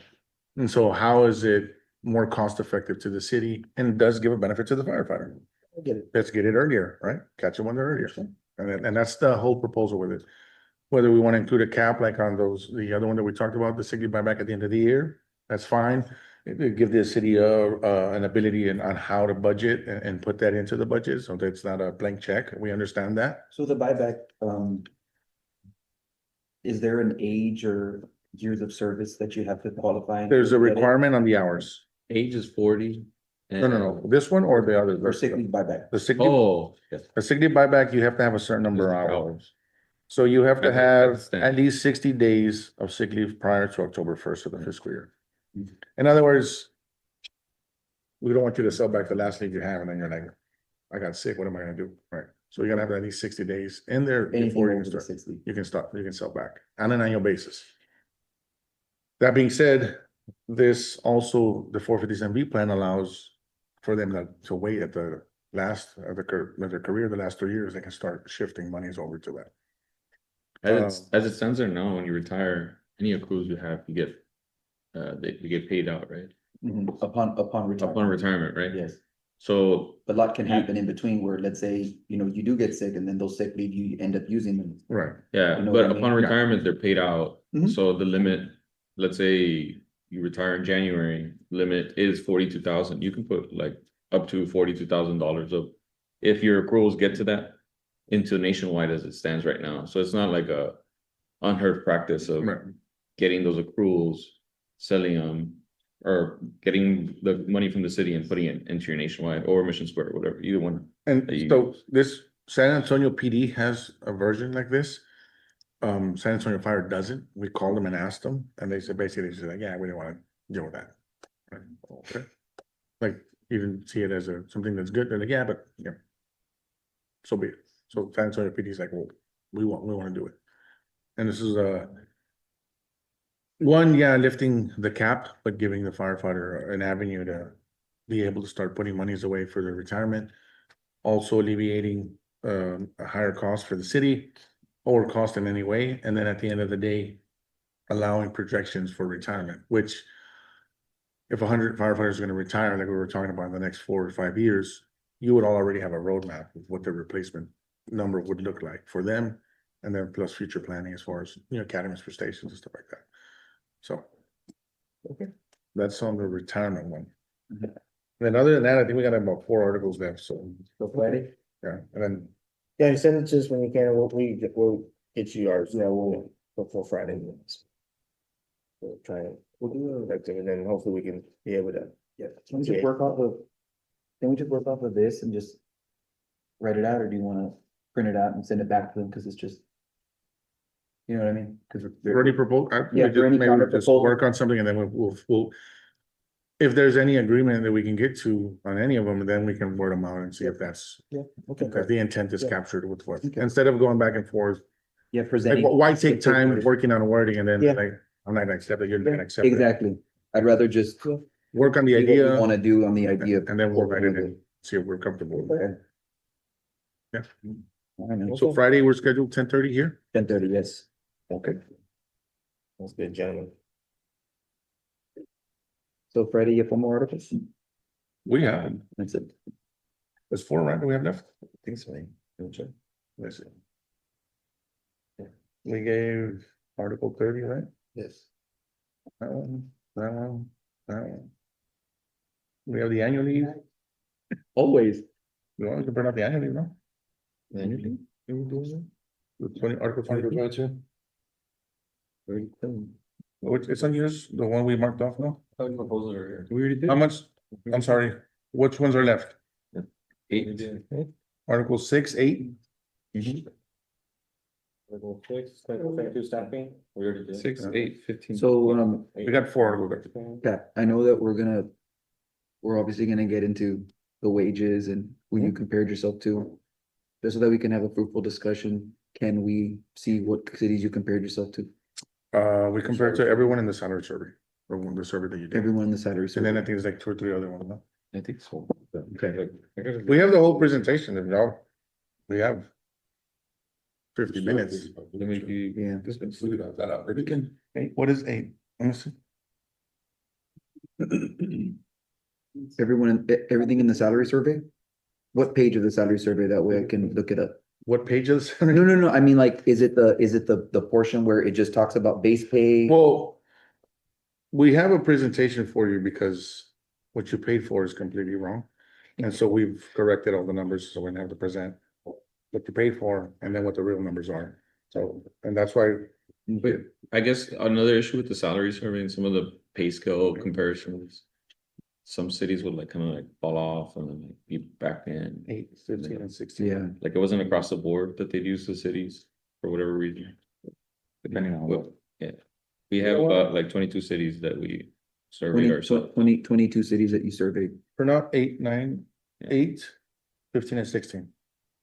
And then other than that, we have the management rights left after that, but you guys sent us something, so 8, 15 and 16. All right. yeah, and then we'll present it to you. Now, we'll give you 15 and 16. the pay and incentive article. And then on Friday, we can present unto you why those numbers, right? And we briefly discussed, we told the city manager already, we're asking for 38%. And that gets us Over how many years? 4 years, and that gets us close to where all these other cities above us are. But we don't pass them, so. And that doesn't include their next races that are coming, because some of those cities already, we have some cities that we can show you what they're gonna get this year and next year and where they're gonna be at. And so we're not asking to be number 1. If anything, that puts us maybe like at number 5, right? Of the state, and so we can discuss it further, but we do have the presentation, we have all the data. We did go through the survey that was conducted. A lot of the data is incorrect. And I give you the example, I said it jokingly here, the last time. They have McAllen firefighters at 100,000. McAllen does not get paid 100,000. That puts them number 1 in the state. And just, we jokingly said like, In the firefighter. hey, well, let's go with their numbers because they're all skewed. But what we instead did was went back, corrected the entire chart. So you can see the differences and to let you know exactly where we're at. So there is no misleading of the numbers and show you exactly where we rank. So currently, our firefighters rank number 17. If you include all the incentives, we rank number 17 in the state. Our officers rank number 16. And that's just what is the reality where we stand. Is that on, Can you bring it up? that's not just on, that's wages, benefits? Right, and their incentives and stuff like that. And if we need be, we can go into, and I like, Randall brought this up. I can put down a captain and Laredo, and then we can put down 5, 6 cities. And we can show you what each of them gets paid, what incentives they get, compare them all, and then you can see what each captain Cost of it. value, or the value is of what it costs the city. And it's way more. So a San Antonio captain, our pay might be similar, but once you start adding all their incentives and their caps and stuff like that, they start to really get ahead of us, right? So essentially what we're presenting to you is a very, very detailed, very, very accurate representation of how the survey should have been done. With the intention of trying to make sure we're using it on both sides to be able to come to you. Again, I was demonstrating to you, we're even doing our due diligence to present you the correct information so that we don't have to take advantage of. This particular. And I believe, Oscar's already sent you all the contracts. He sent me 5. Yeah, Not the other 22. ones, probably gonna have to share. We're Well, not no, either no, make no. copies because they're printed out. Remember, not all of them are CBAs, so most of them are meet and confers. I think I have pending like 3 files that wouldn't send, so I'll give them to you and you. So like, all. Joel, can you get the copies? and I'm bringing Oh. them. And what you can do is just have them ready to go and like, just so we can see the numbers, if you could just. The what? put them up. As far as like the salaries. Well, we have it all in charts and we can do the Okay. presentation, All like but on we Excel. can do that on Friday. And there's all the cities are in there. But we also want to show you what the expert Consistency. put in and what the real numbers are off the contract. This is why we got the contracts, because as soon as we saw ours, it was off, and then we saw other cities and we knew they were off. Like, there's something wrong with the study. But yeah. The only place that we're in the top, excuse me, is our cadets. But then again, they just sent us what Cedar Park, their starting pay, She parts it off.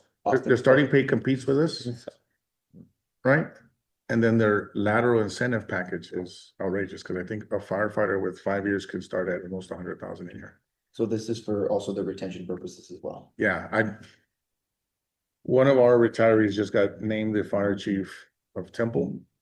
And, Chris.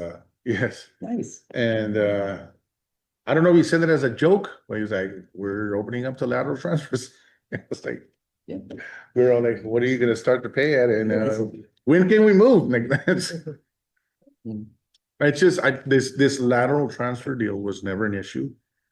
And you had people hiring on within your departments, yeah, but that wasn't a lot, it's just this lateral transfer.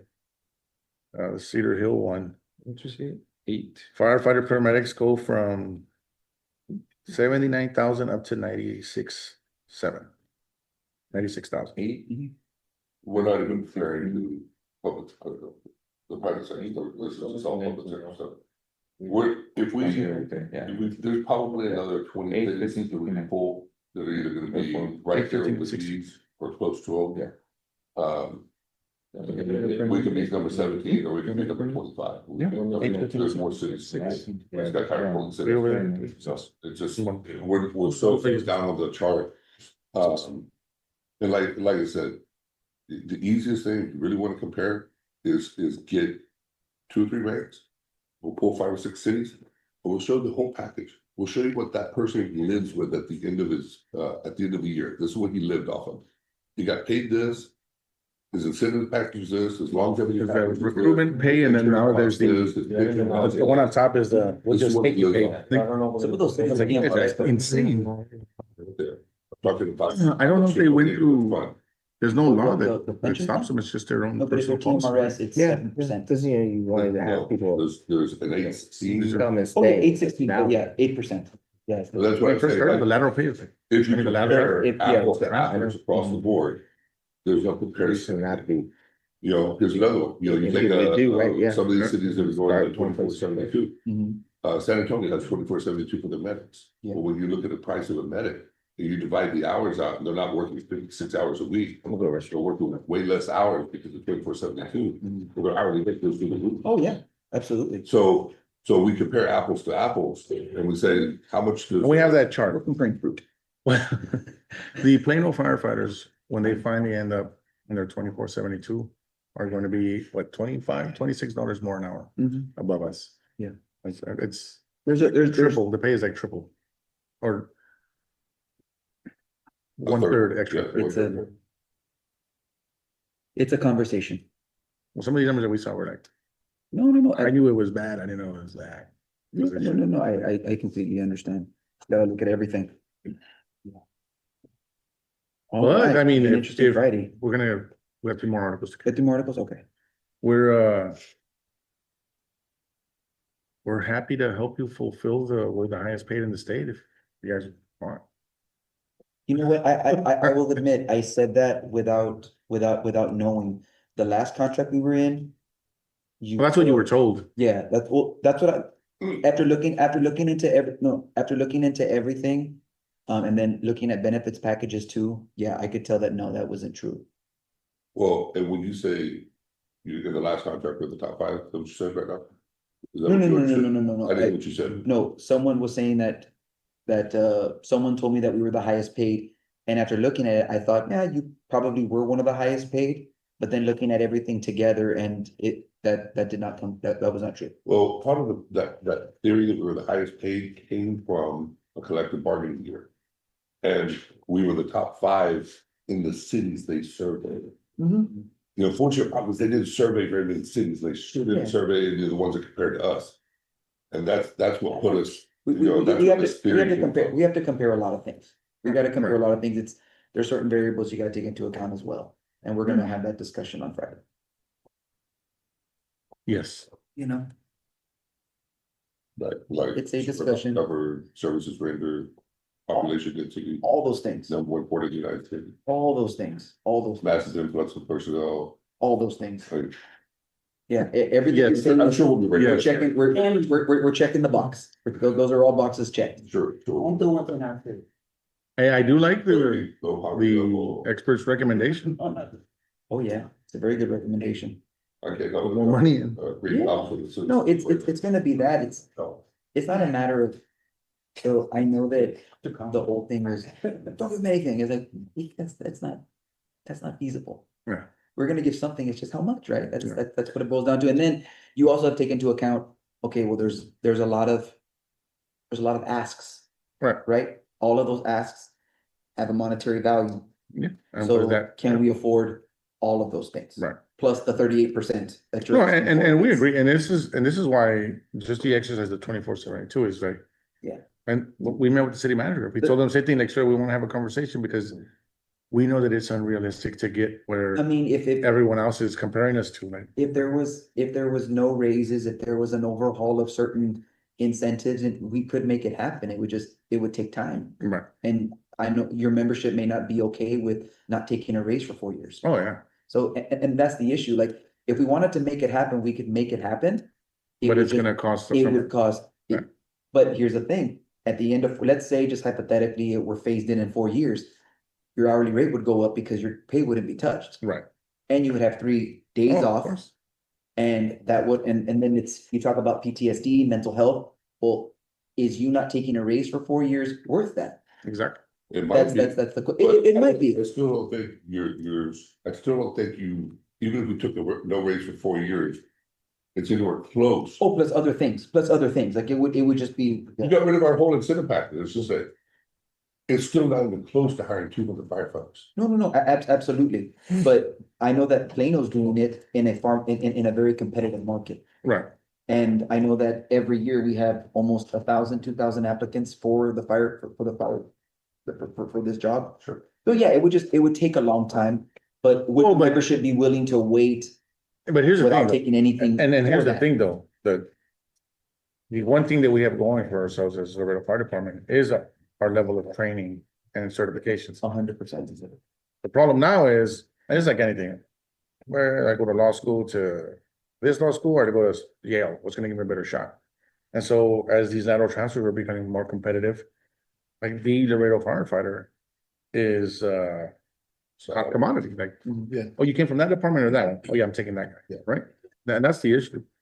So here's the Article 8, it's just one change, duties. Let me use this one. And it's for the other tables, sorry. Yes, so on the 8.3, duties of the assistant driver. Oh, for the In a calendar year? duties of the, except that if an assistant driver is required to drive more than 60 shifts, he or she shall receive acting pay as a driver as long as he continues to drive. Oscar, is this your article?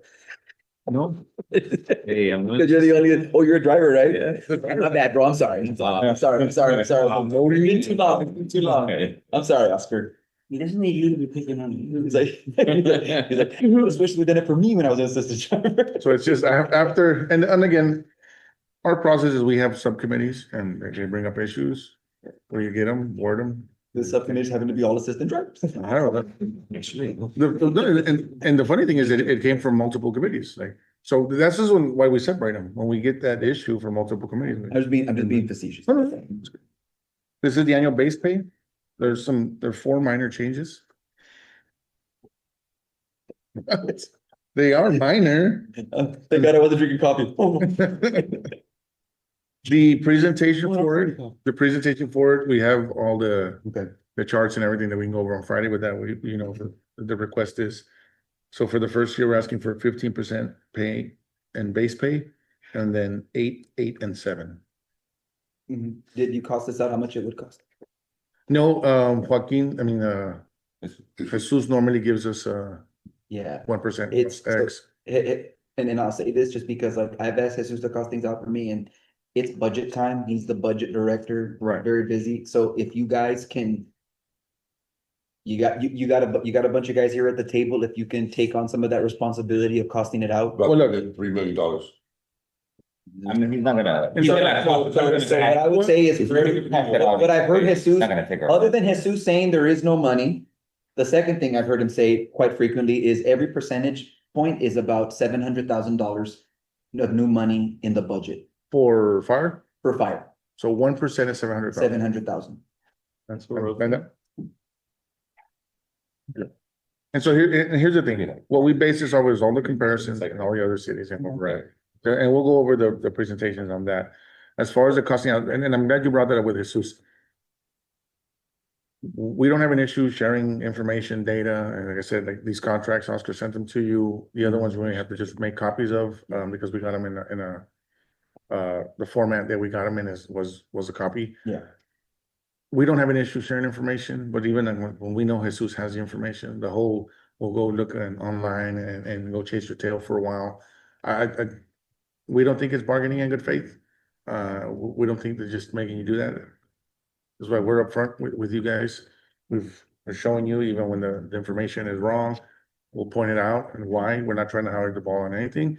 And so on some of this, like, I'm sure Jesus does have the cost to it, so why would we have to go through the same exercise if he already has the data, right? We'll get it, just ask me. Right, Okay. okay. Done? And so that's on the base pay. And then the last one we'll give is the Article 16 is basically the incentive pays. Okay. And then we'll have the management rights pending because we have some stuff. I want to see what you have. Okay. And so we have here is on B. Basically just move to any accredited college, not the Southern Association of Colleges and Schools. So things are moving to be online now, and why limit the university or school that someone can get their degree on? Letter D as well, we just put an accredited college. Letter E, we replaced or we removed it and we just allowed, instead of only district chiefs to receive an additional 8% pay for associate degree and 10 for bachelor's, just all firefighters would fall under it. On 16.2A, No value education. Yeah. and so some of our firefighters already get it, we just don't try to open it up to everyone. And so 16.2A for the ambulance rotation, we're moving from $5 to $25 if the paramedic rides the ambulance per shift, right? Make sense? Normally it's 5 and then an hour. Okay. Then on 16.4. The fire department has moved towards wanting to make, especially officers, instructors. And then the department gets to determine who gets paid. The issue with that is they're asking these firefighters that are becoming instructors, they're asking them to go get the certification, become an instructor, and then they're asking them to perform the duties of an instructor, but they're not compensated. So what we're saying is if the department's gonna make you an instructor and ask you to do instructor duties, then you should be allotted the instructor's pay, which is 8% base pay. So currently as it stands, if you're assigned to that particular as an instructor, then you're entitled to that. If not, then you don't. So the training division has a certain amount of individuals that are applicable to that. And now the chief has gone to expecting basically everybody else in the department at this rank or above to become an instructor. And hey, you know what, go ahead and teach, but again, the compensation is not there. And so you'll see that at the end. And we're going over the assignment days and you'll see why. So for 16.5, if you're an airport rescue firefighter certified, we're asking that if you have your certification, then you get paid for it. Hazmat 16.6, you have your certification, you get paid for it. 16.7, if you're a rescue firefighter and you have the certification, that you get paid for it. 16.8, and some of these, a lot of this is because of what the study showed us, right? And so assignment pay for bilingual firefighters, employers shall provide additional pay to bilingual firefighters as follows. We just mirrored the other ad pays. You're seeing that we're asking to move to 4 ad pays instead of 2. And we've added the bilingual on the list. The reason why is we've noticed a lot of these cities we were compared to allow tons of, and some of them are even unlimited as far as ad pays. So could we possibly move to that without and getting away from percentages altogether? I can tell you, we've discussed versions that we would like to see, and that would be on the table for, depending what the trade would be, the trade-off would be. Well, because I can tell you real easy right now, we could consider that if we move towards a salary survey type deal. And say, here, these are the cities who we're gonna compare to.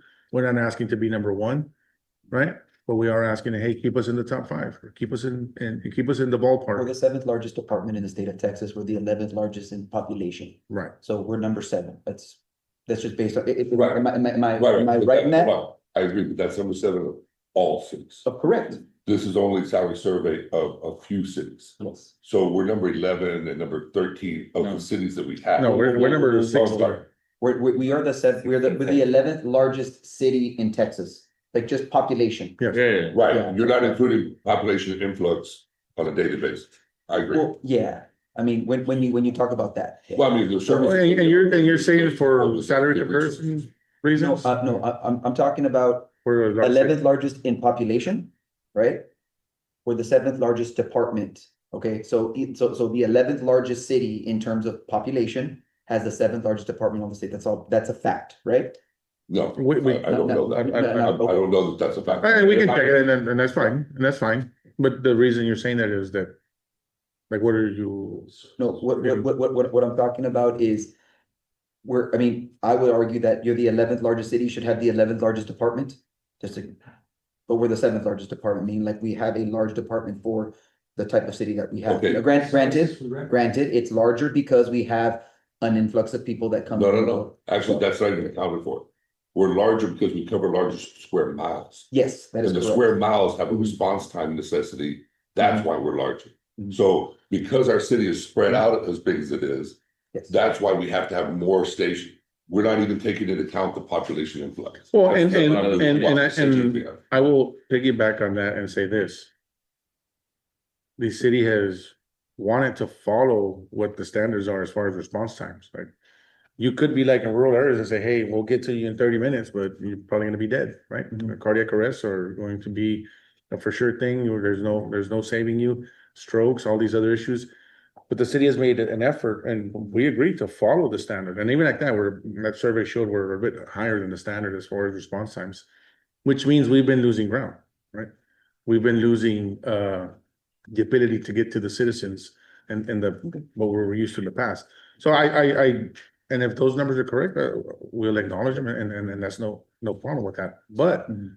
there are issues, like, by just looking at those numbers alone, it's like what we were talking about on salary comparison, just by looking at one thing specifically, it's not gonna address everything. No, no, absolutely not. And I don't see a problem with it. I just want to be able to make sure that we're operating under with the same type Right. of, No, and of information. right. Now, that being said, you were saying, and let's fix some of these problems. If the incentive pay percentages are an issue for the city, we feel there are some things that we're asking for, like the annual rollover, the base pay salary comparisons. Hey, we can put a version of that into the contract. Maybe we do away with some of those things, and maybe we move towards following the model that other cities do follow. But it would be, okay, what are we giving up for it, right? No. And so, No, I totally appreciate it, Yeah. gentlemen, this is a big ask, right? So we gotta go Yeah. and see what we can do, and then obviously, we have PD also that needs attention. So, but I Right. respect your numbers, and I know it's based on something, it's not just pie in the sky. It's just, we have constraints that we're gonna work through. Yeah. But, just it goes back to what I said, if I may, I'm not looking to rank lockstep you with, between 12 and 10. I'm just saying, I want to right size it and do the best we can for you, but, maybe we can phase some things in, we gotta see, and Right. yes, I know what you're saying about Jesus, and, but that's his function, and I'll get that information, no, But this allows him to start seeing what, he thinks- and what I'm saying is, when I said that, what I'm saying is like, some of your language in the association, they've, working in something to betterment the city, like we consciously take a position of where, and like we told you and the city manager at that meeting, we're not asking to be number one, even though we could probably justify services rendered and stuff like that, but we know that that's unrealistic. We showed you the 2472 for a reason. Other departments are moving here, and we're asking not to, but we do need to shore up some other things for safety reasons, and I bring back the extractor article, like, fine, we won't address it, but But we're gonna address. that's something that We're gonna should be address prioritized, and it's not, and you know what, that's what I'm saying, but we have a list of issues that need to be addressed before we can even think of moving to what some of these cities are doing for their firefighters. And that is us being realistic. That is us letting the city know, yeah, we hear you, understand, and we can do some of these things, and we're willing to work in some other areas. But we do need to show you, especially what this survey brought about. Look at the position that these firefighters are in. Like, look at it, like, the numbers don't lie, the chart don't lie. And when I say I like what he recommended was, the expert recommended the taxing of certain departments, and it's PD, fire, and then streets, right? Like, yeah, maybe you should put some of that money that there's an influx in to fix that. Now, when you talk about What do you mean by that? the survey of the bridge revenues, Mhm. he recommends to go to 70%. 84. 84%, my bad. 84% of the revenue should be going back into PD, fire, and streets. Because he said the influx is causing, and then he has all the numbers, Yeah. this much response to that. And I can, from what I've heard on the Motor Carriers Association and what they bring up, they've brought up, hey, you know what, a lot of our transportation is paying for this, but what are you putting it in to? Well, streets are one of the things they've brought up, right? And so when we saw it, like, that makes sense, putting more money into that. And why? They use the streets just like everyone else, and that's something that they've been asking for. So I can see when his recommendation was there, like, yeah, it makes sense. We're the ones that respond to all those calls. PD is taxed with that as well. It's not like these people that are coming from other countries, the federal agencies are responding to. No, it's the local entity. And we've said this for years. The state helps with some funding, but those are through grants, but really the job that we're tasked with when it comes to the city of Laredo is to handle a portion of the state and the federal government's responsibilities here. And we don't go after that, that's just the city's choice, right? We go after grants and things like that, but that being said, though, we're still having to respond to those issues. And so how we address them, how we carve that pie, that's for the bakers to handle, right? We just get to give recommendations at the end of the day. But that being said, we will work on Article 6 and then review the ones you gave us. So I guess we'll cost out the The wages. request. yeah, what you request, but I have some questions, Mhm. so maybe you can just, so that way you can be prepared. Out of all of the cities that you surveyed, how many of those jurisdictions have a incentive percentage-based pay? How many? There's like That's four or okay, you don't five. have to do it right now. And, But we have it. There's 4 or Okay. 5 that we had talked I think about. so. 4 or I- 5, I'll double check you. and what is the mechanism? Because I know some of them have like 2% of like a step 4 firefighter or 3% of a step 4. Is it? And does their percentage base go to base pay plus overtime and then the percentage base kicks in? Those are questions that I'm gonna Yeah. have, so I want you to be prepared for those. Okay. Let me ask you this, do you also want us to include percentage-based longevity pay? Is there percentage? Yeah, Okay. yeah, of course, Yeah. of course, yes. Sure.